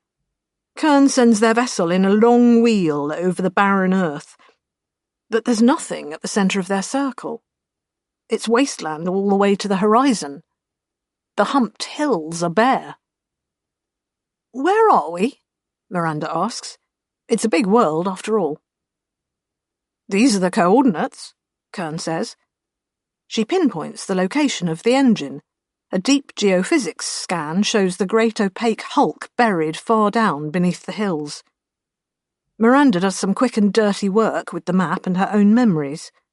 If those hills are here, and the river is there, then Landfall must have been, there. There's nothing at all.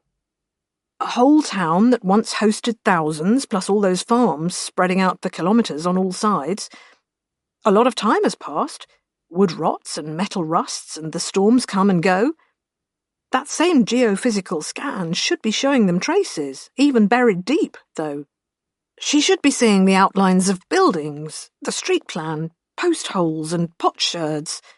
There should be a whole interred archaeology of Landfall to be excavated and catalogued. That could have been her catharsis and her closure, to let her heal. There is not a hint of any of it. The land is pristine. Its contours are intimately familiar, but no hand has come to disturb them with human works. Her mind flicks through every scenario she can conceive of, up to and including that the Noden part of her somehow consumed it all and left nothing. "You see now, don't you?" comes the voice of the elder Kern. "We're sorry," speaking for the whole crew, the co-conspirators in whatever elaborate cover-up was being practiced on her. "We weren't sure how to explain matters to you. You were so fixated on the fine detail of the life you remembered here. You talked of nothing else. When my rebellious sister took steps to go travelling, it seemed best to let matters take their course, so you could see for yourself." "What am I even looking at?" Miranda asks plaintively. "I have something." Her Kern appears positively mutinous, twisting her Miranda face into an ugly scowl at finding out she hadn't been half as clever as she'd believed. But then the greater Kern of the ship always had more processing power than she did. She's found a trace at last, buried beneath the surface, a trace of human contact with the world of Ymir, too recent to be the work of the old terraformers. A trace, but not a town. Mostly it's elements and artificial compounds readily identifiable as human-made. The sort of residue one would expect from the civilization that built the Enkidu and the Gilgamesh and flung itself out desperately into the cosmos to escape the ruin of Earth. A tangled decay of plastics and rare elements that the weather and time have not effaced. Kern analyses, reconstructs, and eventually they work out what they're looking at. It's a crash site. A vessel came down and planted itself hard into the dry, Ymiri earth. Then the next rains covered it in mud, and more, layers of time twice yearly. What could rust has rusted, but the bulk of the craft was proof against any kinds of decay that sterile Ymir could bring. So now it rests, a flattened tomb. Their instruments aren't keen enough to detect organic remains, but the skipper's crew has already conducted its own in-depth analysis. Kern Major releases the data to them. The vessel was occupied when it crashed. It was a heavy freight shuttle, of a design similar to those the old Gilgamesh might have fielded. It was carrying a small crew and the dreams of a colony. On the ground, once they're down, there's nothing to see. The rains have washed the surface of the world clear of any sign that the Urshanabi came down anywhere. Only the instruments stand witness. Miranda stands in the very centre of where landfall should have been, and consults those same instruments. Not a trace of the town can be found. Save for that forlorn crash site, human hands have not disturbed the surface of the world since the terraformers, back in the age when Kern herself was living and human. "You were traumatized enough when you believed that the colony you'd lived in was just a memory of what had been within the engine," Kern Major says in her ear. "Your reintegration with yourself was still stabilizing. We had only just recovered you, after so long. We didn't want to jeopardize your well-being. The consensus was to give you time." "The colony, though," Miranda says. "There was no colony," Kern Major tells her. "The last functioning shuttle off the Enkidu did not survive atmospheric entry." Chapter 12.5 Lif. Once upon a time there was a girl called Lif. She grew up on a farm near landfall on Ymir and had adventures and difficulties. In one version of events, she met talking animals and defied a witch, just like a girl in a story. And, just like a girl in a story, she never existed. She couldn't have done. Her existence was dependent on that of her parents, who were in turn dependent on theirs, all the way back to the first generation that came to landfall. Although Herist Holt and Essie Arbendier, their progenitors, did exist, they died without ever setting intact foot on Ymir. They had no children, and never gave rise to the line of heredity that would theoretically have resulted in Lif. And yet there she is, living out her days on Ymir until it's just her left, over and over again. The colonization of Ymir never happened, and yet Lif exists just on the other side of the mirror, like a ghost, haunting the living souls who would later visit the world she was never born to and never truly died on. Captain Holt and his desperate gamble crashed and burned, the old Urshanabi breaking apart in turbulence on its first taste of wild atmosphere in 3,000 years. But when the shuttle systems failed, and Holt and the others fell from the sky, invisible hands were spread to catch them. Chapter 12.6 Miranda. Miranda had thought it would be all on her now, the confusion and the hurt, but instead Kern Minor, bursts out, "How can it just not be here?" "Because it never was," Kern Major explains curtly.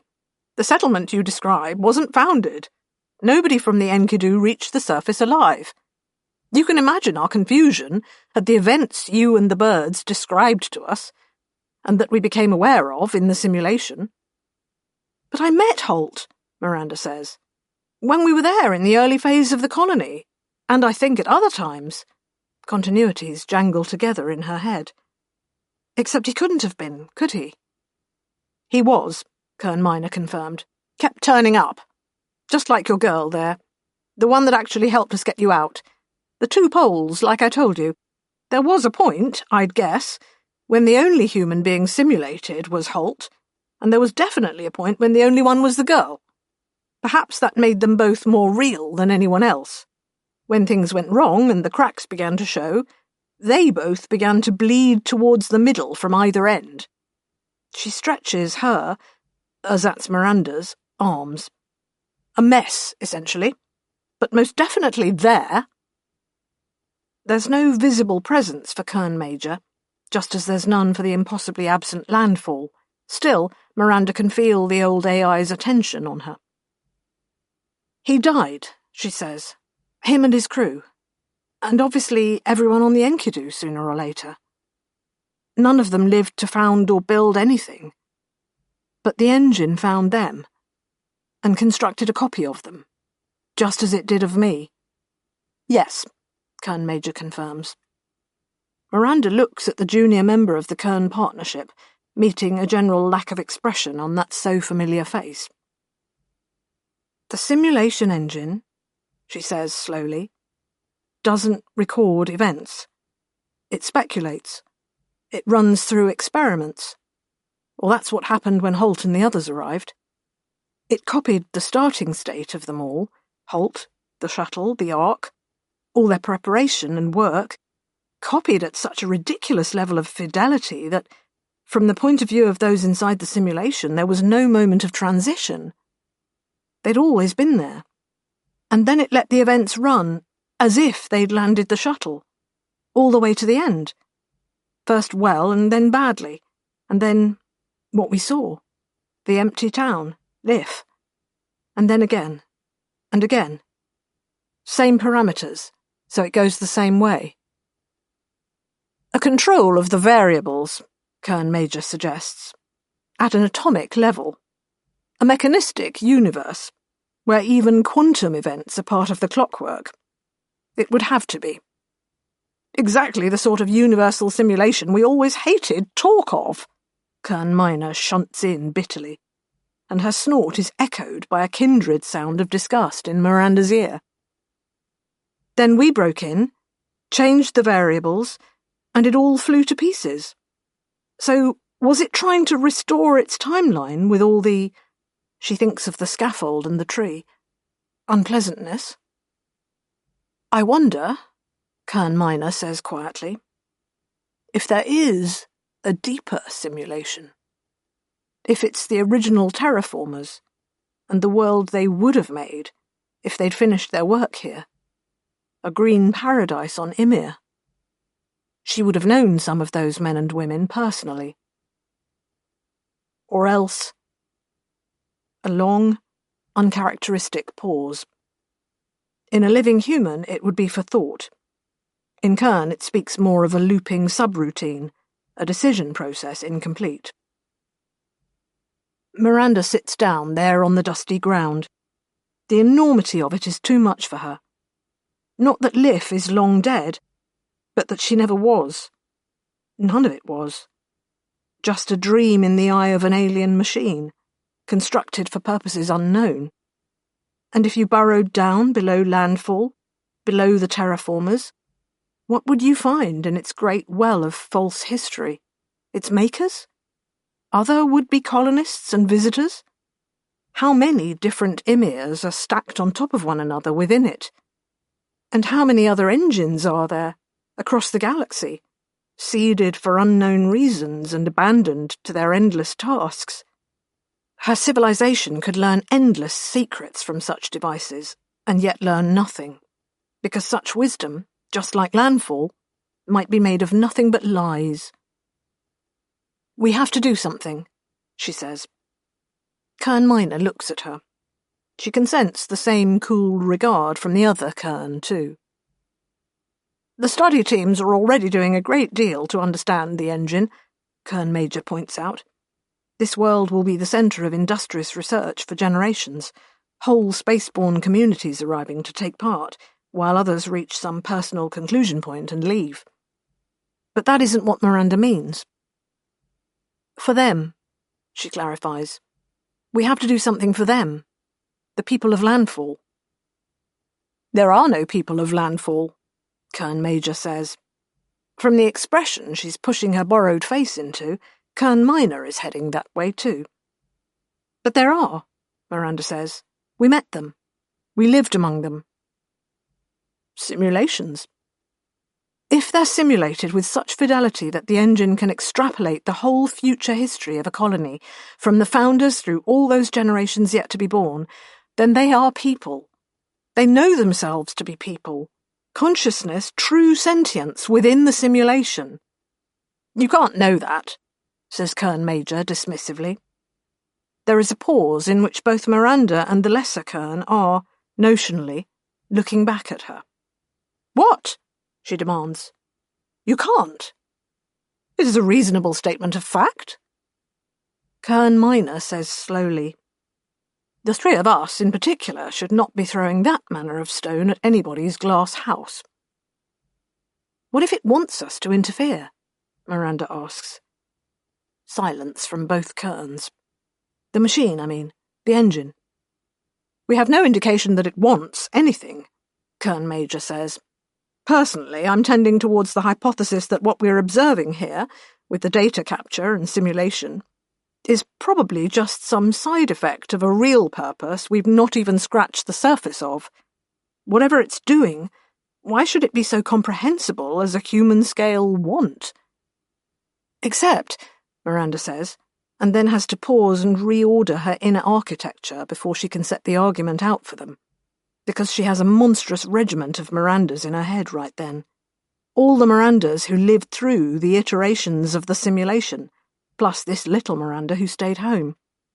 "Except," she says once more, "when we entered the simulation we gave it new tools, and events kept changing. It kept trying to find somewhere to put us.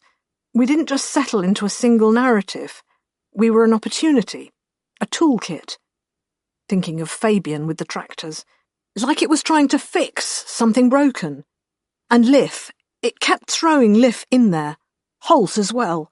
It threw Liff into contact with me again and again, as though...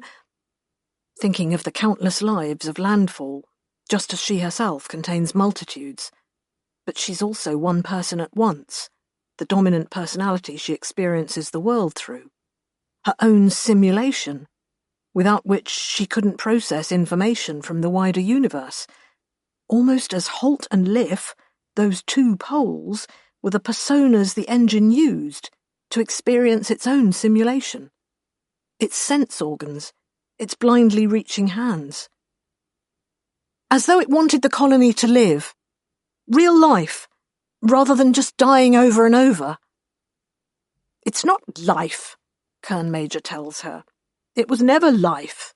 It was just life fan fiction. We all are. The two of us standing here, And you as well. And any human who uploads or gets transferred to a new body, or any of it, we're at a point where we can play all sorts of clever games with minds, store them and pour them and shuffle them back and forth like playing which cup the ball is under. Yet we still remain ourselves, to ourselves. Don't you find it arbitrary to draw the line of reality there? To say, you can be real if there was once a living exemplar of you, even if now you're a copied and recopied version made of ants and raw data? A pause, and it's the embodied Kern beside her who says, "This is about me now, isn't it?" "You're no more real than Liv," Miranda says. "Liv had agency. Liv helped you. I'm no more real than Liv. Certainly I've no proper title to this face or name. She's Liv more than I'm Miranda. And yet we accept I am who I am, and the same with you." The Miranda face of Kern is slack again, disconcertingly dead while the intelligence behind it retreats to regroup. Eventually, the voice of Kern Major picks up the slack with, "I don't accept," but then Kern Minor cuts her off. "The birds said something strange. After being decanted into their new bodies, we were discussing sentience." "Which they don't think they have," Kern Major observes. "The birds say nobody's sentient," her junior twin says. "I finally got to the bottom of their philosophy. They deny they're intelligent, but then they deny that humans are. It's what comes of being engineered by behaviourists, I suppose. Complex machines all the way down. And one of the other things they included in that category was the simulation itself."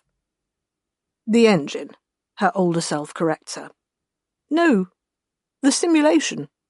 The aggregate complexity of all those modelled human minds." Kern Major makes a doubting noise, but the thought comes to Miranda. Her saying, "The engine, it does what I do." I am the poster child for aggregate complexity. But the suggestion's too much for her right then. It becomes the landscape, so large as to be overlooked. She's still clutching at the straws that had, until this moment, been a house she had lived long years in. Liv, the last child of an emir that never was, and yet real. Standing there, where landfall had never been built, she feels the girl's presence, as though she's just the other side of the looking glass, at the very threshold of being and not being. A ghost who may yet be conjured. "If we have no duty here," Miranda says firmly, "then what do we have, ever? What's the point in us?" She goes to Gothy and Gethley. The original two birds have been an integral part of the engine study team from the start, and their two retrieved copies have slotted right in. Even now, they are diving back and forth into the simulation, mapping its structure. It's virtual work, but somehow she imagines them flying over landfall anyway, black wings in a silver winter sky. They can talk quite cogently about the work, not individually but as a unit. Separate them, and a Gothy can discourse on what they've encountered without ever joining the dots to any kind of conclusion or meaning, while a Gethley can bounce intelligently off any proposition she puts to him, but is utterly unable to initiate anything himself.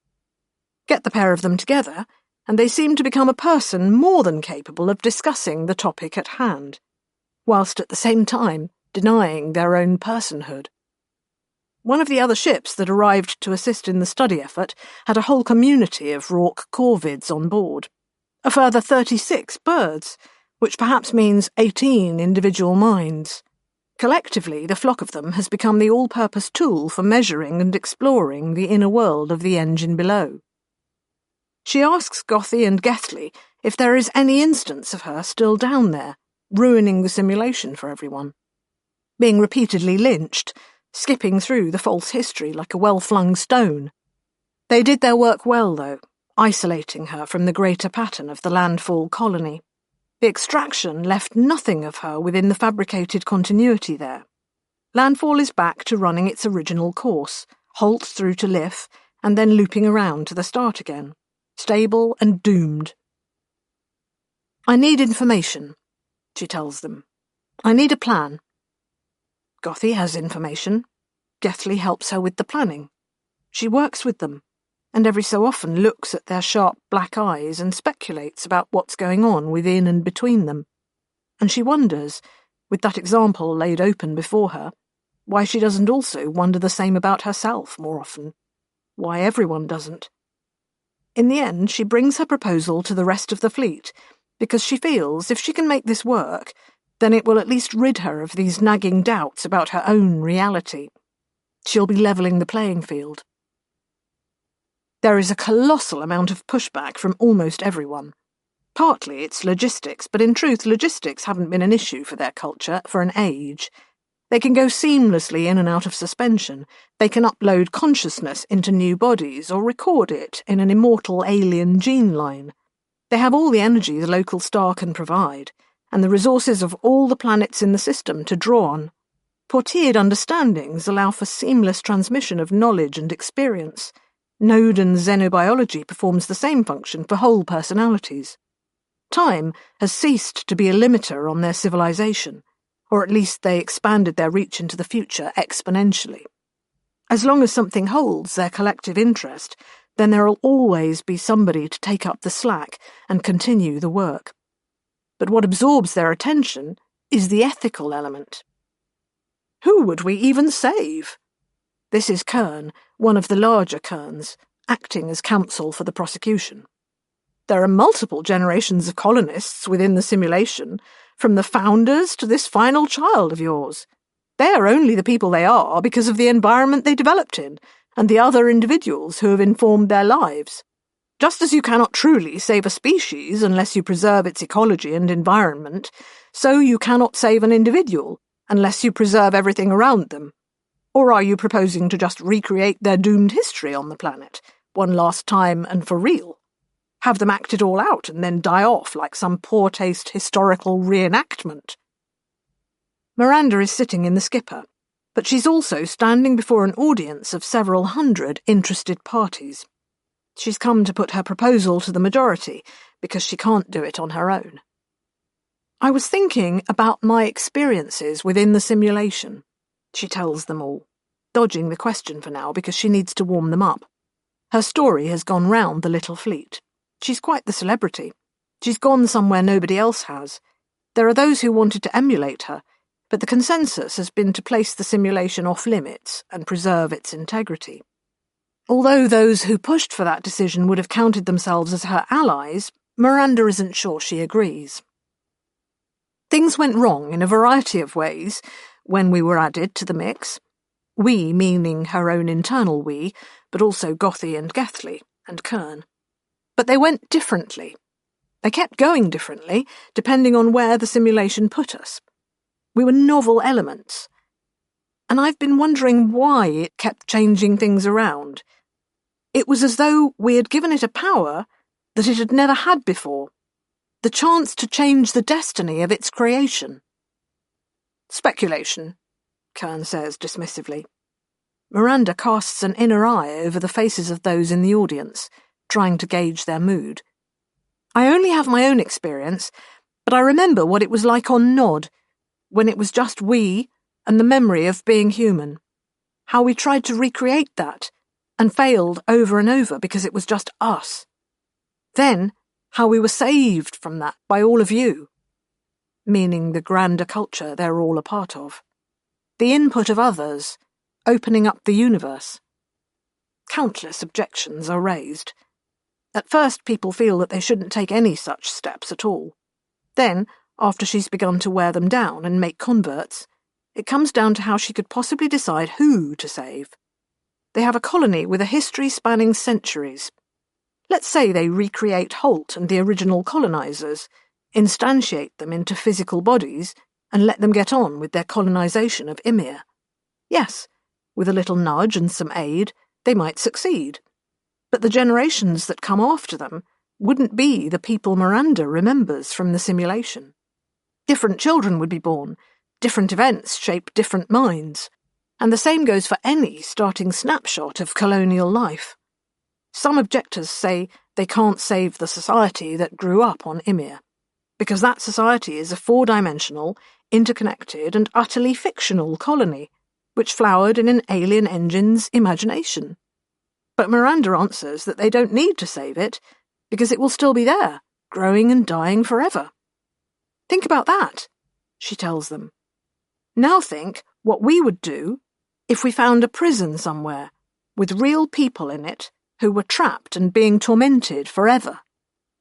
But they're not real, says Kerner's prosecutor.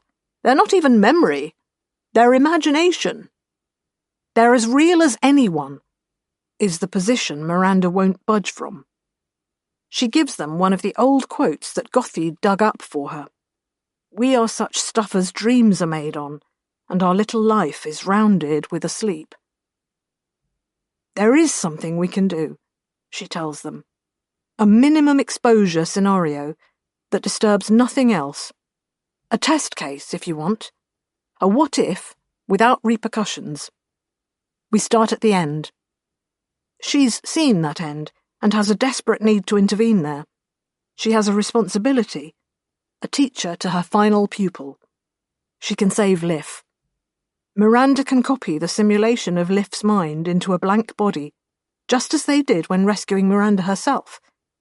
Then she can explain to Liv everything that's happened, over however long that takes, by which time Liv will be human, naturalized into this crazy jigsaw culture of theirs, a citizen of the galaxy. And then Liv will have an opinion on what to do with all the rest of it, the long and fabricated history of Ymir back to the founding, her grandfather who was never her grandfather, all of it. She will be the ambassador from the other side of the mirror, and Miranda will defer to her. As she talks, she can feel the mood in the virtual room shift towards her.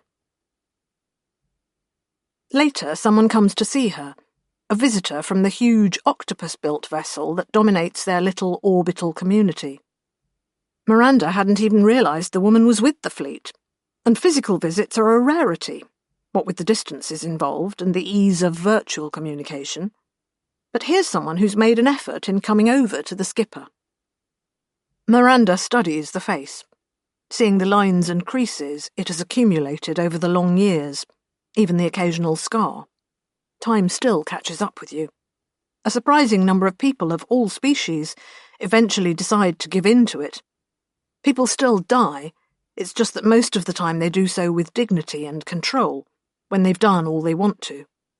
It's an optional stage to the life cycle, opt-in only. The entity which underlies Miranda is really the only one designed to live forever, and that's made bearable because she can always take on new identities, spend lifetimes in the personas and bodies of those around her. She is a cultural leech, meaningless without the society she has burrowed into, and because of this she spends her time trying to give back to it. What has more sense of obligation than a parasite, after all? The woman in front of her has allowed herself to age gracefully, and perhaps that's the precursor to taking that final step. Or maybe she will have her mind uploaded to a new body, or to something else entirely. Certainly, in the past, she was adventurous enough to donate her identity to an alien parasite. Yet Miranda remembers how it was when she was just Miranda, confronted by the multiplicity of other selves. She waits, warily, to see what this Miranda will do. I liked what you had to say, Miranda the original tells her likeness. It's a worthy project. I wanted to meet you, to see. Eyes searching this younger copy of her own face. I thought of you a lot, after the gifting, out there doing who knew what. When I heard you here, I wanted to come and see who you'd become. I'm proud of you. You've accomplished something great. Miranda opens her mouth for polite thanks, but something else rises in her instead. Some deep-buried part of her being that she's never tapped before. A depth of emotion cultivated in her by her long, fragmented durance in the simulation, born of the deaths she experienced, the hardships she saw, the connections she made, Only in that moment does she realise that what they retrieved from the simulation wasn't the person who went into it. How could it have been? It cast her as a teacher, but in truth she spent her time learning. You, she gets out. I only did what you would have done. I was just being you while you weren't there. I did my best. Miranda regards her, blinking something back. I don't know, she says softly. I heard you speak, and you said all the things I'd have wanted to say. The right things, the brave things. And at the start, nobody wanted to hear any of them. I don't think I could have said them. I just know that they should be said and hope someone else had the courage. So in the end, you weren't a good me. You did better than me. You were the me I'd have wanted to be. The me we needed.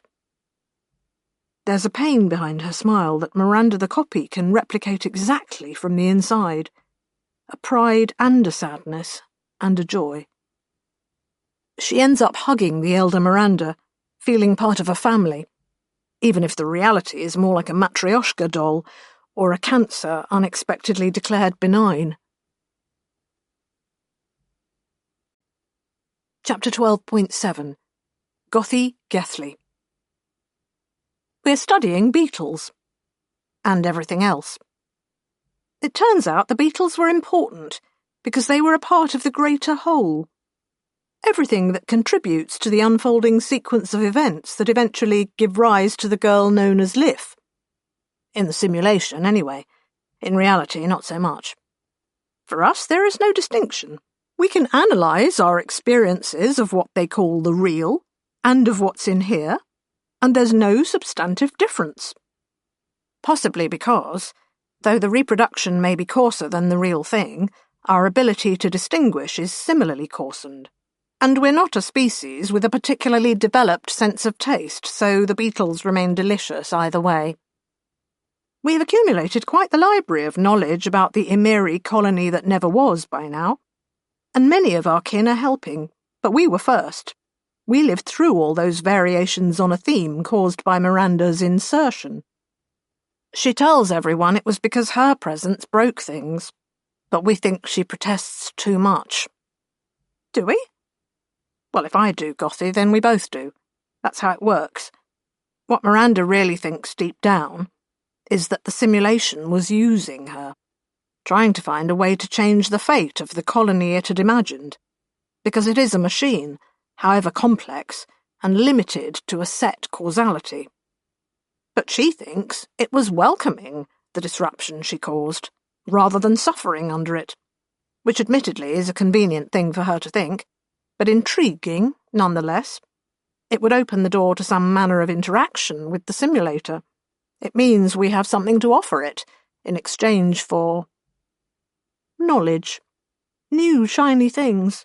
Better thinkers than we have observed that when you reach this level of post-scarcity civilization, it's either wallow in your own excesses forever or seek out newness. Knowledge and understanding is the crown atop the hierarchy of needs, the thing you can't have enough of. Are we ready? Miranda asks. The two birds cock their heads at her, or in her mind's eye they do. She's already divorced from the body she was inhabiting, ready for insertion.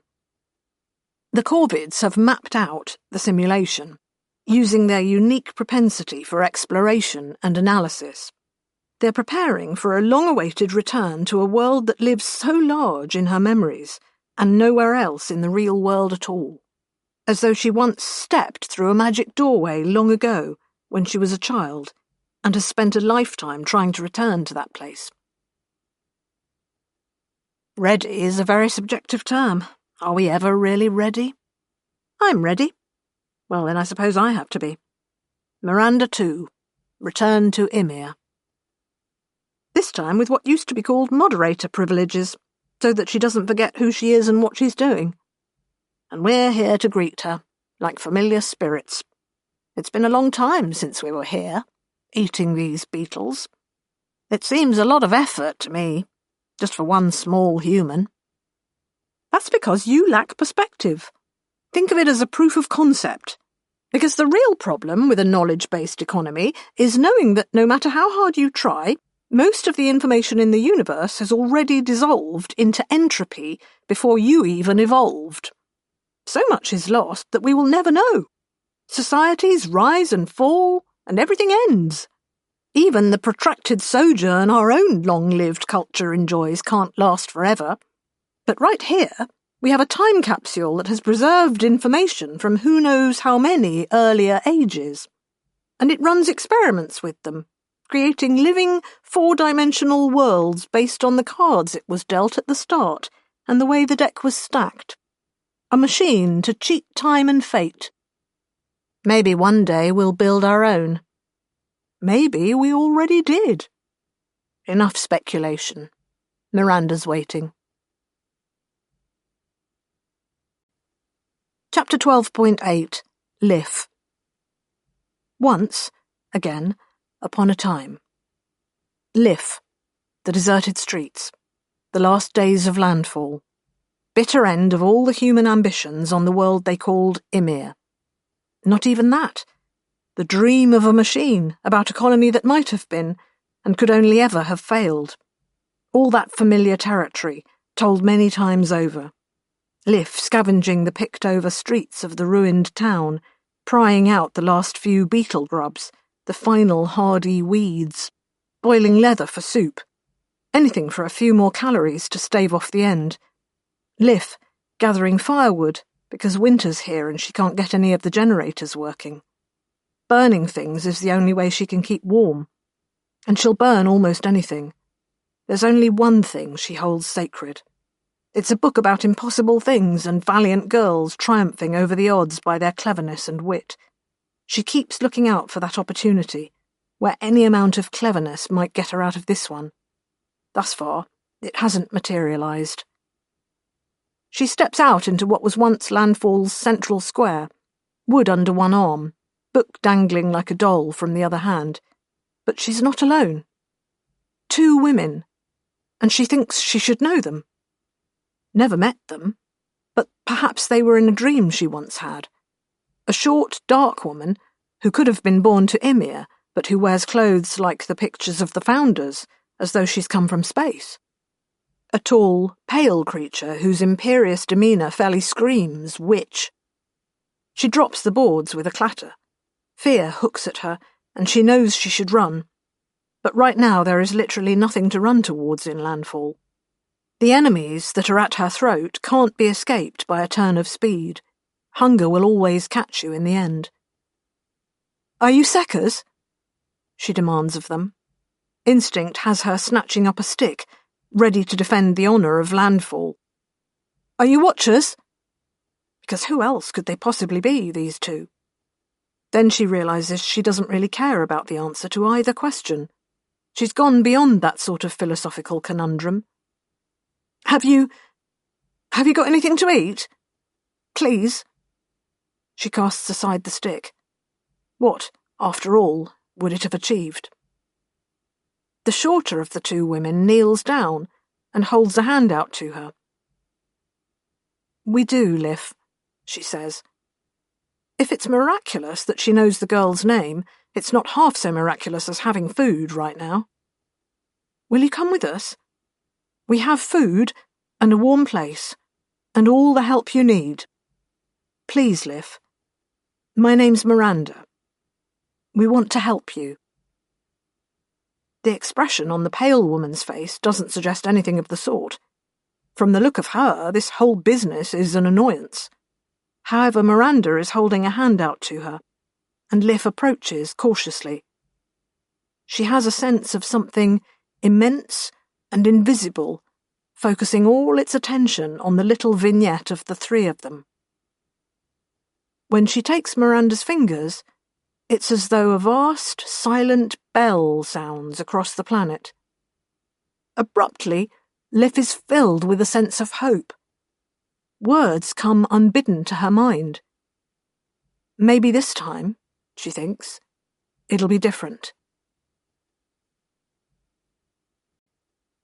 Chapter 12.9 Miranda. Much later, after many failures, it's time for Miranda to leave. She's spent a lot of time over Ymir, in study. Even though ships are constantly splitting off to leave, the community has only grown. The universe is vast but has few jewels like this. Word spreads, and people keep coming to begin their own non-invasive study of what's down there. Perhaps she'll come back generations later and see what more they have uncovered. For now, though, she feels the need for pastures new. There is a lot of universe out there. There are messages from her far-flung kin about other stars and other worlds. Kindred engines have been discovered, following the clues disinterred on Ymir. Or perhaps something entirely other. More fingerprints of sentient life that was old long before even Avrana Kern first opened her eyes. Nascent biospheres just beginning to reach for understanding. Life. Difference. Change. Always something new to see. Miranda is leaving, and yet of course Miranda is staying, because she doesn't have to commit herself. With a new blank body and a little decanting, she can continue to be a part of the Ymir study, while also spreading herself across the galaxy. She has a ship. Portia and Fabian are travelling too, along with a Gothi and a Gethly. Paul is staying put, having grown increasingly inspired by the inner life of the simulation, as are Jodri and Bianca. In their place, Miranda will have a new travelling companion. Their ship will be another malleable portiered hull, containing the ubiquitous Avrana Kern. It has budded from the skipper, and the two vessels are currently belly to belly at the very point of separation. Viewing the conjoined craft on the screens, Miranda turns to her new companion. She wants to say, "Are you sure you're ready for this?" But such conversations have been exhausted, along with the very best psychological evaluations. And more. This is a mind that has, at last, let her in. She can look into this face before her, so familiar from all those turns of the glass within the simulation, and find it mirrored within her, encoded into her cells. The friends we made along the way, within us all along. Of course Liv is ready. Miranda knows it as well as the girl herself. Liv, in a shipsuit, grown a few years, on the cusp of adulthood, with multiple adolescent histories stacked within her. A veteran of serial culture shock. It has taken her a long time to get this comfortable in the body they grew for her, which could only be an approximation of the simulated self she once knew. There's a lot of knowledge in her face now, rather than the wide-eyed questioning of the child she once was. Knowledge and pain, which together go to make experience. Miranda, in her many shapes, has travelled very far, but Liv has travelled all the way from another country altogether, on the far side of the mirror. Who, then, is the greater explorer? Before they depart, though, there's one final piece of business with Ymir, Liv's home that never was. Miranda and Liv go back into the simulation. This time Liv returns as a witch, moderator privileges in place. And just as well, because she intends to summon the greatest of all ghosts. "I always sensed it out there," she tells Miranda. "At night, most of all. As though it needed people asleep and dreaming before it could be. I used to imagine it running through the trees." They are back in the height of landfall's prime, when the forests are dark and rich, when the shadows beneath the trees might be inhabited by anything, even wolves. But at the same time, it was the trees and the hills and everything. You couldn't see it because it was everything you looked at. Now she's gone past the farmhouse that would have been her home if there had been a house, and if there had been a her. She's standing with that strip of open ground between her and the start of the trees. Miranda takes up station at her shoulder, still not quite sure what might happen. She has seen Gothi and Gethly's cluttered rookeries of data on the subject, drawing the outlines of that additional influence they insist is there. In ancient, primitive cultures, Kern's voice comes in her ear, they personified just about everything. Gods and saints and genius Loki. Not a rock or a waterfall or a tree that didn't have some entity claiming it. The patron god of landfall, is that what you're saying? Simultaneously arising out of the complex net of computation that is the landfall simulation and feeding back into it. The source of 1,000 inconsistencies and coincidences the birds teased out of our stay here while we were looking for you. Throwing you and Liff together, dragging me hither and yon. All these new tools we'd given it, like something trying to fight its way out of an eggshell. Not the engine, but some self, belonging to the actual simulation. The aggregation of all those complex interactions as an entity in itself. The colony, and not the ants. Within the trees, something moves. Something vast, too huge to be hidden within that limited darkness, as though the pitchy shadows of the trees are a void as great as space. We might be going too far, Miranda says, but Liff has a hand extended, as though the darkness will trot up and sniff her fingers, as though she knows it, and it knows her. Miranda can't know if it can know, if it understands what it is, and what Liff is, and what these, its visitors from outside itself, are. And perhaps it won't come at the girl's call. Perhaps there is no sentience there at all, the birds just emptily hypothesizing. Or perhaps they are about to make first contact with an unutterably alien consciousness on its own home ground, within its own mind. It may never be a thing she can speak to, or understand, or be, but if it is a thing, greater than the sum of its many parts, then they are about to show it that there is something outside its own complexity. They are about to introduce it to the wider universe.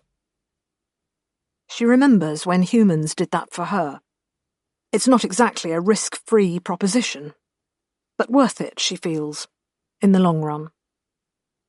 Liff's breath catches. She's seen something, perhaps. Felt the approach of the wolf that swallows the sun only because it has always been as self-contained as a black hole.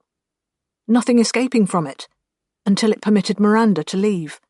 Until, through Liff, it facilitated that leaving. Now Liff is leaving.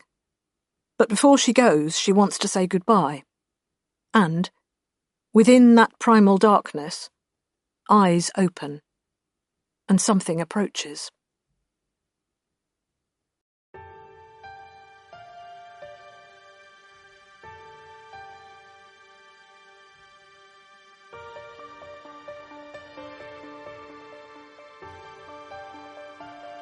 This has been a Hachette audio presentation of Children of Memory, written by Adrian Tchaikovsky, read by Mel Hudson, directed by Perrin Sledge, production, recording, and post-production by the Strathmore Studios, Clerkenwell, London.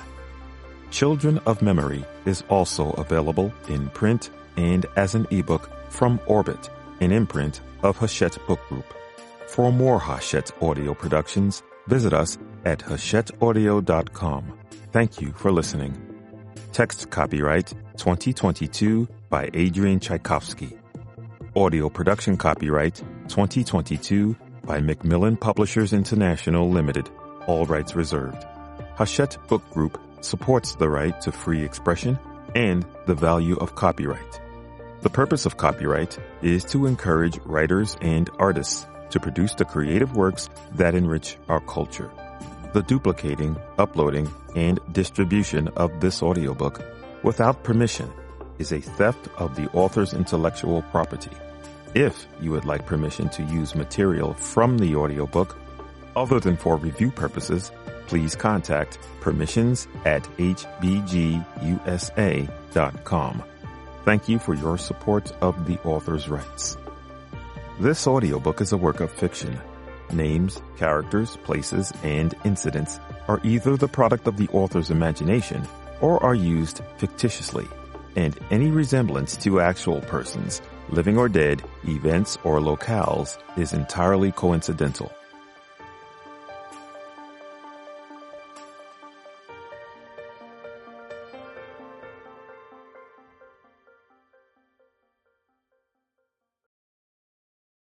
Audible hopes you have enjoyed this program.